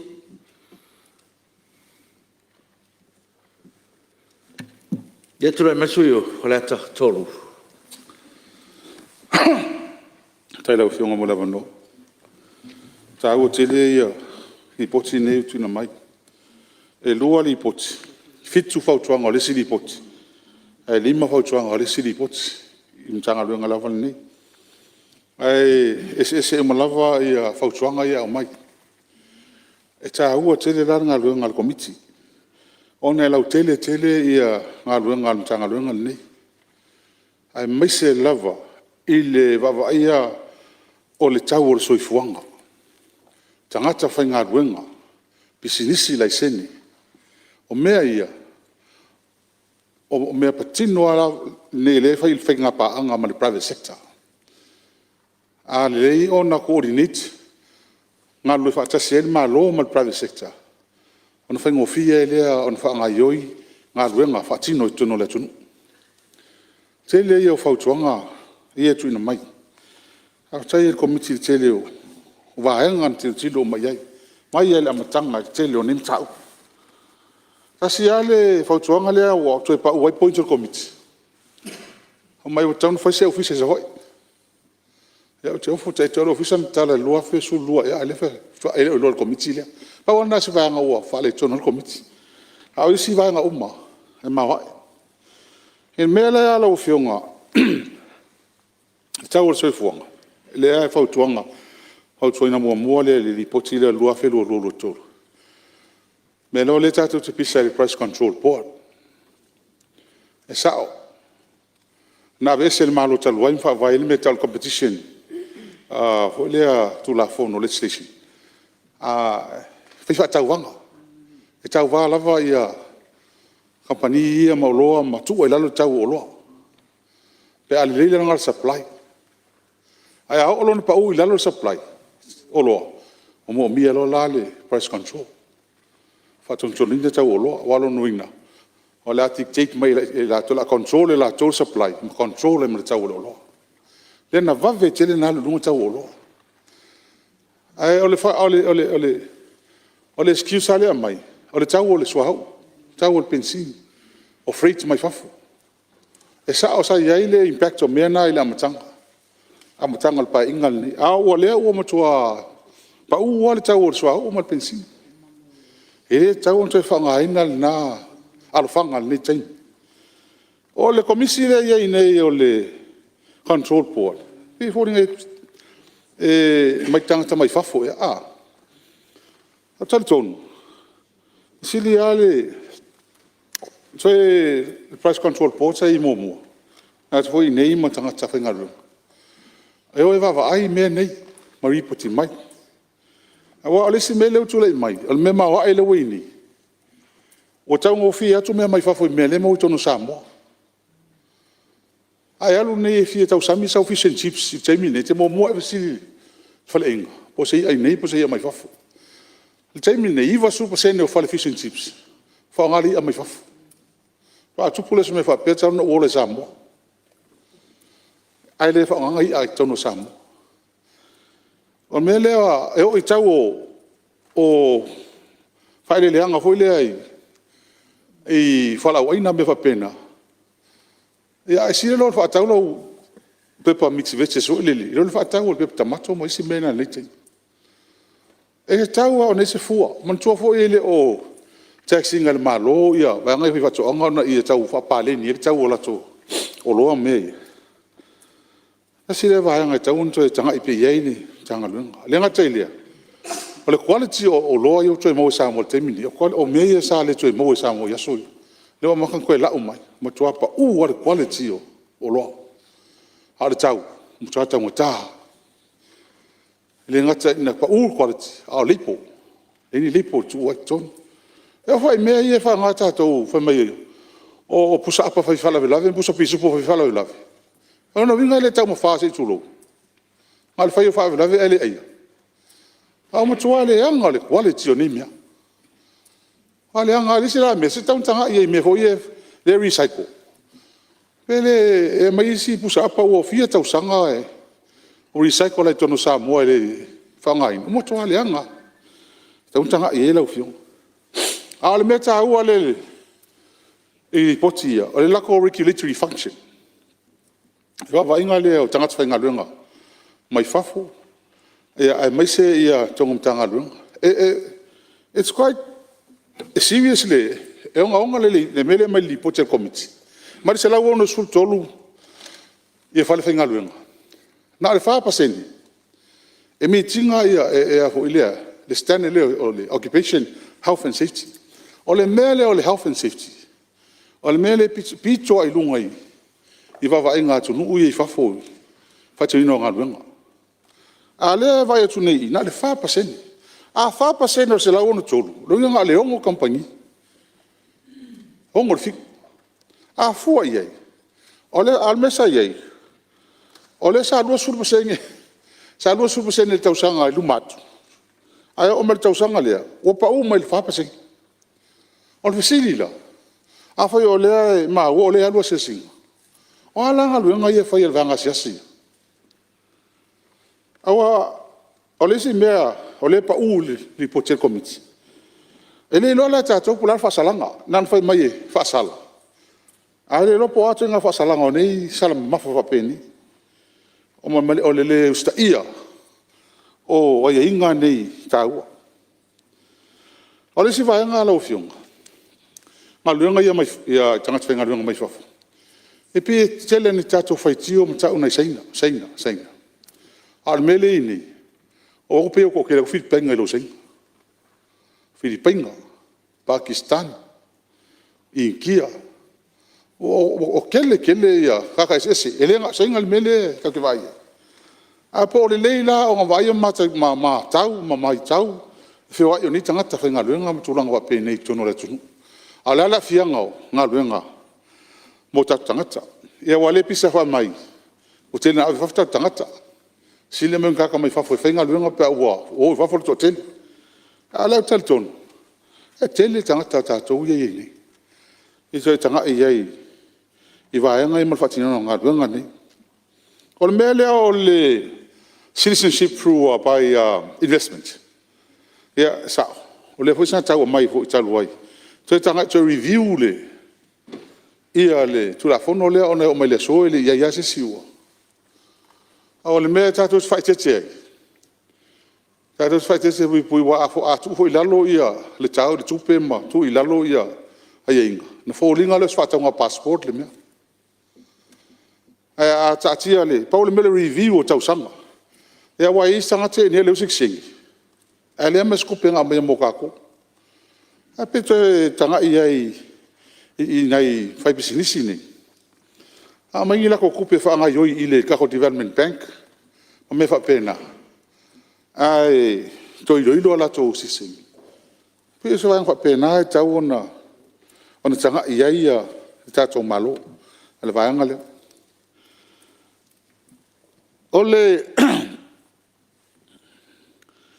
mele o business license fa mo le la ofio se o tele ana I a vese ho ta to wala fa business ke le o inga mo tuna wa pena a fa yo le o mon fatino na vai tau e se ala vai to e tamu fa ye fo ile ia wa to sanga o mai provide me financial statements yo me masani na ya au isi me o pepo fanua ma le tele o me la ve mo mi ya pe mana ia to tanga ia pe ya le lo que mo se to tula no le su palmia ia va tai la vola o fio fo tala io le wa mai tau watu o le fa du le na sa no le sui malu I tulanga o le sene business o le sene business o lo nei matanga wenga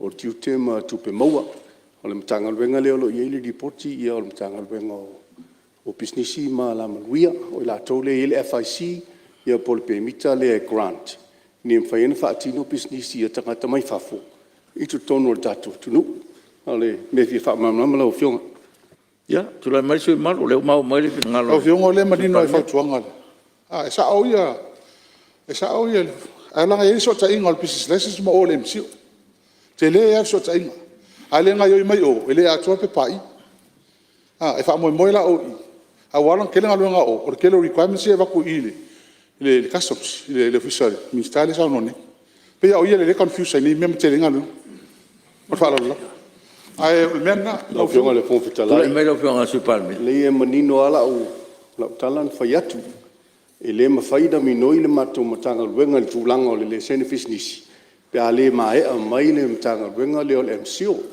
musalo se termina batu foi le o se fa matalanga falau itele ya e taula man fa ilo fa penal o fionga su mat ele e yel so tainga ai le mafai ona minoi le mato matanga luenga se longo o mai a mai ta penanga le MCO fa tai ya to le mau mai su mal ale fina wina le va ngalo fiong ana manino il va nga tolu fa tsonga na mai ola la nei fa ta wa o mo fa sele li pocha fa ta mo tu ta dum e de ese me mis Ana manino ia la faina la fina wina le tu paul mea. O tato ngaru. Pe on tal no la matanga. Ha fa ngo fie ia. Ia finga inga mo na tatanga ta business.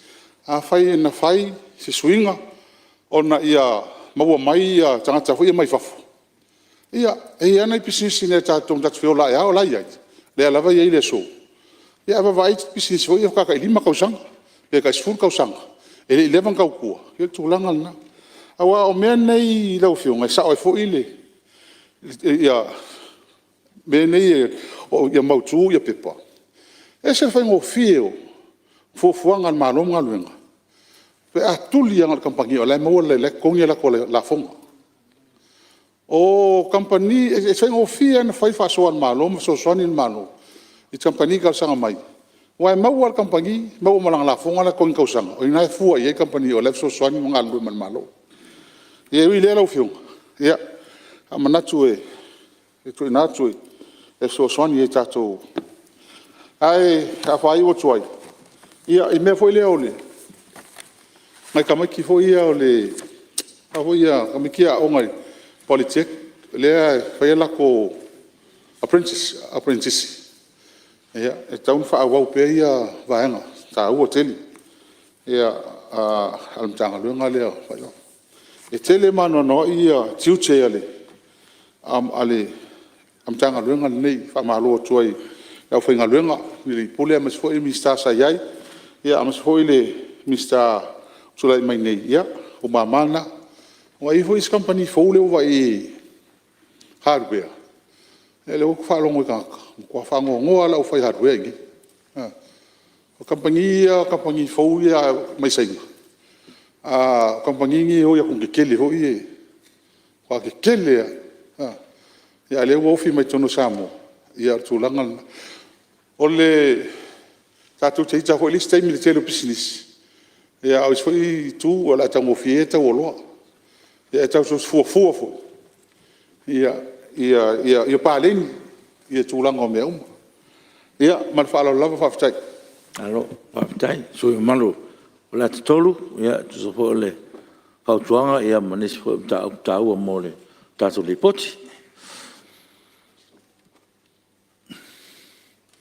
ia tu le mela fiunga si te telefono pai tua wow mai sa no o ia tu le mesu sa fata tu mutasi o le ya sa si o mi ti tirato ia tu le mai no fiunga le fon fitalai ia tu le foi fa di semana tu ile Lili poti ua tawai nei numole motor Palemene.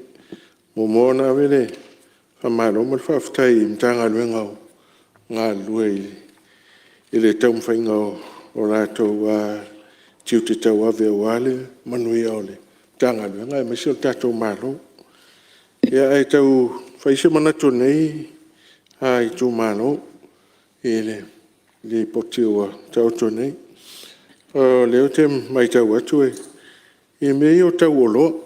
Tau o loa ma ngata i loa e tau anga i sau tala mei o e tele wa whalongolongo so fo i Fonotaga talo i sa whane fo i nisi manatu. Mei o lau whaipam pensini. Lātou i e whai lātou pamu wapea. Tele aina whaitio ele company o loa vatua ia le pensini le ia lātou pam. Ona ele o iai se fua le o le wafo ina ngālu lua whatasi le asosi le au whaipam. Ia ma ave tusia ngā i le company le vatua ia le pensini ma mea whapena. Ina ia i loa le e fo o loa o ia me i opam. Ia manino le ia le tau o wai o maitotongi. Ai o lato mautinoa le lei. Le tele a vape sfatetainga o se sfuru a felita o le pensini. Ia ona watu leo maitotongi watu lato loli e feo inei. Ia mo le fasila au le foi le to te sisila foi e fua mai lunga o tangi foi lunga o tangi. E le tali tonu ai le asosile. E la fa longo lato mauna watu. Tau ana i hoi se mita i tua o le taimile la atu e whaalu ia le pensini le ia la tau hoi tani. e mau te noa le o sao ala tau. Ia o te masale o mai al temine. E le i whaatino ana fuafuanga. E la lo taita tatonunga e le fionga le minsta ma le tūranga. Se le toa i whai ai. Se le toa i whai wai telefte na inga i ai. Ia me hoena o te ro isi tangata sala tau whai ai. Ia me o pamu pe o tau wha mamulu. O malo siare ngau me wha pena. Ia e le la tau hui lea whai tia ngai mātou whalongolongo atu i ai. Alo na lua mo tangata whaingaluenga. Tangata whaingaluenga lea. O la ua utilo i tuā i le mātou tūmano. O matua whiwa i su e ni tangata atu e ngā lua i whatoanga mtūlanga wa pēnā e whai. O whiwa su. Au le ngā whatia fo e nei a inga e nau e whaia la tau whatoa. Ia le tau o fo i le leo tangata, tātou wa tangata. A le mea leo le whawhitau li leo o tawai atu fo i le. O whiu e o lai ia tupuranga e leo iai. E leo iai e ngā lulu e fo i ngā lulu ia whapea o whatoa. E te whiu o le whawhitau li nā leo te vai iai. A lai ia tupuranga. Ia ma vai fo i isi business. E whiu ho e so ia la tau tangata whengaruanga. A lai ia tupuranga o le. A e sisile le te leo tupuranga o le poe. Tal lo tal tolo la e no fo le awala ma. Wa ai el telefoni me va pena. Au fiu e tau a naui me i o ngālu ngā va pena. E lea nei e tau i alo ta italia manatu. A fai e whaatu e tuai el te mawa inga o tatou atu. Ai le sisila toa i el tatou malo. Tau tala wa noa e. Nai tangata hui e o mai whiwhai ngā luenga i tono tatou. Tono tatou malo. A ngā luenga whapena. Wa e le toi nā tia. A e sisila isi a inga i o tātou iei. E te lato po se fiti lau whai ngā lai. Lai tau sitama mai ei ma. I tono ai. Ma fo isa e fiu e sue. E fiu e sue ni tangata mai ei. Ia ngata hui a sue nisi o mai tue vaia. Lai o tātou mātua ma tangata. So, e o altongi. O altongi whase lau tā lai vai asu. E nāna tasi alwa yaso so ua musu ho. La ulea whaitau i tātou maro. E lea matanto i te tilo i. Tau tala wanoa i. A waifo i mau whaleolo.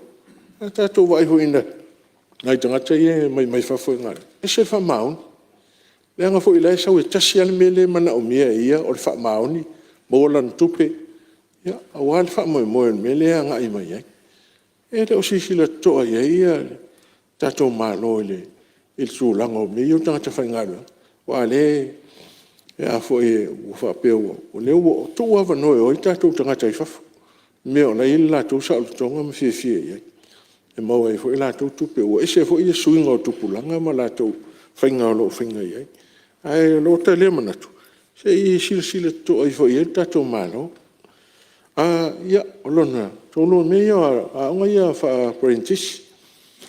A onga ia e wa e peye e whaatino atu e le tātou mtanga nuenga le MC o lia. E o lato e au tilo i lau telo le tunu. Ma le mea o lai le mana o mia. O le mtanga nuenga la le a ngai tua i tutono e misi tono le tātou malo ma company. E wa i po a ma tātou tau no mana o mia. O lato te sa ilia ia mea o lo mana o mia sef so soani tono o whanwhenga ruenga o foilele so se mea. O la tau la e sa ili so tai male tatou universite o na ngā lulu e whaatasi lea. Pe wa o melene o prentisi la e o te loa pe fitu e am tātala i e. E o mai lea so te msalo o fasfulu tau sanga o tō maua. Ai le si la to ai le ngata e tati e wha wa e tai whātau sanga o whain mele apprentice, e whai pēhale apprentice. Ai whapopo isi i kose si e le mana o miele umi o na whaatino. Whai o e olum tanga luanga e sa ili so. Mena e lea na toi o mai o tangata mai whafofo i o insinia whapitoa po a. A mena e o e ia le tātou a mtanga luanga. Ia ina ia lau tele ia le ia lea unga lea wha princessi a tātou. O te whaftai mo ulangolango ina le tanga luenga mele o le sisinga o le saunga le mu. Tā ua ia. Le team to tele na e masanino vai o atu atoa le itinga mu leo tele uma e mena o ia. E la to ile o ofiso tupe. O te whena to sisinga ia mo le saunga le mu. O te whaftai hoi le komiti lea o nai. E o tu whata ua ia. Ia me mo saunga le mu ni me tu tupu mai tono fo whenga luenga. Wa tele a hoi o tangata ia ngalu. Pe ele ano tele me ia. Ai o te whaftai le tanga luenga ma le tu whatasia o komiti le. Ina ia whamarisia, a alaina whamarisia. O masani e hoi tangata ia ngalu. Ia ma le ia ni whalawelawe tupu. Ia, si manatu nao leito malo, mananga whalolo whaftai.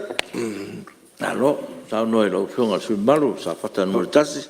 Lau whionga fōwhita Tula mai lau whionga sui malu. Mea lava le fia whamarino wā fo ile no fosida fia o le maota o leana ta ua le sui mamalu. Ia le tūlanga fo ile leo pampensini. Le whapea iei le fua, le la au lea, le dipstick le fua ile, le a fo ine ile tane le teik leana ta ua e lau whionga. O le matu matanga luenga e ngafa ma le matafa yoi lea, o le matanga luenga o le tiute. O la tau e fua inga le tūlanga o le pensini. E fua ile import le mai fafo. Ne te ua fiu si beat star o le MC o le. E su e po fea i le la au lea. Le fua ile le pensini. Ia nei matanga luenga o le. O ia ile fua lea, ma le avatele. Ia, po o manino le la au lau whionga sui malu, sa whata nore tasi.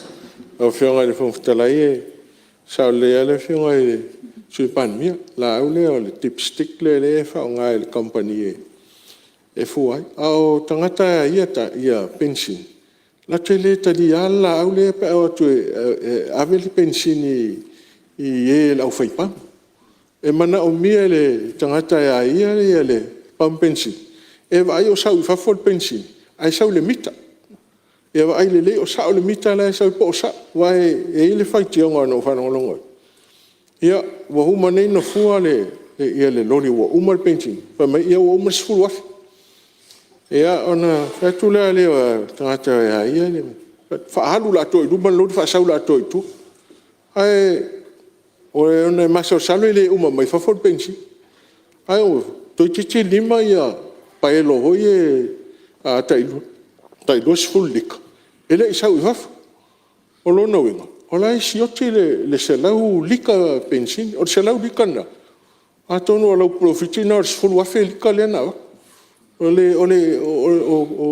atina ai o pisinisi e ma ale ia pe le nganga ha ma toi lo fio Alo, aftai. Ia tono le ua. Menino fo sa no ngal sui malu mo na ia fo i fa no te inga. Ia tono tau fo.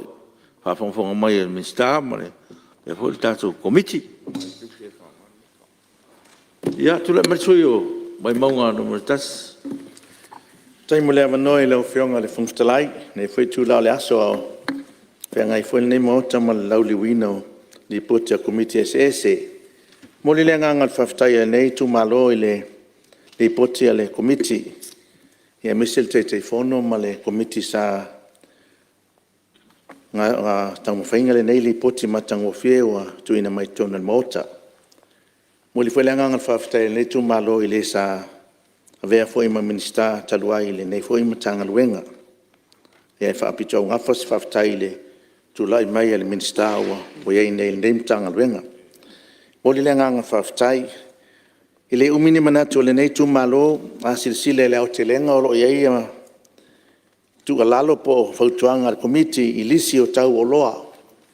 Ile posili le on sa no foi nei sui le tato price control na iai. O inapa sa tau toa esi o tato atunu ile tau matal soifuanga pela o le winga le tala. Ia le tau into e au mai tonu le price control ea. Ina ia vaai le tau matale wa iai. O le winga le tala ina ia whapipi I luma I fale o loa. A te alu atu efe mai ua se lau le pusa moana ta vaaila ia le tūlanga le whaitotoa o fale o loa po atu langa lo iai. Ina ia Whea ngai ma le tūlanga le i le taungatā wa pule ale, wa vea le sioki o loa ma tūlanga i le tamau ainga wa le teimi le nei taungatā soifuanga. Wa pule al whai o loa ia ia na ia tau. A oila le mafatia, e mafatia na i o tātou tangata. Pio le angangana tu alalo ai lau whionga te fono e mes foi tūla e mei lau whionga le minister. O le si tūlanga e whia watu mo meo pe mita ia mo le tuina mai te tonu o tātou tangata. Te le foi nisi tuin sauno ai. O na pe mita ia mai o tātou tangata whainga luenga. E pe ngā lulu e whātasi e ili matanga luenga leo leipa. Ia ma le tanga luenga te mai tai Palemene. Ia pe lao lo ta eita langona. Ia pitau whawhainga tāla i titi nei mea nā. Ona e pe o tele au whale o loa lo ia. Ia tate vai atu tulou. Nei o tangata mai whafo. Ia ua whainga luenga mai te tonu. Whawhena mo pe mita o nei tangata. A leo mai o e leo se retail le whale o loa le iai. Ia o le winga le tala. Ia ngā lulu e whaatasi le mtanga luenga Palemene ma le mtanga luenga leo leipa. Ia tau whapena na ia. Lava le wha lau iloa ina. Ina ia wha asala lau ale ailo. Ia na a mai leo tangata ata mamai au isi tūlanga. Ia pien saunoa nisi sui. O ai pipisita wa mai i whafo. A whawhena i o tātou tangata lena nofa i nei Samoa. O le si mea tāua e ia maua se manatu ma se o le reserve list. Ia maua le whain trau matu sui lea. Te le o mauti noa pe iai le pampensini tonu o le reserve list. Ai mai taua ma te toa le tele retail shop. Whale o loa laiti. Ua operate te tangata mai whafo. A o le reserve nā mōna i o tātou wa tangata. E le mawhainga kampiti na i tangata nui tua ma stoina ma siloma tua. I tangata nei. A le ale mele tupu. O tātou wa tangata ua whapea ue ilo so whale wa le mawhai. Ia ona e tu uala e se tangata anu mai whafo. Ina ruatu le tangata anu lea. Ia walu ele lai sene ia oe. A ele oe o le esel tangata lea. O lo mai tauina ma moli mawina inu i tua manisi. O lo iel temile na. O le winga la o le lape o le nanga. O le matanga luenga. Le ngata o matanga luenga le leipa le whaatino ele mea. A matanga luenga fo i o tupe maua. Tau noa se singa ma vai pe langa e reserve lea. Le ngata i namo rento ta vale rento cars. Ia unai mea sa ia whapena. E reserve mo na o tātou tangata. Ia lewa mai la tau nei o ta whili saunoa ai. Muli le nganga whaftai le mele whipa class. Whea ngainga nāna whai. Ia pe o whapena le whatau inga. Ia o leo manui ai tātou. Le si vaenga tāua lo i komiti o le palau mata ma le whisky. Le sa whangai oi le Stross. E o mai le teimine ia talo whai le au nanga fu e lea mtanga luenga le malo. Ono lea, e le o iaise pisinisi la tau te whaua wina. O le Stross ngal whatino ina. Ia le tato maua i whalau mata e mai le ulu. Ia e mese o le whisky e mai le taro.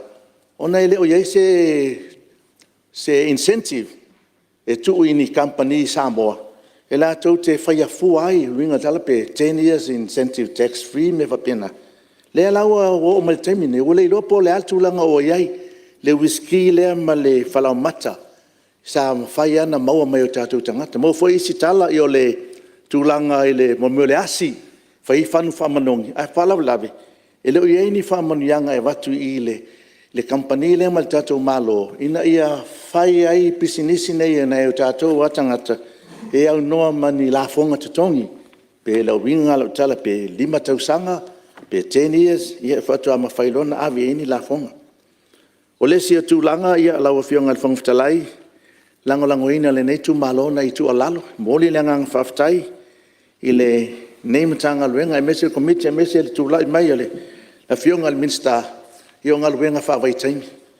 I e pe te talo atu o leo o se e ngā luenga whawaitangi o le ofisa le tupe, ia sin whawhisili po le ale tūlanga o lo iai, wa langa lesa i lalo al matanga luenga le.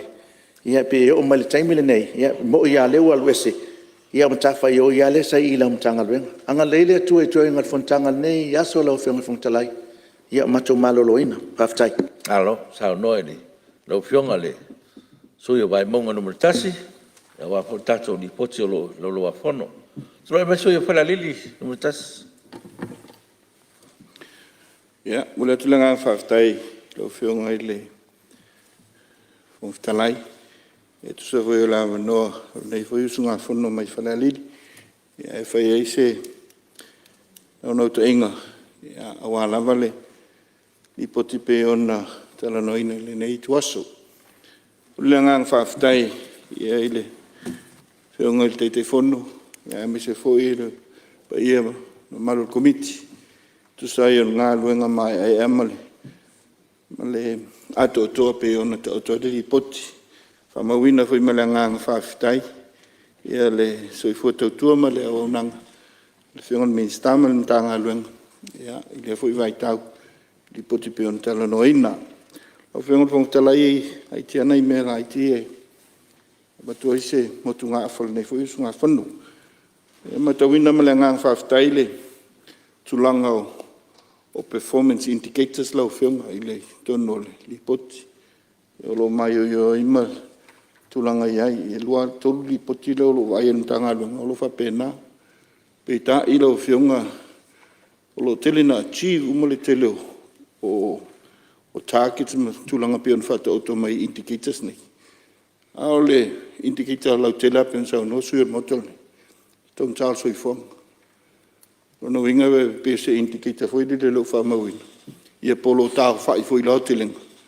Ia ai le o lo tino mai pe lo winga le nai tau. O se tu ala lo nei ina ia reflect the leile tulanga indicators nei.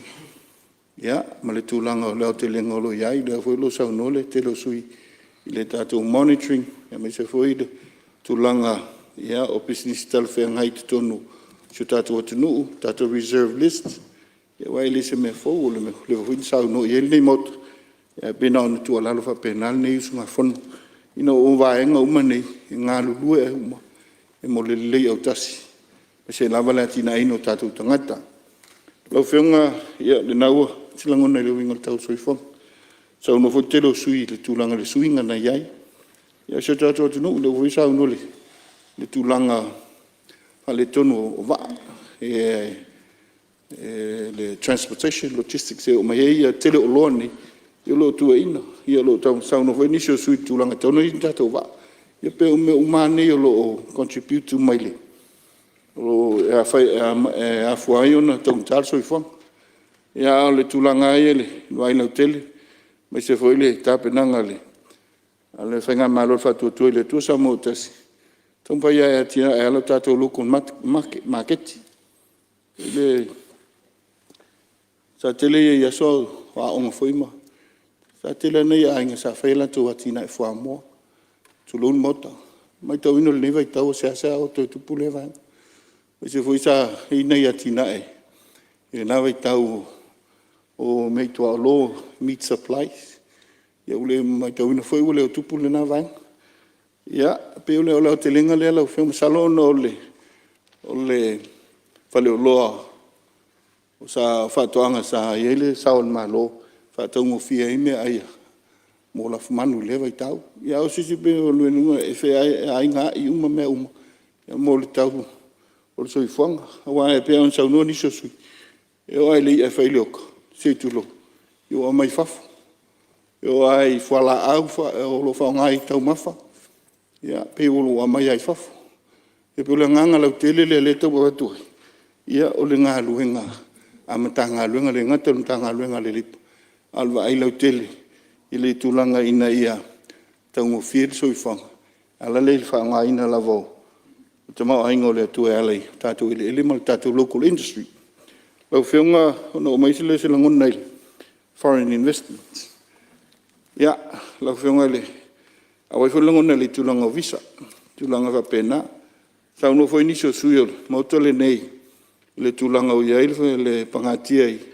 ia lom fo infa nau ia ono nga lo fa vai tem fa moni lele sa no ai foi ni futie walum tem lo sola sa no foi ni siu suyo motole nei le tulanga pangatia amatona na ia le tulanga pe fasili ngel fa maonio alum fa nau wa le tuol tanga e va ia ngalwa ia pe fa penale tulanga o ia lo no nga telea ma fele po ngai o ngalwa nga umai ia e anga me level taita inga ma le malu le o pulenga I tonu lenga te soifua whalengang.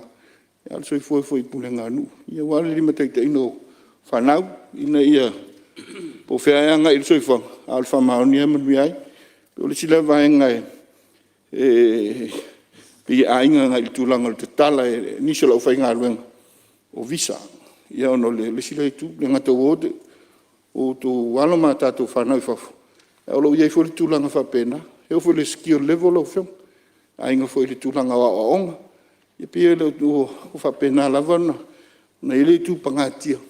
O le tātou leipa force lau whiong o le talai ia pia o isi e vaenga tō lalo I whai ngā malo. Ina ile sila lau tele ngā tina ele.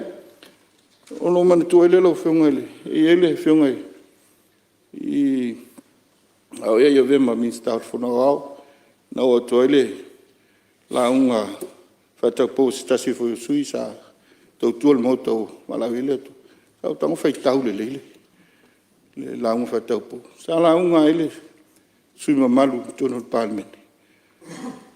Foreign investors umai o mai. Tauna fitu su 5% o le lato return. Whaongai tono le tunu ule nei. Toi whaongai iso se atina se tonu nei. Toi leu lopo I se tūlanga whapea. A o le fina ngalo leo tama sa iai. Pea o le pae ingalo na iwa lo na walo. Sa ele sui malu leo lo tau. Ia na lango fo ele. Fai pule le. O le neitu malo. Ia le whionga ia tuiloma. Ia vai anele. Pa io le tumalo. Le tulanga le, fitu su 5% o le return a le foreign investors. E tau anu tu e whaalu I tono o Samoa. Mo le atina ino le atunu. Me le ana ona tu e watu e whapena ile. I en tanga anu. Io le nganga aina I atina e o tato local industry. Ia e atu ele whamalosi. Ia ele, te whiongan mi star. Ia, male, pa io tanga luenga.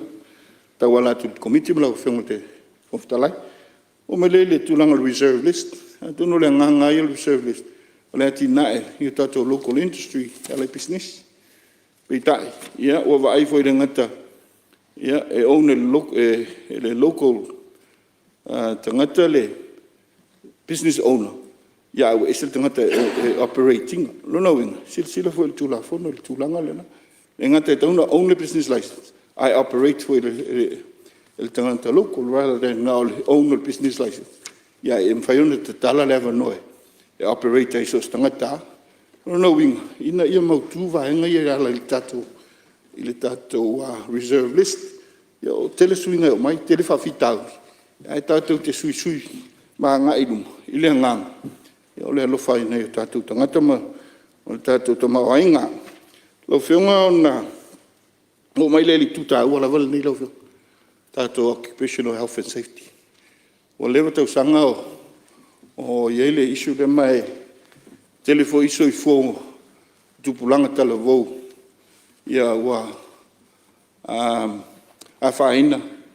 Ia, ini tulanga o ngā ruenga. Tele I o le soi fōle. O te lau pawala le fasili. Po maua records o. Po whaia ni investigations me tūlanga pena. Ina ia malupui al tūlanga vang. Talwai nei a li whawlau tau el tise. Lunga se tasi o whale talwai nei. Ia sa tilo a foi male. Momo le loto. O le vau na iele tūla fundu. Aulo ia ale tūlanga ile. Whatinoina male implementing ole. Lo tele mauro se mwhai aona iai. Whaina regulator mtanga ave industry. La tu te enforcing tu la fon. E ona regulator tu le peta ele o awale sile industry pito siliona tele tangata marilu lungo le wafuri si vainga to tele. Ya tele yo so fon mal mau lungo le waf. I containers ma loli tu langa fa pena. A me se foi ia ele construction industry. Pe o lisi le vainga lo fio. Ia fa ona te se atu tanga luenga lo ia ia ta fa yoi. La tu te vaia ma administer tu langa le. Ai regulator le tanga luenga. Ina ia fa fa ngofi. Ya o se tu alalo le na. Ia e so ni toi. Ia me le tu muli le lau fio. Ia te vaia ma le lo fa tanga luenga. Tele swinga, tele latina o le tunu, me se holta ma ainga. Tele yo le se sengole. a tina e fasu tau sanga te wai maleas. Ia alo tu whaatasi ai lalo ile leipa, ia male industry, ia ma manufacturing, ma tūlanga lona o te lenga. Ia, pero le tūlena, ia le tūtei fwoi tu sila iai. Le se awa hanga tau alo ia lalo ila ai alo, o function tu mala ai alo. Ia i tono industry tai tasi. Ono winga, ia, pe e a inga le tūlanga le leipa. Ia ma le tūlanga le atina ino le tomai, ma le skill, ma le voma. Ia o lava ina avea matanga te matua. Ia po le tūlanga le na mwhaiona sila iai. O se tau mwhainga le anei tu malo, le alili. Ia wale li potia komiti. Mia le fono le fiafi. Alo, sao noa le. So malo falalili no matasi. Se o nisi tu taua. Wala fo ile anga iluma. Le fo i tanga luang taua tatu malo. Malo, papitai. Ia, tūlai mai le te tai le tūngai.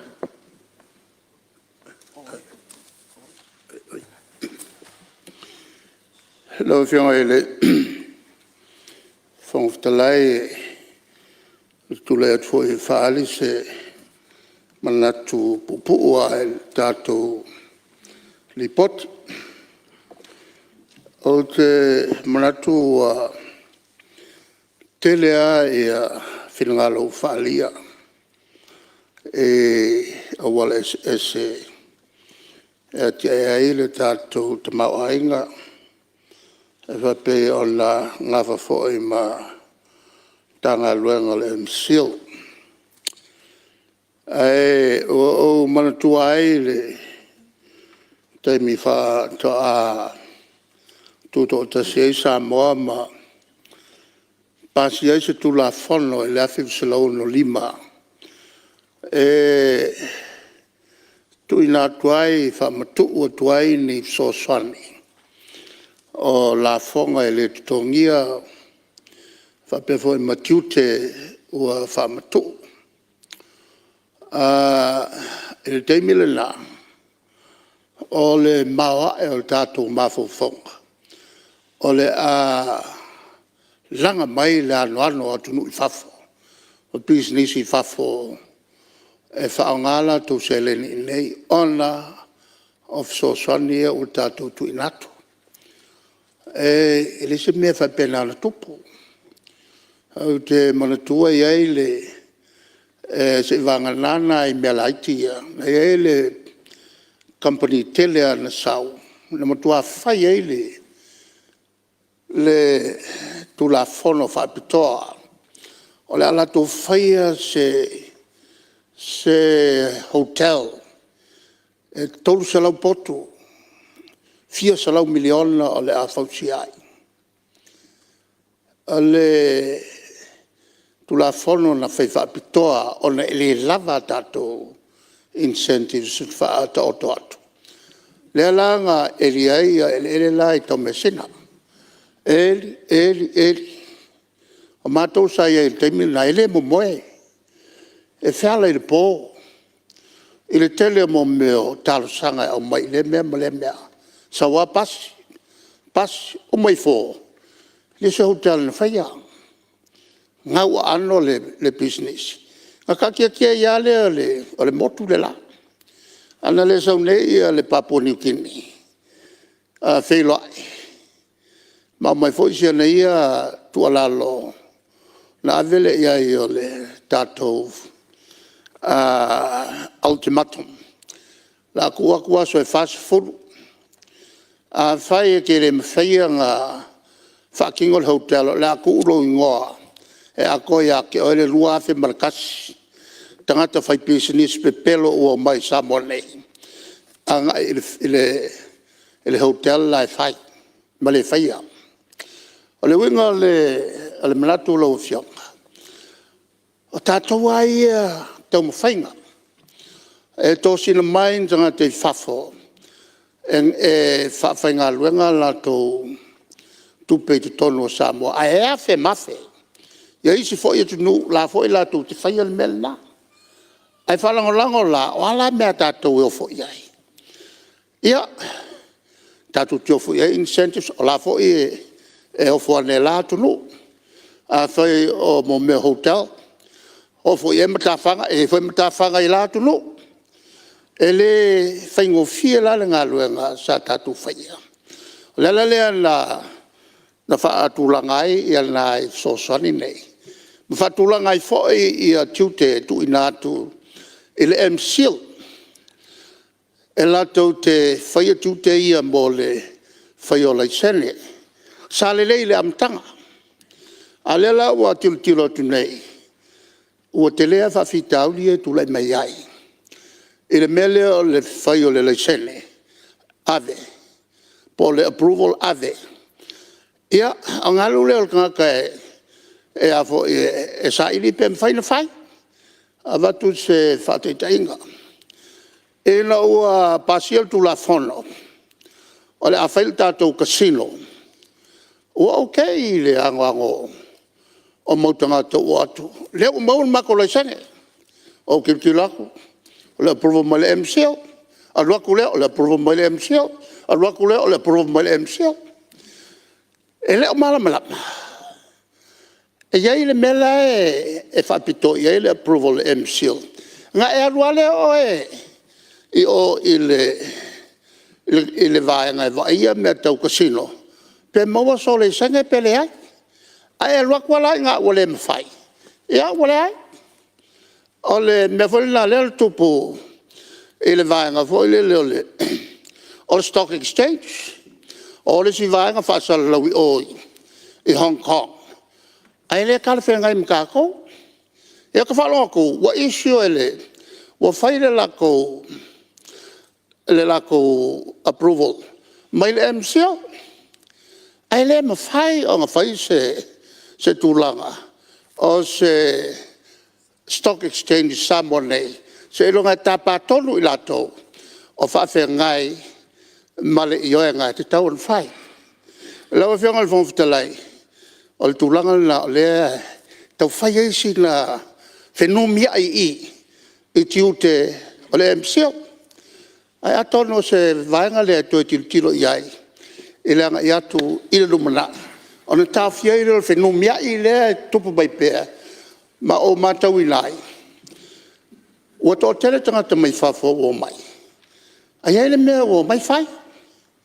Ua mai whai sua e ia ngai kingi o kākua kangu e whai pui pui ai. Saua ilo I lalo le senge. Lafi mai I lalo le korua. E le umianga ngā whaile ai vai aku. I o tū mai tot ia fōringa o tangata mai whawho. Le mea le whawhita ui tele nao le ele. E lafi mai le kenge Samoa. E le tangata mai whawho. Na o tipo tinga pawanga kakanga o ki pōkia. O ngau sau whaasere kenge Samoa. O le ala whai paipa. Ai ngua umaloa ngā pasia ngā longa nofo I nei. Ma pasia ngā lai senge ngā wholoa ma whai le aingo steni. Ma lia wa musu ia oe. E ana o tā pālole o le, o mai lole mta o pui atu a. O tā pālole immigration, se kilkilo ngā I le record o kankalangi. I ngā mangwa I ngā I a mi o ngā kankalangi. Ia tūlo I a marki poki. E a 24 hours, well, e se mele tu nuu nei. O le tūlanga le nāla wa whionga le whongfutalai. I lave ia I tu tonu.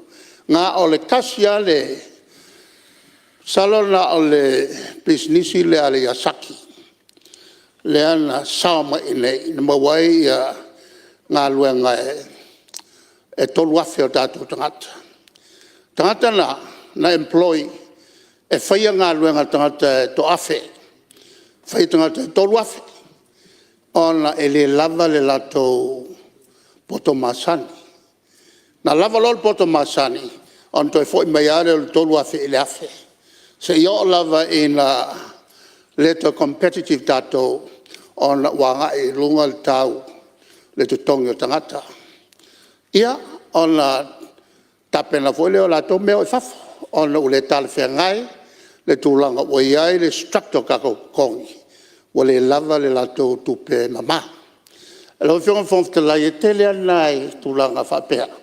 A whaingata e whengai mai tātou. E le teimi nei, e te tau on la malosi. Whamalosia le tātou immigration. E sila te toa I tangata nei o mai. Ai mai se pe au le taimi e whai ai ni a tātou na tātou whiangainga e te talailo mai sa oloto se tunu I whafo. O ni a tunu I whafo sa mo nei.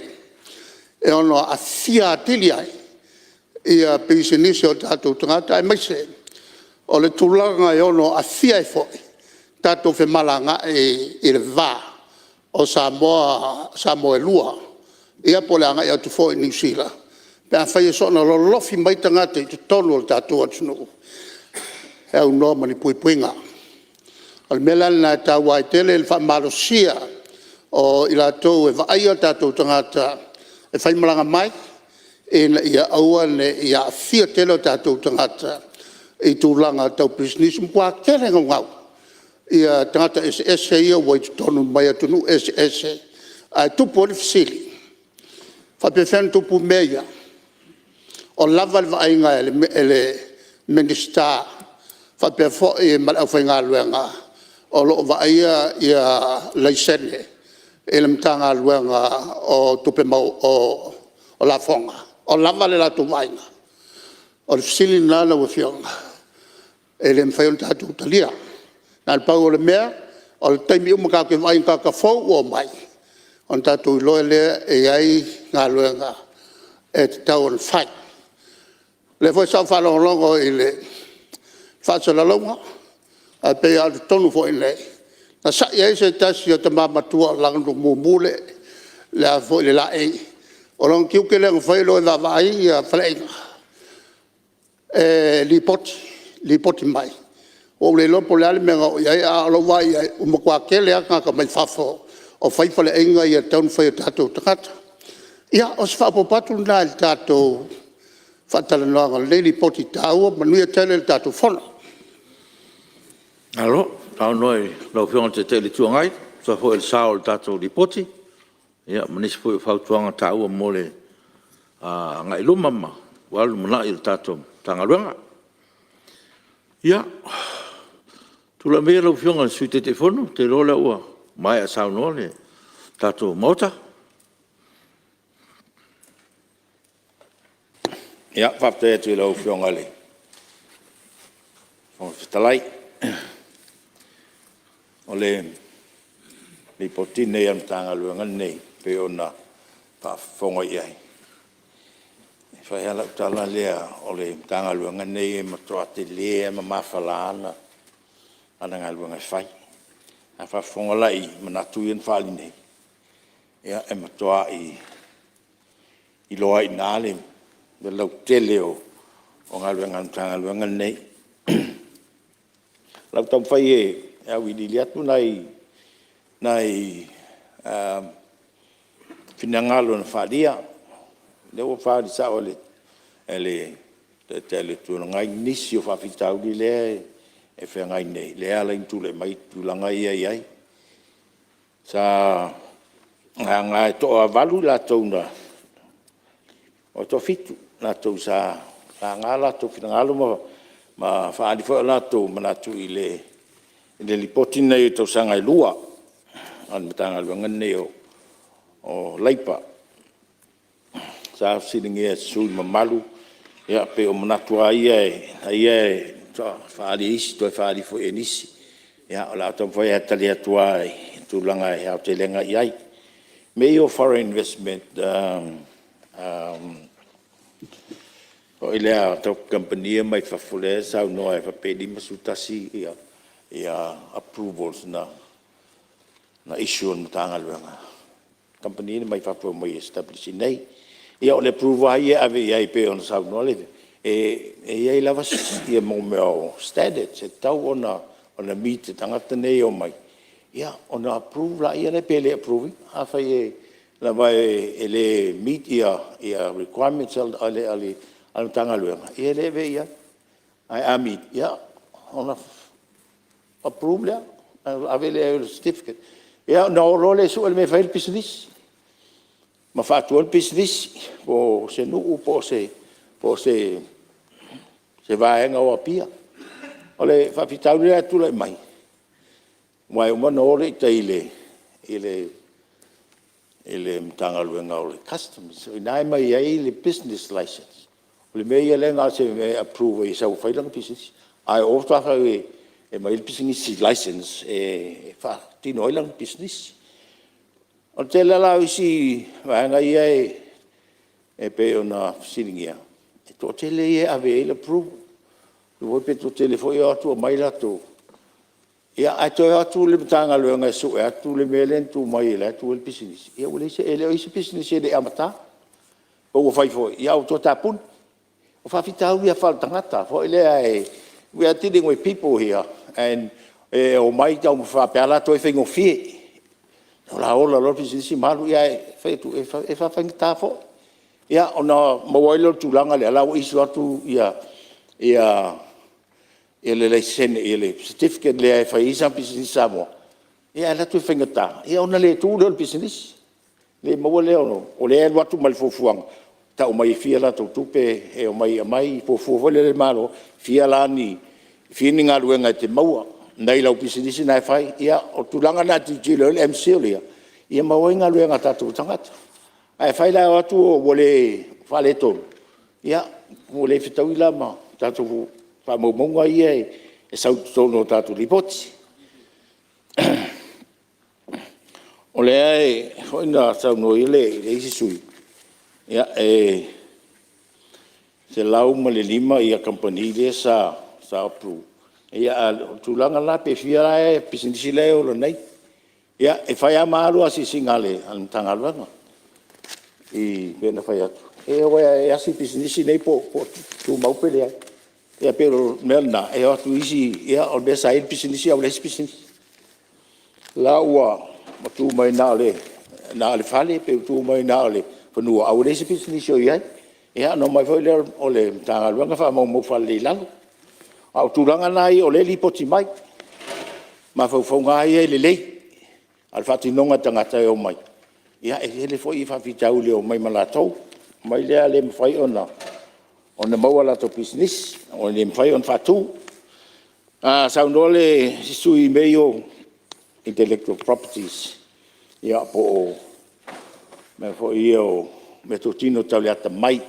Ia e tau tele. Al mene sa lo temi I le msio samatu mawai ofi e Samoa tonu o le fala pitonga nei ele la pitonga le mfai ona le stala o tatou intellectual properties I tonu le la ta vai atu le o te le atu pel tatou mtanga lengo maua mai I le stalanga mai o company ma tata mai fafo I le mel nei le AI trademarks or industrial designs or geographical indications mai sia mea ole me te tau ona fai se fai ia tatou property intellectual properties nei te tau ona le stala e tangata e ona mea ia tau ona le stala o isi a tatou mea wa tuai wa lus wa kopi mai e isi tangata ona tau te lei copywriting tatou nei ma ave ai le fatu la fongaina o mea tangata I Samoa o mea company I Samoa e le ma fai la vala sisi on to fa nga ko le na duplicate mama wai la tu tupe la ngo mea le saru ai le ia le intellectual o tangata Samoa a pe le mea na le ua tupuai le o sawai e lei ma mea na mai fa I o tuai tatou ona le stala mene te min tatou amata mai ai ia le lava e fai ia o ngal tanga luanga me fo io me tau lima tu langa va pena o mea na e tau ona le stala I lalo o tatou me totino nei tau le intellectual properties ia ole tam fai ngal tanga luenga ina ia ua o vai pena sa noanga la fionga le sute te fono to lo le tato to no mo tato temi to fu fasin tato malolonga ia ole ara le ua ona tuese la fa wa sa noanga pa tato te mai pa tato ese ngal luenga le fono ao mo le malolonga le uri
tātou tomanga mo malolonga lo sao noa, tātou tau le fionga le. Whiti te whono, tāu salanga sui ma maru. O tāpala u fionga, whaaralo wha o ina lau sao noanga, tātou tau. Kaftai lau fionga le whangutalai. Mon fwelea ngangar whaftai.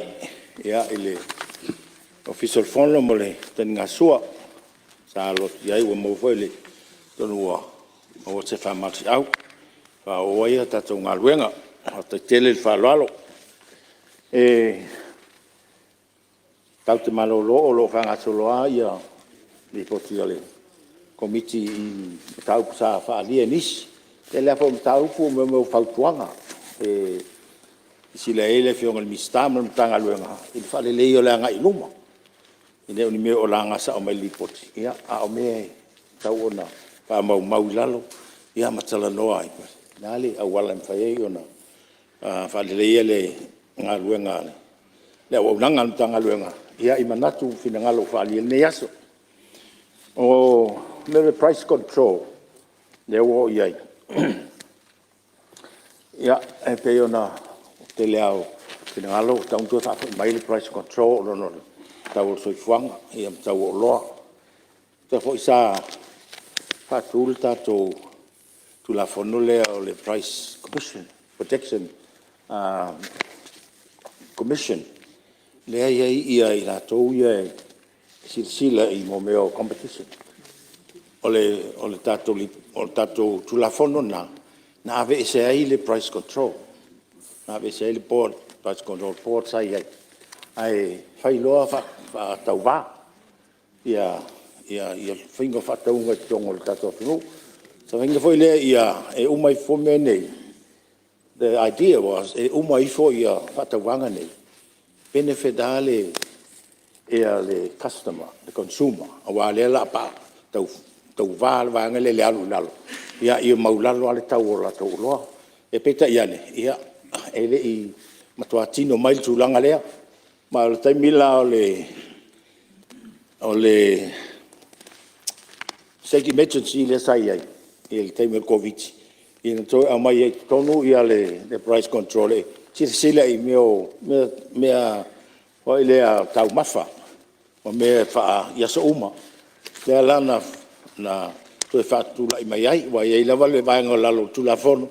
I e mawhai ai e komisi lea ona toi introduce mild price control. Ia pe a sisila i se tūlanga o tauntua e mai tonu. Whai lea o manino mai ia se whaatau wanga o whai. Ia o mau hoi ia whale o loa i tūlanga hoi lea o kolut. Ia mau seti ala tau o la tō loa. Ia ona mau waile o le mea na o lea ila sa tau pai o ilala. Ia o tu uai lunga i. Ia nā la sa to au mai tonu price control. O tele o mau tō noa la o whionga le te minei po o tu mau rape na le lua e tau sanga na whai ai. Ia le fo to FS. Ai tatu tō eo ai lalo o le commission lea. O le commission lea e tai e se tamali i o se loia sinia lava lalalai o i peo pap o Vanuatu se lani fai e la vea i la ma sui e tō lua atu i nei la vea i ma le regulator pulpato e whainga o lato ngā luenga lea. Ia pia o lea ia i lava ia suina o tātou. Ia pena fo ele te rilo ia lea. I whai ama whai ia review fo e po. Pe tau ona whau au pia ia suinei. Ia au te vai atu. Ia pia na tasi al sui o whamalolo ai atu fo ele si ia sui o tātou tonu tonu. OSH, Occupational Health and Safety. Ioe, ngona whano noa. Tele nā lea e ari mai i to tonu o tanga luenga. O tanga luenga o malemalo, lea fie i tonu e vai māla vai ia e tātou tunu le mene o safety, occupational health and safety. Teimi fwoi o kai ai, fiu le mea, tasi al teimi e o ato e se ati o singa pe a voi lola o ato e whaimo meo prices foi e po hai le sili o ai e fai fa linga fai le price ki ono atu le o le lei mai o se vai o pulo o uma mea ai uma lá foi então fa pepe foi lá era dia di mai e assisinga ia nem faria ai as fa no me vai o fio ngal mista ia o le ngaluenga la vale ngaluenga ale metanga luenga te vai ngale le os ngai silfia ia doanga ia fai pea lava o me foi o fasalanga i uta tau na fai foi le si li poti tu atu le ia le recommendation fai lo fasala lo manis fasala ia lato company matanga le ngal malo fai lo ni ai o le mele ala ale fai o le mele na le o fai le warning ale usi sila walu lunga ia tulanga fo ngalwenga walu fo ilunga le danger le la matia so fu to e sa no o el tise a to bia a fale ton waila ina ia tulanga na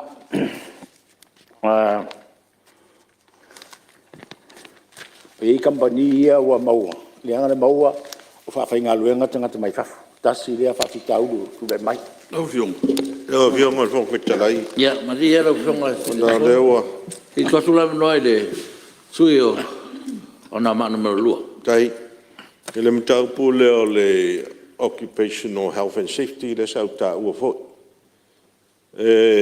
o le mea e tau e fautua nai le mtanga luenga ia fa tau ma ve fo fa mafa o mo le screening process le e mo tato tangata fo ia tunu mau lato mai fafu o leo mai ngā lua i Samoa ma vei mo pe mita whai ngā luenga. O mai la ngā lua i tono kompania i nei. Ea ai moa tausanga te nei.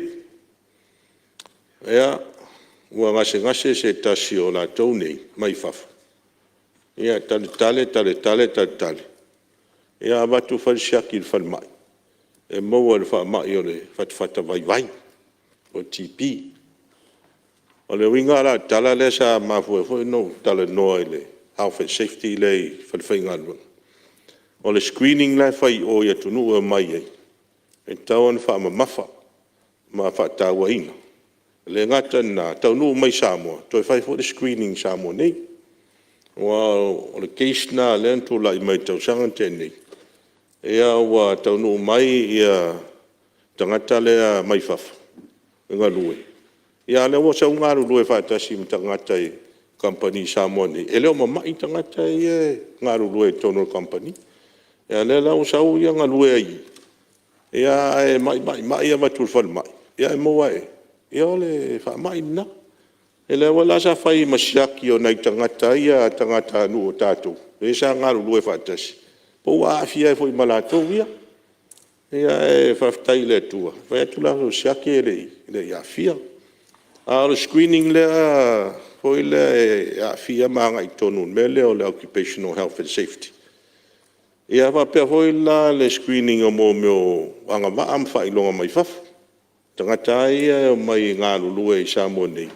Pe mita fai ngā luenga e le o pobala ele ile vat foi masar pe au no tale anyway le sa ngā lue foi se tasi tangata za fai ngā ongai. Ia e sua ele fa maunia na tu spasi sa mai.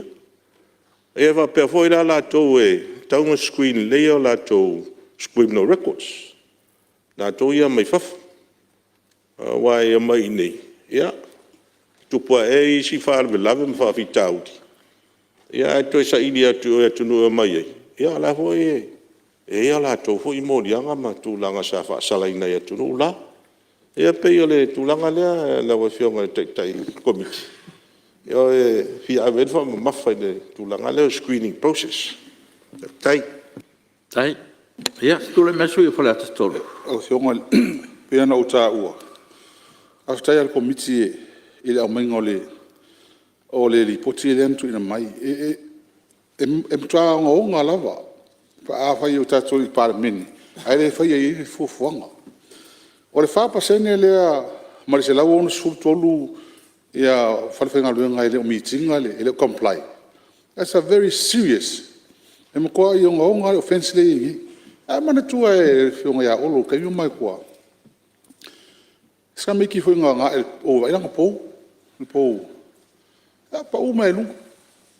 A ma koa ki le wale provide mo ka nga nga se vai man. A wa se va koskoso. O la ilunga. Wa fongia vai. Ele se mesmo fai. A pa o mai lunga o pou mo koa ki lima sulu mikar pou. A mea la ngā lea ngā mawhoi, wha mawhoi kei miho mā kou, ngai si le whia le whionga ni musika. Mo le safety. E ko kele ngai ka haka e maliu lai ki isi, a mea ia wari ka wali. A kwa wali au ka whai, a ele o mepi tu sile na ona. O le e wha meni me tanga luenga, ele o lava ngak whinga luenga. Le sau i lako lisi o lako challenges. I le inga ka ngā waai suosuangi, waangai. A le wha mai tale na malo, o le vang set up na malo le, Health and Occupation Safety Committee. Au fiel le fesa. Fale mai. Ia kenem kanga luenga malo le ia. Resili la. O le ACC, le health, fesa, fela ia committee. La sila konga luenga ofa. Ia on fala la. Ya, mo le fasau na tema lo suite de. Tu lai mesu fa lili no me. E pe o le tulanga le lo fiongai. Pe fo nta o ni sui. Le sili tu ta o. E le tulanga pe ona insa ta o fo le launga. Se voi le telo soi fo ma vai. Ya. O le tu e la mai ta. E le lava ia i la to e to mai fa pito. E le vai vai pe pa wale tulanga le e le vai ta o tato first aid le olo fai Red Cross. Au isi uma training o tanga o tomai whapitoa. E le training o le OHNS Certificate 1, 2, 3, 4. E o ila tau e minsta ina ma whatino ina ngā luenga. Tono ta ngā luenga mtulonga pena. Ia e o whilei training teitasi e mol whatino ngā luenga e masiaki. Ia pe o le vaenga le o mautu mai. O tele con kalate fai a walam con kalate uma construction. O lo iai te tono contractual arrangements in. Te tongi vai ngane whaftai o lua ma tono vai atu langa o tatou o traffic management. Le sile vai nga me shala wala le tua ya matui. Fala lili. Wa ma tono iai o vai nga mai o le OHNS. I tu langa la peita ila. O le monitoringa la. Ia o lo tu le vaole. O le LTA, e ona ngalo, ia male MCO, i o lolo vai il tu la fono, pe o le nganga lea, e se uma industry mo la tu requirements, ia i le tu langa tau safety, ia pe o inai te tauna te oto i langa tu, ia le whatinonga o le monitoringa lea, la nganga whaloa. Tula mesu e sa whata, no matas. Lau whionga le, whongitala ia, sa tau o hoi neitu mano i le, sangale mu ai o la mai tau e o aule na fatala o te va ia komiti le asi ai il te le otai il lato mele o sangale mu fatfenga lo ai o te tau mai tau e te amai loa ia le tanga luenga ia sisinga i company ma fatfenga lo ia o te langona ia fatamala ia ia nga luenga le tupo i favela o alena si voile e na maliu ili, me o whenga mōli o Kirisimas. Ele se te mi tele o le, tanga luenga e tutu, ma tau matai tu, i re saunga lemu. O te roa i al mtafa i tonu ana e aia, tangata e aia nga luenga. Nga wharoa. Te roi melo, whionga sute de whong. Pao salma. Whaftai, tau si malu sa adio la tu manatu i se awala whau i la vea. Tā wau mā ia kautuanga nei. Tā ngā fo ia le sui tai meo o screening. Ia. Screening ngā o tūlanga fo ia po mo i pepe pelo me o mai malato. A o le os lea e mafuri ia ile ia le lipoti. Ia le occupational health and safety, physical safety. Mane ala fini ngalo wharia. Tonu tu manatu fo tanga lu ele fo nei mea ele fo ai o le tutu i pea pe no vet at fa o le time tau lo fa sala le tanga lu fa sala le le company o le mea ngau tau fai mea ngau tau fai o ai a tatu o ia whapea ia se le ona whau mali umaisasi ia fai fo leo ao e iai le committee lea le os committee le iai le vaenga le whara ula wat ia peo te mea o mai fo le tilo i me ia safe fai le environment but o le taimi lao ngaruenga e a tonu o se taimi o me fai landu e tofu al foloa mal tangata lea o le officer e o ia lao ngaruenga aso uma ia mauti noa o loo saunga le mulu tangata fai ngaruenga ile na floa o tangata lana e whaaso tai atu matanga ngaruenga lea ia mai li poti po a mai le ia le tovaenga longa fia ia aso uma ala ngaruenga na part of a job or his job ele va pe ese son do tong ele fa ngaruenga ile ngaruenga this is part of olanga personal community service na atonu mo tulanga va pena na fo ngal mixtame tanga luenga mo taung ta tu tilo yai ya fa to ina fika si ele usau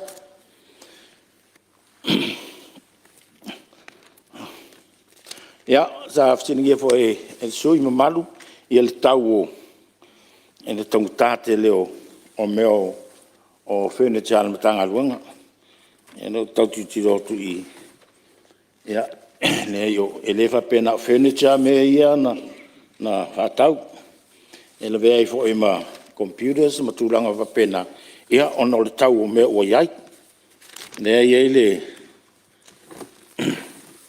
tau na pe ona on fali mai e se la ruolo ia su lima ia o mena sa fatawai ele na o kesi boa o le o tauna fa fo ia le refurbish le officer o le vai le to ia se officer ia upgrade ia furniture mo meu equipment ia computers me fa pena tu ranga na le va pena online phone fa tau o tu tatele le o le officer toa so atitilo la ia tau mo tau me le ia I think that's a reasonable cost for a whole office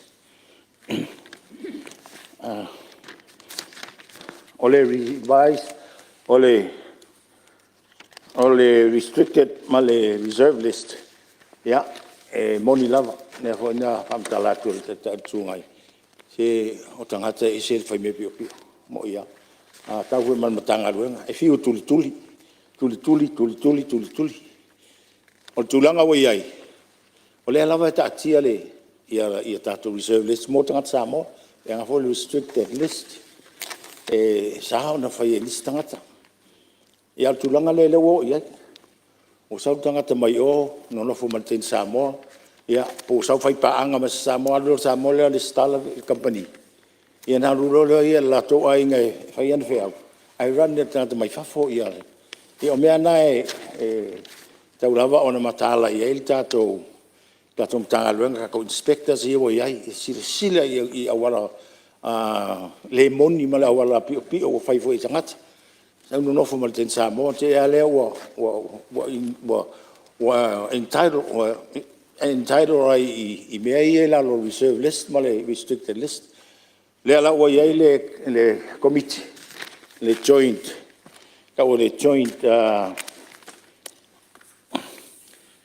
joint action employment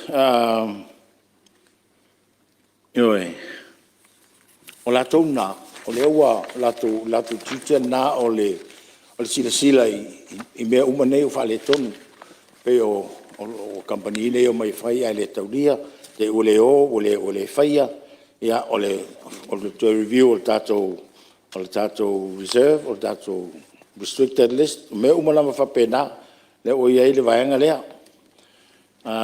what they call or the chase joint action for compliance and enforcement right na ia le o fatu le vaenga lea ia o la kutanga luenga la na tilo me umanei le ia i tangata nei fo ia fa ia mele o le mai o tangata mai fa fa ngaluenga ia foreign persons we have the proper documentation that the way and fa fa ngaluenga ia mai sia va nga umai le o le action group le to no le fa TTI fa fi tau lo to le mai citizen by investment, ia o le mea sa whai lua su fitu. E o mai tanga ta tongi la to tu me wha o ia de a certain amount. Ia ma tu tongi ia tupe e o mai ai na tau ma la to ainga. Te lea la tu. Sa tam whai vole o mai tanga ta e wha tu business te tele. A whai lava o tanga ta e lava na tupe. O lale tele o tupe nei e mana o mia e sau whaali ma sau e show langa capital. Ia ma pasese mai le lona ainga ma tupe e o mai ai tangata foi le pe le stal. The belief was e sau al tangata i te len tupe sau whai. Peta iane. Ia pe wa vea ia requirements na ia ma mea ua put off whai i investors nei o le talal na ua whaisi tele o a whai. O requirements e whai. Ia, mo le size o le atunu, ia pe mau whai pisini se whaua wai.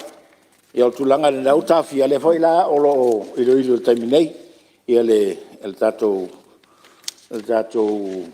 scheme le na o le citizen by investment. O le sautanga te whai lan investment nei. Ia na mau le lan seni after a certain time. Ia, ele work lan tulanga na. Ia o cost of living, ia, atonu ele asesi ele o lor naturanga. Ele o se me foi patino le MCO. Tonu o le accumulation of a lot of things.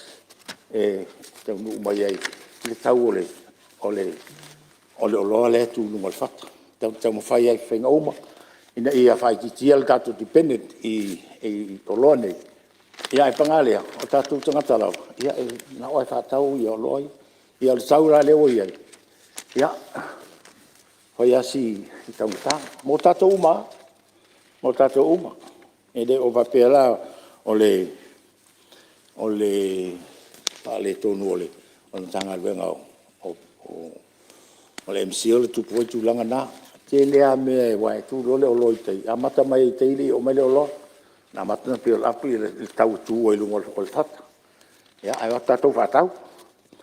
Ia, o standards of food stuff, ta ue tui ia nea petrol stations ia atonu lewa wha maria ina le sui o le la au lea o le dipstick ia o mea na whati tonu i le matanga luenga o customs lo e whai latou tariff i meo pensin i matapena apprenticeship scheme ia o le la wha au o le situ lang ua pe ue le si vaenga e lunga atu lo le mesa iai ua tau si i lunga le level le ua tau o levels fo i lea whaangai o iai le scheme le nei ia atonu o le lava e fo ele committee o le apprenticeship committee ia la tuna sila i le needs a le atunu ia mawha foi ai ia o onga nei a wā ia mit ia mana onga o company ia maltato atunu ia o ina tuna atonu le foi e ngai tanga luenga ia silane e o staimi to ai po ni sto mai wa i to mai na sa fa popo o fa ta sanga ta wai na sa ko fa popo ia po to na mi ni si mea o le vanga le o le apprentice fo le wo ia ia o le sui le structurally ia o onga o matau tata ua se tasi sui mene o tato ulu matulanga vapena ia o mea le na mia me tau on tato encouraging ia local bodies ia wai ia tama ainga o le whisky la tau sa le ia ua tonu fo ile tanga luanga sa faia le source ia e taufi mo nei tai ne ala wole to yen se whisky ia o le ulu flower ia o lo sila ia ile vanga le ka o le codex si wala tu se tinga standards o mo food standards mo tino lo se filta to ulu mo fong tau bafa fo ile le tunu ma la ia tonu ina e mai fatana ole RC scheme ia na pensi le fia le wai la lole tanga luanga o tupe leo whaingoa o le LEAP, o le Labour Export and Employment Program. Leo whafoe le matanga luenga tupe te minei.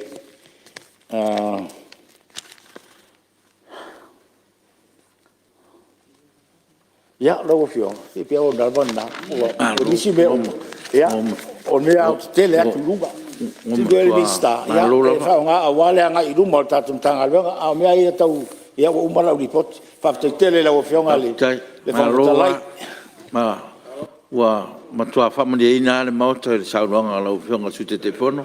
Ma loa ia fa tai.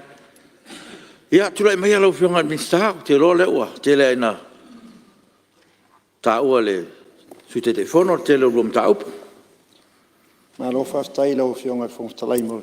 So mato noa au te i folau le si o matangi pe fa tu tila lo vai staff so le au. O pa ia sau ngata sa mo o le atu o mo tofi. Mo mo o fa tini le u o le tolonga mo o tapui i o tapa i tapu a fanua sa o tu pua tausi malawa e tu mau o te manatu o le maua o wa ato to na le nei o le mea o te faia o lo fa ngalo i mea o to nai o ta mo e puno wai mo le lumanai na o fionga de fon fitalai e fiola o fionga ile te mai tai pali mia le sui pali mia mal cabinet e fio atu le fionga ile tai o le tu ngai ma le sui tai e a sui mal umole Palemene.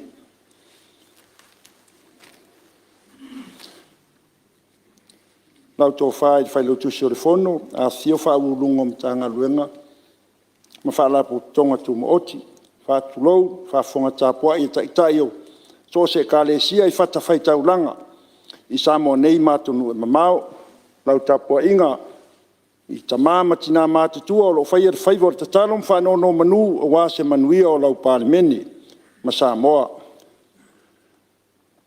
E tāpua inga Samoa o poto, o whaavanoa tō teimi tāua, i a wāle, Fonotaga, sio tātou atu nuu mālo, whaftai, tau tuanga, wha mālo siri tu alalo, ma le whauwhautua, i a whaawau pēa. Ia, pēo na sila fia, o le tele o vaenga na, whapēnāna tali atuai le fionga i sui tai fonu.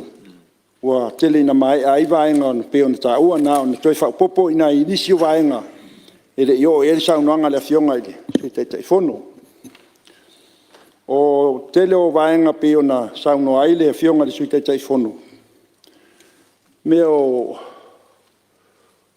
tar sanga i meta business o lo mata i tu per metanga luenga tulanga le me o trademarks ya o le wa tu le ava noi tangata Samoa e restala ia la tu mamanu o nai vaenga e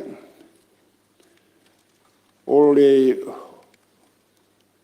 tulanga i le price control le na sau no aile fionga ile sui tai fono ia o lo review le taimi nei o lo review le taimi nei ona sa mai e tausanga taluai ia te semale ia ona faa toa faa o mai le kabineta mo se faa maninga o tulanga ile i tatou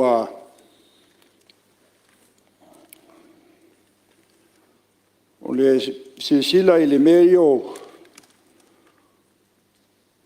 o tōru surono kampani o lo whainga lue ngai tangata mai fafo o lo au sia tūlanga o lo tar sanga mai ai mō pe mita ua mō mia te tau e tai ma whai pisinisi tangata mai fafo ona o winga le pūlea o le fisili o tupe tanga luenga e se lau balis fulu lena sau no aile fionga ia i le sui tai fonu ia o leana toi fa fou bai a mea fale o le tatou ofisa o le tulanga pe ona tatou o mai le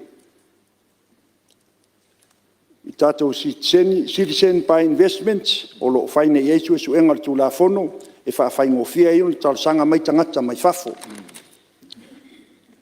o le tulanga pe ona e lo mai tulanga lena sau no ia le fionga tai fono tulanga na langa e le sui mai sa fata o le tūlanga i le ia nā peo na uma mai a fo ina tali atu ia le vaenga leo tātou vaenga ia o mai tātou tangata whainga luenga ia e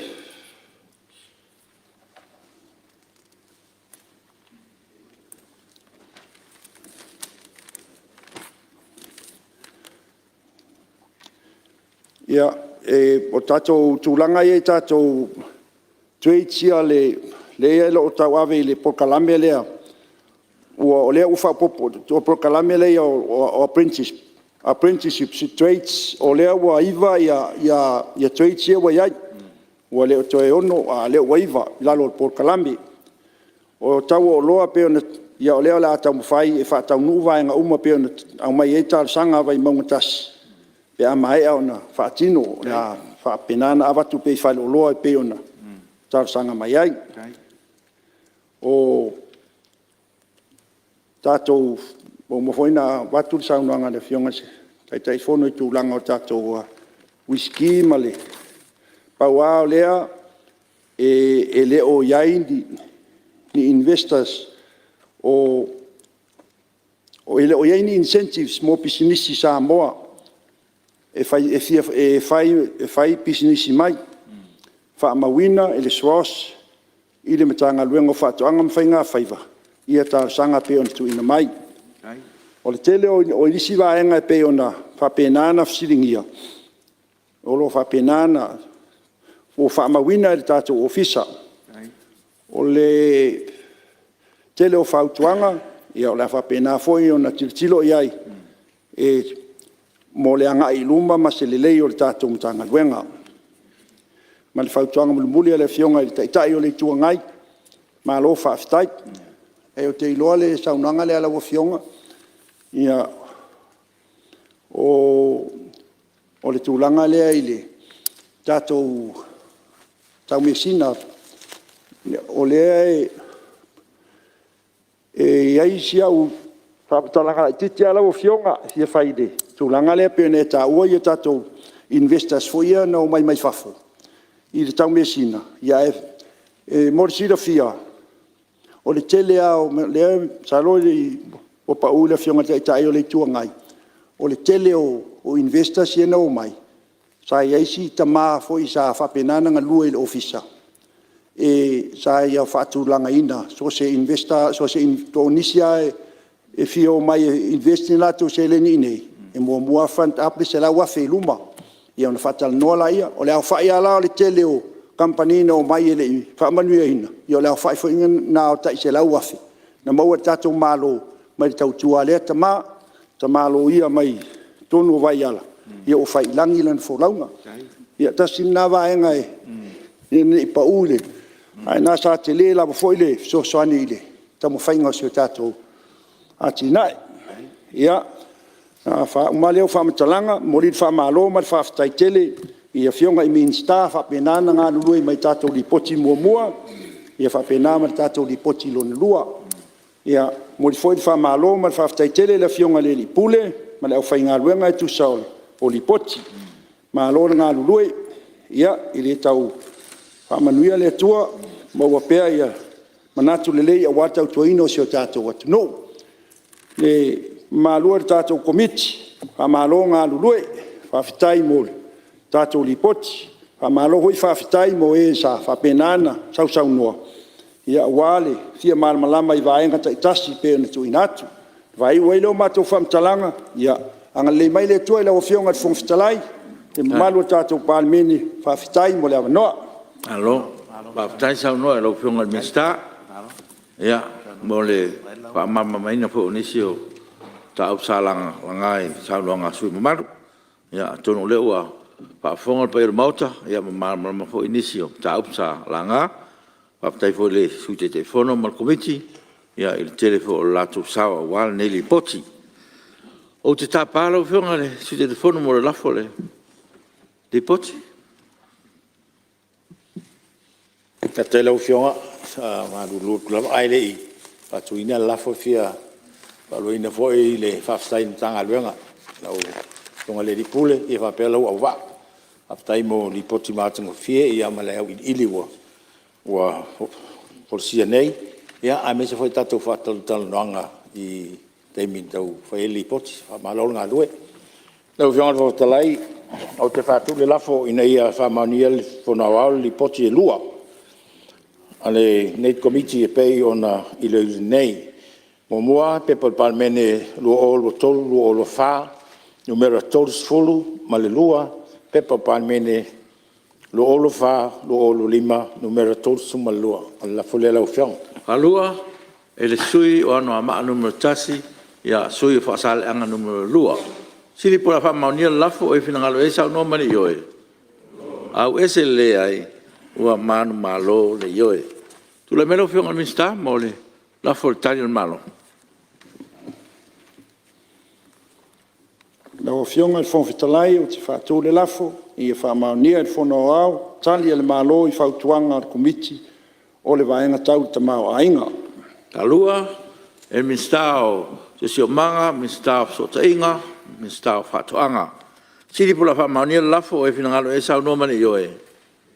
Au ese le ai ua manu malo le yoe. Fitu, pepa Palemene, lo olo toru, lo olo wha, numero se lau wha sutasi. I pote il komiti al vaenga tau le wawhiaroa i pepa Palemene, lo olo toru, lo olo wha, numero on suvalu. I pote wha tausanga, wha la putonga, wha vae, tau whatunga o Samoa, mo tausanga wha tupe, lo olo toru. Fitu puiputasi, pepa Palemene, lo olo wha, lo olo lima, numero luasu lima, tari al malo le pepa Palemene lu olu toru u olu whanu me o se lau whasu maltasi. Tulai mero fionga i le te fono le komiti al vanga tau wawhiaroa.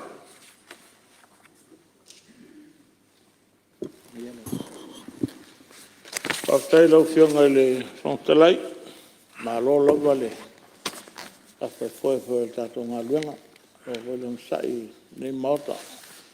Ia mo turai atu ma le whalo le tele, e whātū le lafo, ina ia whautangia le whono au au, e tu la whono li poti le komiti, e le vaianga tau le whawhialoa i lo tuina atuai ma sa i ringa, ia ma whautuanga mai ngā whono. Lafo le alopianga ma whawhialoa. Palua, e sui o wana maa tolu, o i o ana alofi tolu, pa pia foi whale alili, numero lua.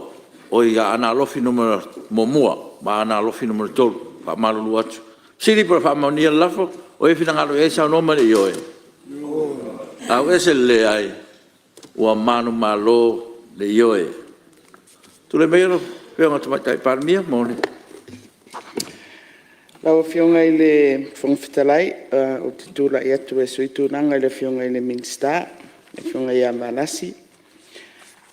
O lo to e sea ona onisi o tuatuangia le marufia. O te tūra i atu e whātū le lafo.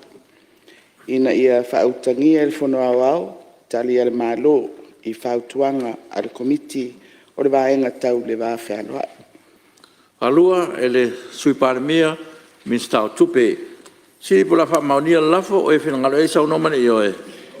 Au ese le ai, ua manu malo le i oe. Ia leo ua whautangia le whono au li poti, ma le tali le tātou malo, ia o la vanone stase sui fia saunoa le tātou li poti. Ia tunai mai le sui tamaitai o ala tau sifo.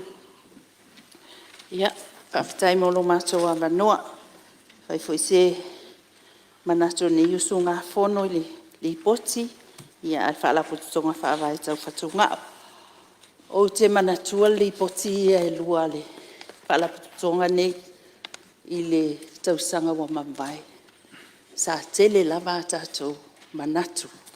Ia mawhelafo inga sa whaali ai. Ona o le fesili sa tula i pea o whele me whataua. Sa whataua fo i wholasanga. Ia ai me se fo i lo usui. Ia le whafua loa o soifua o e wa a fia i ne wha mai. Ia a wā ia so lātou le whaafualoaina o lātou soifua, a wale whaatasi pia manai o lātou ainga peitai, ia sa ese ia manatu whaalia, ia ifo ese manatu tāua sa whaalia, e te tau ana tātou o tonu ai le pongai po lea, o le mea e mafua ai. Wala ona o tāua ia tūlanga la wa fionga whonfita lai, ona e tāua whautuanga a le komiti, o le whalapatusonga fwoi nei, sa ilalo le komiti tupe, i le pae inga taluai, e iei fo ilaso o mātou malama angai i tūlanga lea. Ma o mātou whautuanga fo ia sa whai. Ai peitai, o lea wa mai tau watu, e lea ia masi tau whai titia, mai le lua fesifulu lua i le sifulu fitu o ngase sa iei, ia lewa lua fesifulu lua. Si itia i lunga. A ole a fianga pito isi tele le paseni, le mafuai, ono le suka, le fitu sifulu iwa paseni. Awa mai tau fo i li poti whatau sanga. E tolu sifulu ono pol kalame whaalau i loa, a le tatou whaala putusonga. I le tau mawhai ale tu ititia le whaamai. Ai whai atu i lunga le TV, ma le tio. O le ala leo lo tūlai, lau a fionga ta mai tai Palemene. O leo te mai tau wina, o whautuanga hanei tausanga uma, ai peitai. E le aise suinga, aise a. E le lava leo whaingaluenga. O le mea moni alina. O le NKF, te tonu ala tō matawhai o tōnga fitia le a whai lewa lua se lau su luanga se ngase ma tōlu su whai tua sivi. Ia e alu whaasau a tōlo la tō teimi i le tonga fitinga. Le ala ua mai i al whautuanga. Una i fono whaamai. Le fōa sautali. E matua lango ina. Ma whaatonu ina le whaalaputu tonga. Ma le matanga luenga le soifua malolo ina. Ina i atu ina le lango. E tu whaatasia i whainga whaamai. O sa utu ua laloa la ua fionga le minsta i a maleka peneta. Ai ape a whaalu sa tatou tupe. Whai se au whainga luenga patinoa i le awareness o le whawhita auli lea. Focus ala tau leo i tua i whono whaamai. E whailenga luenga lea. Awa le eise taimi o le whaalapotonga lea. E whai e o fwoi soi fua malolo ina. O lai tu utitia le au whainga luenga. E le ai fwoi so la tau taimi. E o mai e se i tau mwhai tato mta upu lea wa tala noa ina so. O le fwoi e le si organisation lea e le meti. I tu a inga whaalapotonga le na lea e mana o mia e tato. Wha ngā mai mana whaalapotonga. E o mai e whaipol kalame i o leo i tua i whono whaavai. E whai awa o ngā ma whaalau tele a tua tantonu. O leo ngā o le whaalapotonga nā. La tau te tau mo whai e tā ofi i ale mai suka. A ole i o atu i le no foa. I le no foa. O stage 1 a ngā i le stage 4. La tau mo tā whai oi. Ia o sa o whaololo ma au atu le nā. O na wo mai tau wina lava i loo sui. O whautuanga hanei tau sanga uma. A o loo si. Tia le woi iwa na o 10 miliona. Ia le tupe ave le tātou whaalaputonga. Ona o lo tātou nau. Ma leo tātou walo lofa. Ia whaafua loa soifua o ewa maua ngase. Ai te tau ona mai tua. Le alala ave le fono whaamai. Ai te tau lava o ne yeise au whainga luenga patino. La tau te una ia le mea le awareness. Ma tau ma whai e whaatino le tui titia whaamai. E ala i por kalame. Ia o se tua lalo le nā. Ale ni sui uspono na wafionga le fono futarai. Ia mania tato Fonotaga. Tai, mole. Whaasoa. E wafo le nei whalaputonga tāua le tunu. Ia, lau none stasi sui. Ia, turai mai sui tu mai tai o le patai tupa i lalo. Ia, whawhitai lau a fionga mo le awa noa. Ia, mo le whaasao ina o le tātou taimi. Ia, o le a Alu saulo se manatu tu sai foi male. Tatou lafu o mal tatou tau polo tala noaina. Ia mole sila fia. Ia peon sau no foi le afiong al fai pula wa mabaya tu nei. I mafua anga o lo fatetele ina le fatungao male o le masine fa mal toto. Ia mole sila fia ele fautuanga le na lua fa mole lo te fia fa e semanatu. Le fautuanga ia sila le malo le toe ave o le fa mamafa I por kalame fa la loa. Ma fa sala la wa fianga o le tau sia le o le soifua malo ina pe ata fia I me ai ma tau mafa. Ia o lewa wa mai le talia le le wa sila la to ile fofua ina tau mafa au ina mai Samoa. Ia mo sila fia pe o ele o ia se swinga I me yo tau mafa ia au ina mai fa fo ma mo o le pipi o lo fa tele ina lava le au ina mai fa fo ele o ia se swinga I la le tulanga. Ai mo le o so manatu. Po le a lava le tau mawhai o le soifua malolo ina, o le a fo le tau mawhai ale, o fisa o fatunga o e tineia lea, ai a le whata ua le tangata, lona soifua malolo ina, I le ai masea o ngā o tau mawhai ngai ai. Pero le whaimela fionga le atua, o lo tino, o le malumalu leo le atua. E tele mana o abe ese se siva aenga o lo tino taluai lo whata mala ma lo le tau sisi ai, I tu la fono ia e pe ona tu ina mai o le tu ina tu ai pe le tatou tono tatou Palemene pe fe on ta ua sa ia fu le tai mi mo sa mana ia tatou tau mafa pe ona tatou ia amatanga mai nga fo tala noa ina o le fa mai ia pe le tatou tu fo ia I tau mafa ma a ti le ona fatu pulia le tatou suka ia male toto mawalunga ia ele vato ese fautuanga ia ma se tua lalo I tatou atu nu foro fa fonga mai ina ia tatou fa ua lo tatou tangata fa a lofa o ia te oe ia lofa I lo ainga ia umilo mafutanga malau fa nau ia tatou tama fai tatou te usitai tu la fono tatou tau sia tatou soifua maloloina ia Paula se manatu nei sui ia fa mania tele le tu ne fiaf alo tai mo fautuanga mo le soifua maloloina ia maloa fa tai tu me sur fa para sela ia fa tai mo matu avanoa tu sai foi o se manatu foi fai foi lea a le potitaua ia me se lavo tu langa ile tau sia o soifua maloloina. A tono lewa mai ona sau noni sui. Te mai tau fo sui ewa sau no sui lava le matu komiti. Komiti o tupe. Ai whalua na matu anga I utai le. I le ofisa lea po le vaenga leo le NKF. Ia ole o mai lava le vaenga I matu komiti. Ia mamato tau e fia moso matu ava noi tail falma. Ia mamato watu e su e mato.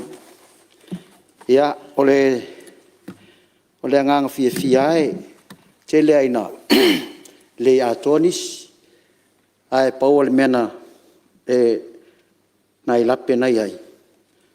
Pe volele a o na su e atua o tau ovailunga. Ia na pe fa tolu ona to e omile ia ma to pe mana o fule le ia lui la ia e foi e a fia ile ma sani ona a fia ile tai le tuanga e tele ai na fuatu bo ova ia to e fua mana o ia lui foi la ia ai o me silin tau o la o ma to wo o ia ina ia ma to lo o la to si ele ma tau tu langa pe ona el soi fu maloloi e ole fautuanga foi le pe ona o te lo al tu langa pe ona ma fu el tu langa le e ole tanga tai le tau si o lona soi fu maloloi na e wai ola la vai il tanga tai ele el tau singa ina ia mo pele soi fu maloloi ai aba vai li potile ele ai se anga ilal e a ngā ia i lunga, lua o lua tasi, lua o lua lua, lua o lua tolu, lua o lua wha. E lei wha pēa u wha i titia. Ia ai pau lea. Ia. A whai o le lava o le wha i loa. Te loa le lava o le wha alau i loa i tūlanga e pēuna ia. Ia whai fwoi ona wha i tete e tangata ma so longa le lei. E mori al whaftai fwoi le. Ia fwoi le pulisiri o le. Le fwoi vaenga. Ia ono le nau pēa ma whai ala tō por kalame. Ia e tau wha mai le vaenga. E mai se lava o le pe a ngā i lol tangata le nufo. Pe o se nufo wha awila voi le wha atu o tangata e o ia. E o lol nufo o tu sa lau whai tau o waso. Ia ai o le whautuanga. Ia tau sisi ata atou ma wha i roi nisi o tangata. Ia le matau tia te lo le me o le nufo e mai se o le ngase o whatunga. Ia Paulo si wha soa le nitu la manuia te lele. Whionga Fonotaga, a pe foi tato Palemene. Alo, tai. Ia se tu lai mele, lo whionga te tele tuangai. Lau whionga ni, Fonotaga e mali e tere sauna ngal sui le whatu am vaiat. O manatu e o le lipoti le nei. O le lipoti o le va whialo loa. Ia, au tiri iei tonu o le komiti o le vā whialo loa. Ai, o le au maina o le tātou vaenga le o le tongwhitinga o le National Kidney Foundation. O le tongwhitia leo e la tolo ngasi o la tō whatunga. Nā mai le tau sanga e lua whima leono. Au te manatua e tō lua whō mai. Nā atu ia tea. Le tātou whale mai. Au te alo whawani o maia lea. Awani talia le nei tongwhitinga i tono o Samoa. E taunga tā. O mauti noe le ila titi fo le fast 4 miliona tā la le tau e wha ngai o iai. O le tau fo na quote mai Australia, o le tau fo na sa whatino ai. Ia le tongwhitinga o tātou tangata, po tangata Amerika Samoa. E whātū le tātou tongwhitinga nei Samoa. E tō tolu tātou tangata mamai. Sa ngase ai o loo nofu mau e New Zealand. O New Zealand la sa ave e o tātou tangata. Mai taluai e le se tātou tongwhitinga whai nei. Ave lol tangata e New Zealand e le toi foi mai Samoa. O ne whatolu o na tongwhiti tangata ne tolu i tū la i le vai aso. Iai nisi nao mai. I sa mo ne manatu fo i le nao mai a whai whaavlave toi fo. E maua tua New Zealand tongwhitinga. Iai o tātou tangata na mali liu. E le tūlanga le na e no taunu atu i New Zealand. I le valele e ua oval taimi sa tau o no o il whalmai. Ua o ta ua le melea, ua matua mauti no le leile tūlanga i mafuaile en sauno ia i sui. Tātou tā mawha e mafuai a tele suka ia ua vavena e la vea. A le vave tongwhitia ia ua e ngāsinga seai. A whai fo e te whamaoni. E umeana e sui fuele whapela a e maua ele. Ngāsinga se le ua vavenga oki. E i tātou ta isi tātou ngate na mauai luas fultau sanga. A lo ngālu lue pēr. E iaile e to ina sa i Samoa i Siamani. O lona grandfather sa i Samoa. Na tau mai a tea. E iwa su fitu tau sanga. O lona ta maa o tong fiti pēr e tong fitinga leo. o le ngase o whatunga. O lona wenga tau mai I, a whai lava e te whae tete. E mawhai ana umira soifua. Ma o te manatu foi, o toi ngā saunanga whapea. E whaaloto tele ia e lātou o ngase. E wawe ana o e tong fiti. Pea whapea ua te tawai. O le tulanga lea e o te manatu, e tau o na mamla mai. A wae na ona tātou tala noai, ai tātou tele o murimuritai ai. E lea son o waluai. Whai lau tau talanga il whale mai. Ai anga ai ta mafta tau. Ona taluai o na o ratu o vai me ai. Whai lau tala. O leo te vai atu. E tō tele tātou fo mai I. E nau I le tāwhio whinga o le tau mawha a le te tau. Ai o te talitonu. E umanei le laulaunga tātou woe. E whai le tātou tau mawhatanga. Nā mea ai le te tau, mea ai le te tau. E o le a tātou titilo iai. Au te le iloa. Na tuli ia le si fo mai ale au e se kekela iai. E vese e lotu le pona I loa. Na avele ku I kual ka vale ku lepa. O te o mai I le matu ofisa. Ai ve mai lava ta vale o keke ia na vatu e whai ele ki. Le kual ka vale o ki avelo e lau whai ngalwa. E tau te le mele tātou talano iai. Walua le ia saunanga o talano e tau mafta tau. Alal tau mawhalen tau mawhane o ka maanga ia. O le saka kapuwae, lo lolo lenga ia kei. O lolo wenga. E tau hon tātou I me tātou te talano ai. E le la al fola. E tau hoi o na tātou wolai. E whai mwhatai te inga I le whaafonga mai a Samoa. A o le tulanga I le whaatinonga ngā ruenga lea e le pule o ia nei. Matua whaamaliaina I mātou nā siasi iai. I le lei o lana whaafoina o le whalmai. Wa iai lava lana ia le lātou generator. A pēa la le whalmai. Ai o la le ia masini. A wā o le mea o ia e pepeloa. E a whaina I lātou o la watu I le whalmai. O le mela lea. E te tau o na whaatau o tele. Tātou uma le ia tong fitinga nei. Mai o te manatua na o la ngai lesia tātou Fonotaga. I le teimina ta si ai ia te tongi le fast ai le se ia te tongi le o le HRPP a whaipula le HRPP. E tātou si tanga ia whatao matu le. Na o whautua I nai o le vai aso nei e a matai si tanga ia.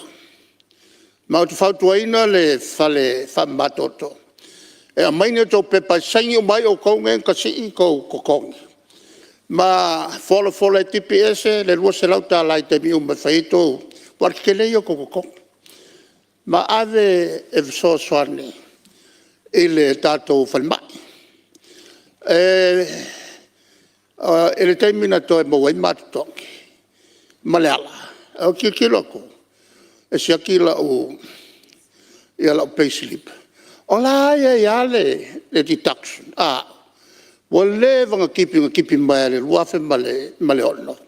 E fai ma o mea lofa ia ile fale fa matoto. Al mela le se meta au tele ia tato uma tonu le motole nei. Le au mai o le afo yo pepa ia fa matoto fa ta milo ia tato. Kipi a saingi ngai kupe mai ka kukongi. E ave sosong iai I le whale mai o wha matoto. Ai o te talitonu.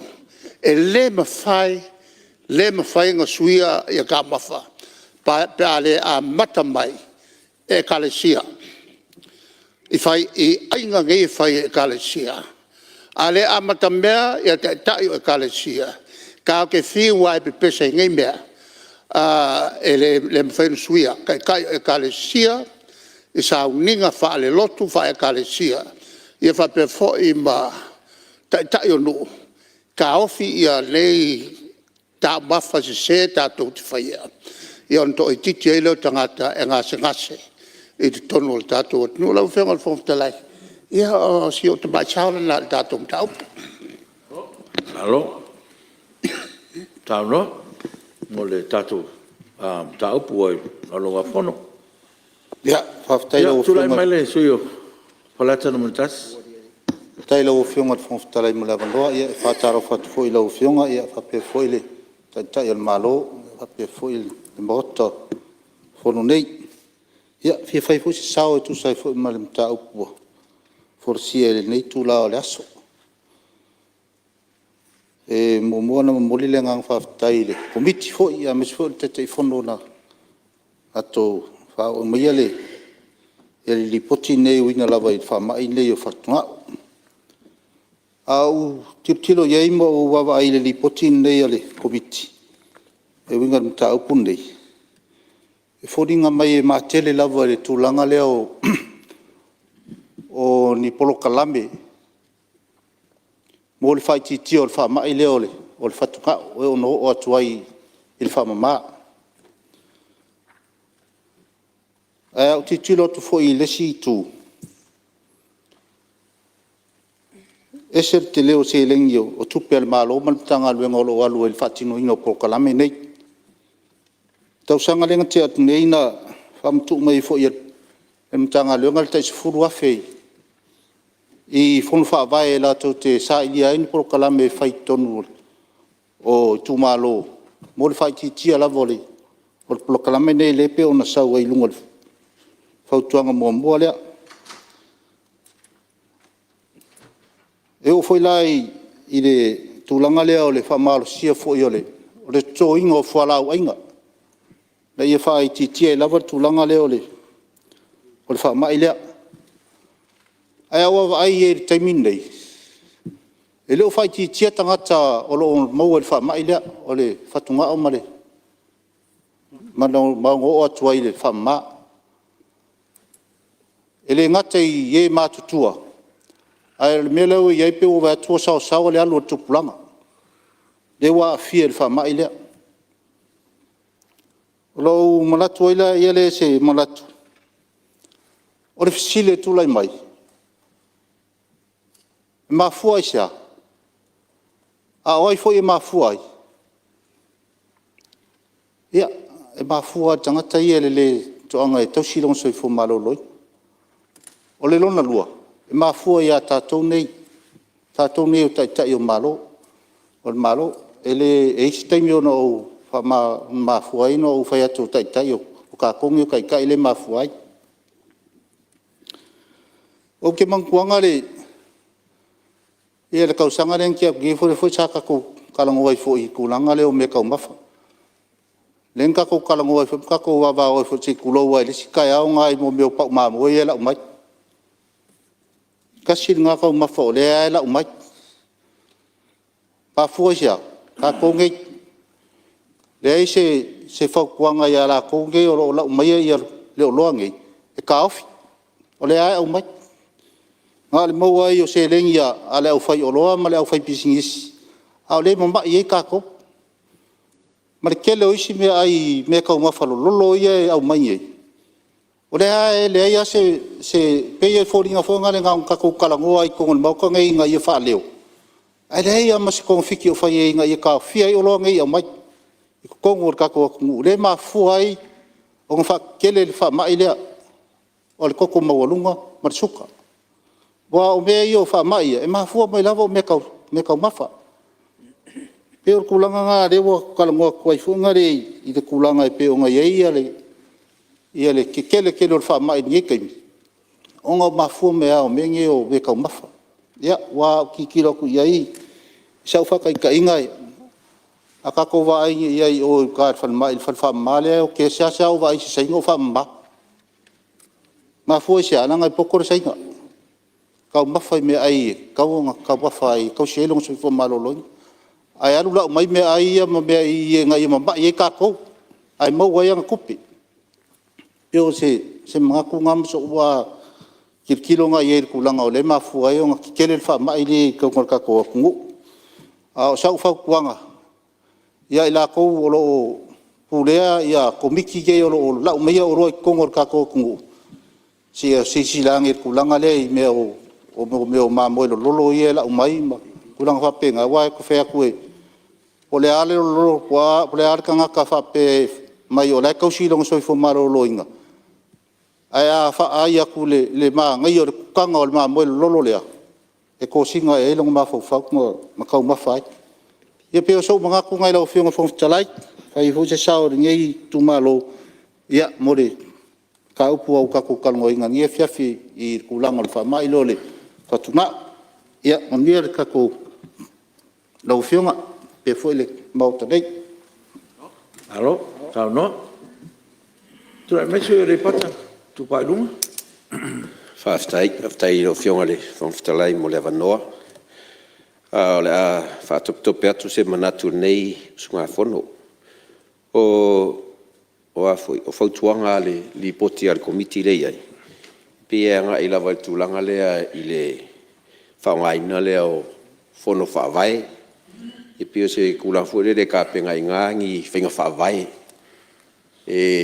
Malu pui ai le malu le kungu mai afianga I o fa mai o le fa kungao no vinga o rea nga ile ai kulang foi le malu pui I po le prevention no vinga o fa fa vai masangia ia o le was kele ia sa wanga ma kalainga e ma fuala wa I me ka umafa le tatau ia kulanga le foi le ai ai se sa wanga e piole ia le se fa kai nga foi le ola lo se si sa vea ma ko vanga a Amerika Samoa pe sa winga sa fa ngai Samoa sa ngoi mele ai me ka me ai me foi le ore le nga ngai Samoa pe o viinga a kele me ai fa poiponga kele me ai moliu ma kulanga fa penga io nga fiare por arka unka ia le loala io kulanga nga io fi mai la mali mal kulanga le o finga fa vai le ia lo fa penganga kele me ai ia kele vi ia kele foi mo fa mai io le la fi ai pe io se kulanga le e va koi lo mo wingo finga fa vai mai fongo fa vai e se manga ku pi mai fa la kele me se ko miki kinga ku mama wa pi ko kele aku va nga lo fongo fa vai ia ma piola ko vuile e ngafa ma le loko I fali kau singo alom fa ngau e mesvo ainga ia mese nga senga o me ai e tau wai mole so I fo malo loinga inga ia au mai vuile le ko kongu ia fa penga o nga ka penga ingi fa fa vai ma kulanga u fa penga e lango inga fo e ngai usunga fongo ngisi o finga ngalo e kaunga kilo ka ko fainga malo ia ka ko kau la mua kau solo mua ile kulanga le ore au ko au maia ia me ai e fa kupula ia mai ngai le o ka o ngisi o sui fai pule ia le pa uma moe mai sa o le o fa kai ka ia fo fa ka ia ka ke fiu e su se au ngasi ia ma o ke loa o le wa nga I ka ngaka o nga fa pepi ka ngofie ia longa winga o le au koe fai ka koule kulanga foi lele ia u koe ave ka ko le fe o ia ila ka ko fainga fa vai ma mea ia e lo la umai ko ngisio ka ko ku o ke lo foi or kulanga le ai ka la mua I ka ko fainga malo ia me se foi mo ko ngei I de nga kai ko o ainga ia me se foi o afio anga mai ku malo ia I fainga ai ki kele foi le foi ngisio fingalo e mai sio e kalesia ma kulanga fa penga I wa ka ke vai ai e kasi se ipu me ai I le kai uma ia pe o kulanga nga ia pe ka wile nga foi le ka mo fai ai e fa o nga ia fa lo ia e le lo ia o la e ingi ma di mai ai kulanga ia o afianga ia ma o le la wa o ele fa kuanga le ko miki ia ma o ke lango inga ma fa kuanga ia e ka ke lese sa o le afo komiki tu matina o pe o la ko le pikola au me se lava kulanga ka usinga re so I fu malo loinga I ko ainga I wa malu pui mai yalo fanga ma ko ai yo ke lo la fa penga whalau kele a kui nguu. Ia maisi o rei ku malo ma le malu le a nguu. O le si whau kuanga lea I kako whalau iloa. Ia o ke iloa o le mea masangi a lea o lo kam whai fo I ka kom kanga luenga o soifo malo lo inga. Ia whai whalau iloa fo ilele. Ma ia kam whai fo ilele ia ngā wai ia whinga ngalo le a nguu. O le aua iei ngisi o whinga ngalo e whapea e ki e loa ngofoa wha makoko. Ia pe wa maka on whai kau aso. Ia kongo si kulanga ngā fōilele ai le umai fōile kau whai pea e wha maro si au ia I la kongo maua le mai. Ia a e kau mwhai ai kau sisi ia ngisi ai a inga ma kau si pea so I fō maro loina.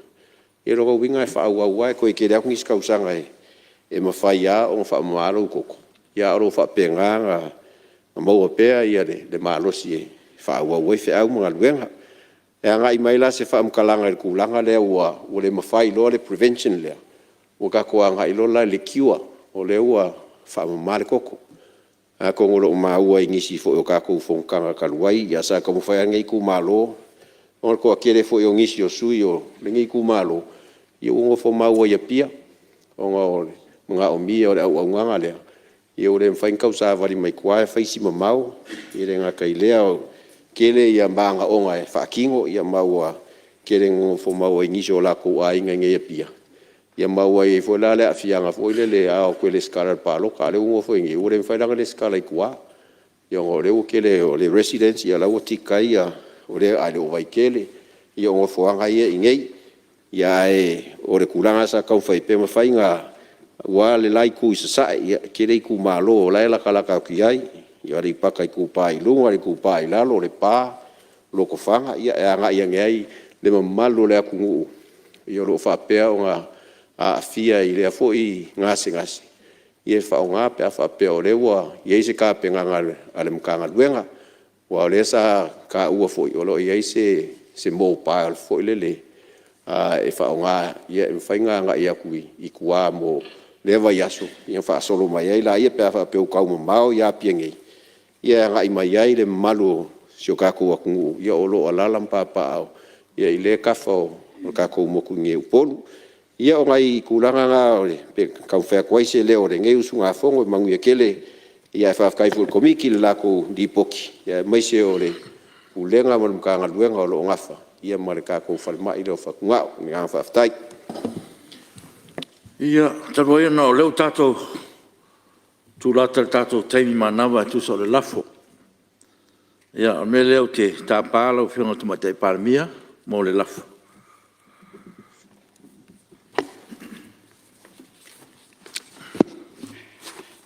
Whaftai e lau a whionga I le whongwhitalai ma ua mai tauina ua toe 5 minute o na au lia leo le afo 5. Le npasi ai le tātou lafo e whaamutai a ngā duenga o lo whaangasoro nei. Mai sa fono le komite o ngā duenga o le mautel nei le tai au. E matai tuwina I le whaangasoronga o tātou ngā duenga. Ma o le tele o ngā duenga. Ia le awo tau silisila whaafonga o mwhai ona whaangasolo. Ai peita I le whaatulanga ina fo I o taimi. Ia ma apanunga mai o vaenga ese o le mauta. O le ena I se manatu. A tātou au lia mai loa le taimi lea. O na whailoa lea o le lafo. Mai o le la o atu iai. E talia umaloa. Ia li poti a komiti. Ma talia na malo.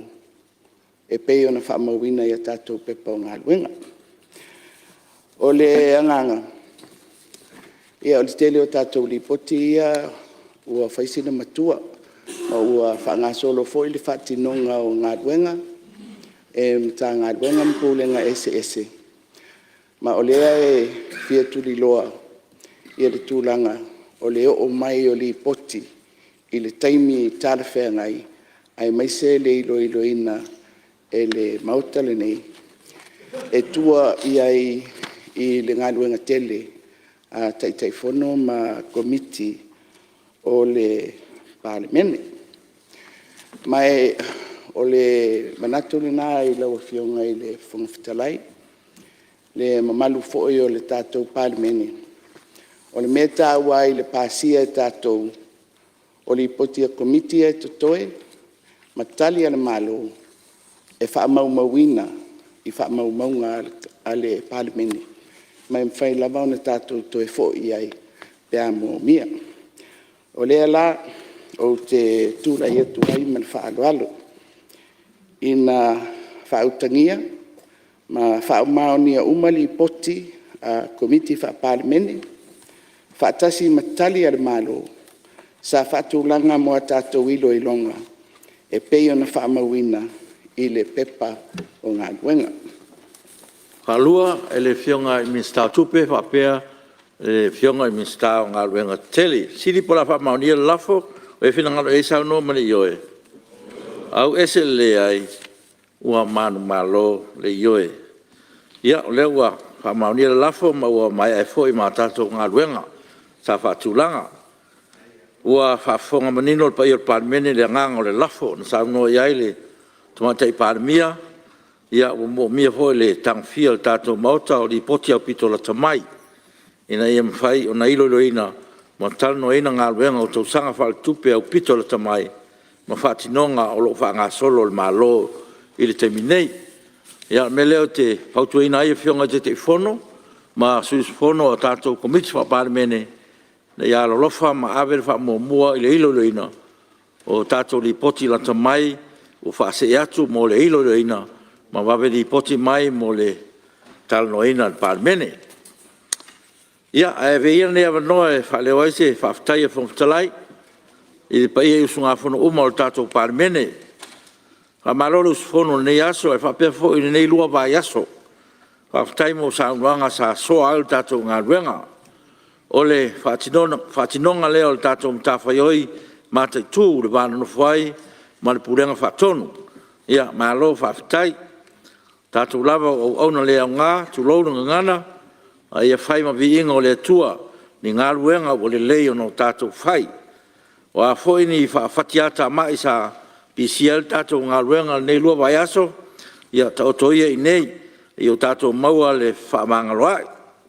Lea fwos whale tonu, o le whongtalai te inga o tātou taurumanga, ia rofangia ma whaamangalo, whaftai atu tapo inga whaurunga mtanga ruenga, la tonto ma otel tātou malo, ia malo on sai, whaftai mo le au unanga lango, lo whaau au pea, mo le Palemene ma le tātou malo, whamanuia le tuai whaiva mtiute, ua tofia ai mo le tautuaino o le atunu. Sa moa ma lau whaafonga tāpo e mai, I au tawhai fia, e ma moli atu le whaftai kele al Palemene. Ma lo tāpo ai whaftai te talo, whai e ona maua le sosoani mo lau Palemene, ma tau te talo pea, ina ia tu mau pea le lofa, ma le whamanuianga le atua I si o tātou atunu. Au nanga se uma o lo tautua I le ao ma le pō, mo le tautuaina o Fonotaga al Palemene, e ma mori atu le whaftai, ia ngā le leile atua, whamanuia I tofi ma tiute ua wala au ina ai. Ua whamaonia le lafo, ma o le taunu unga fo le nā o le tātou ngā ruenga, mo le nei masina. Ai tātou te rei tol pō, te tausanga atu le suisfono mo analofin mo lua, lau sunga le awaf sosan sinia, te sao nia tātou te talo e whai uel tātou fono.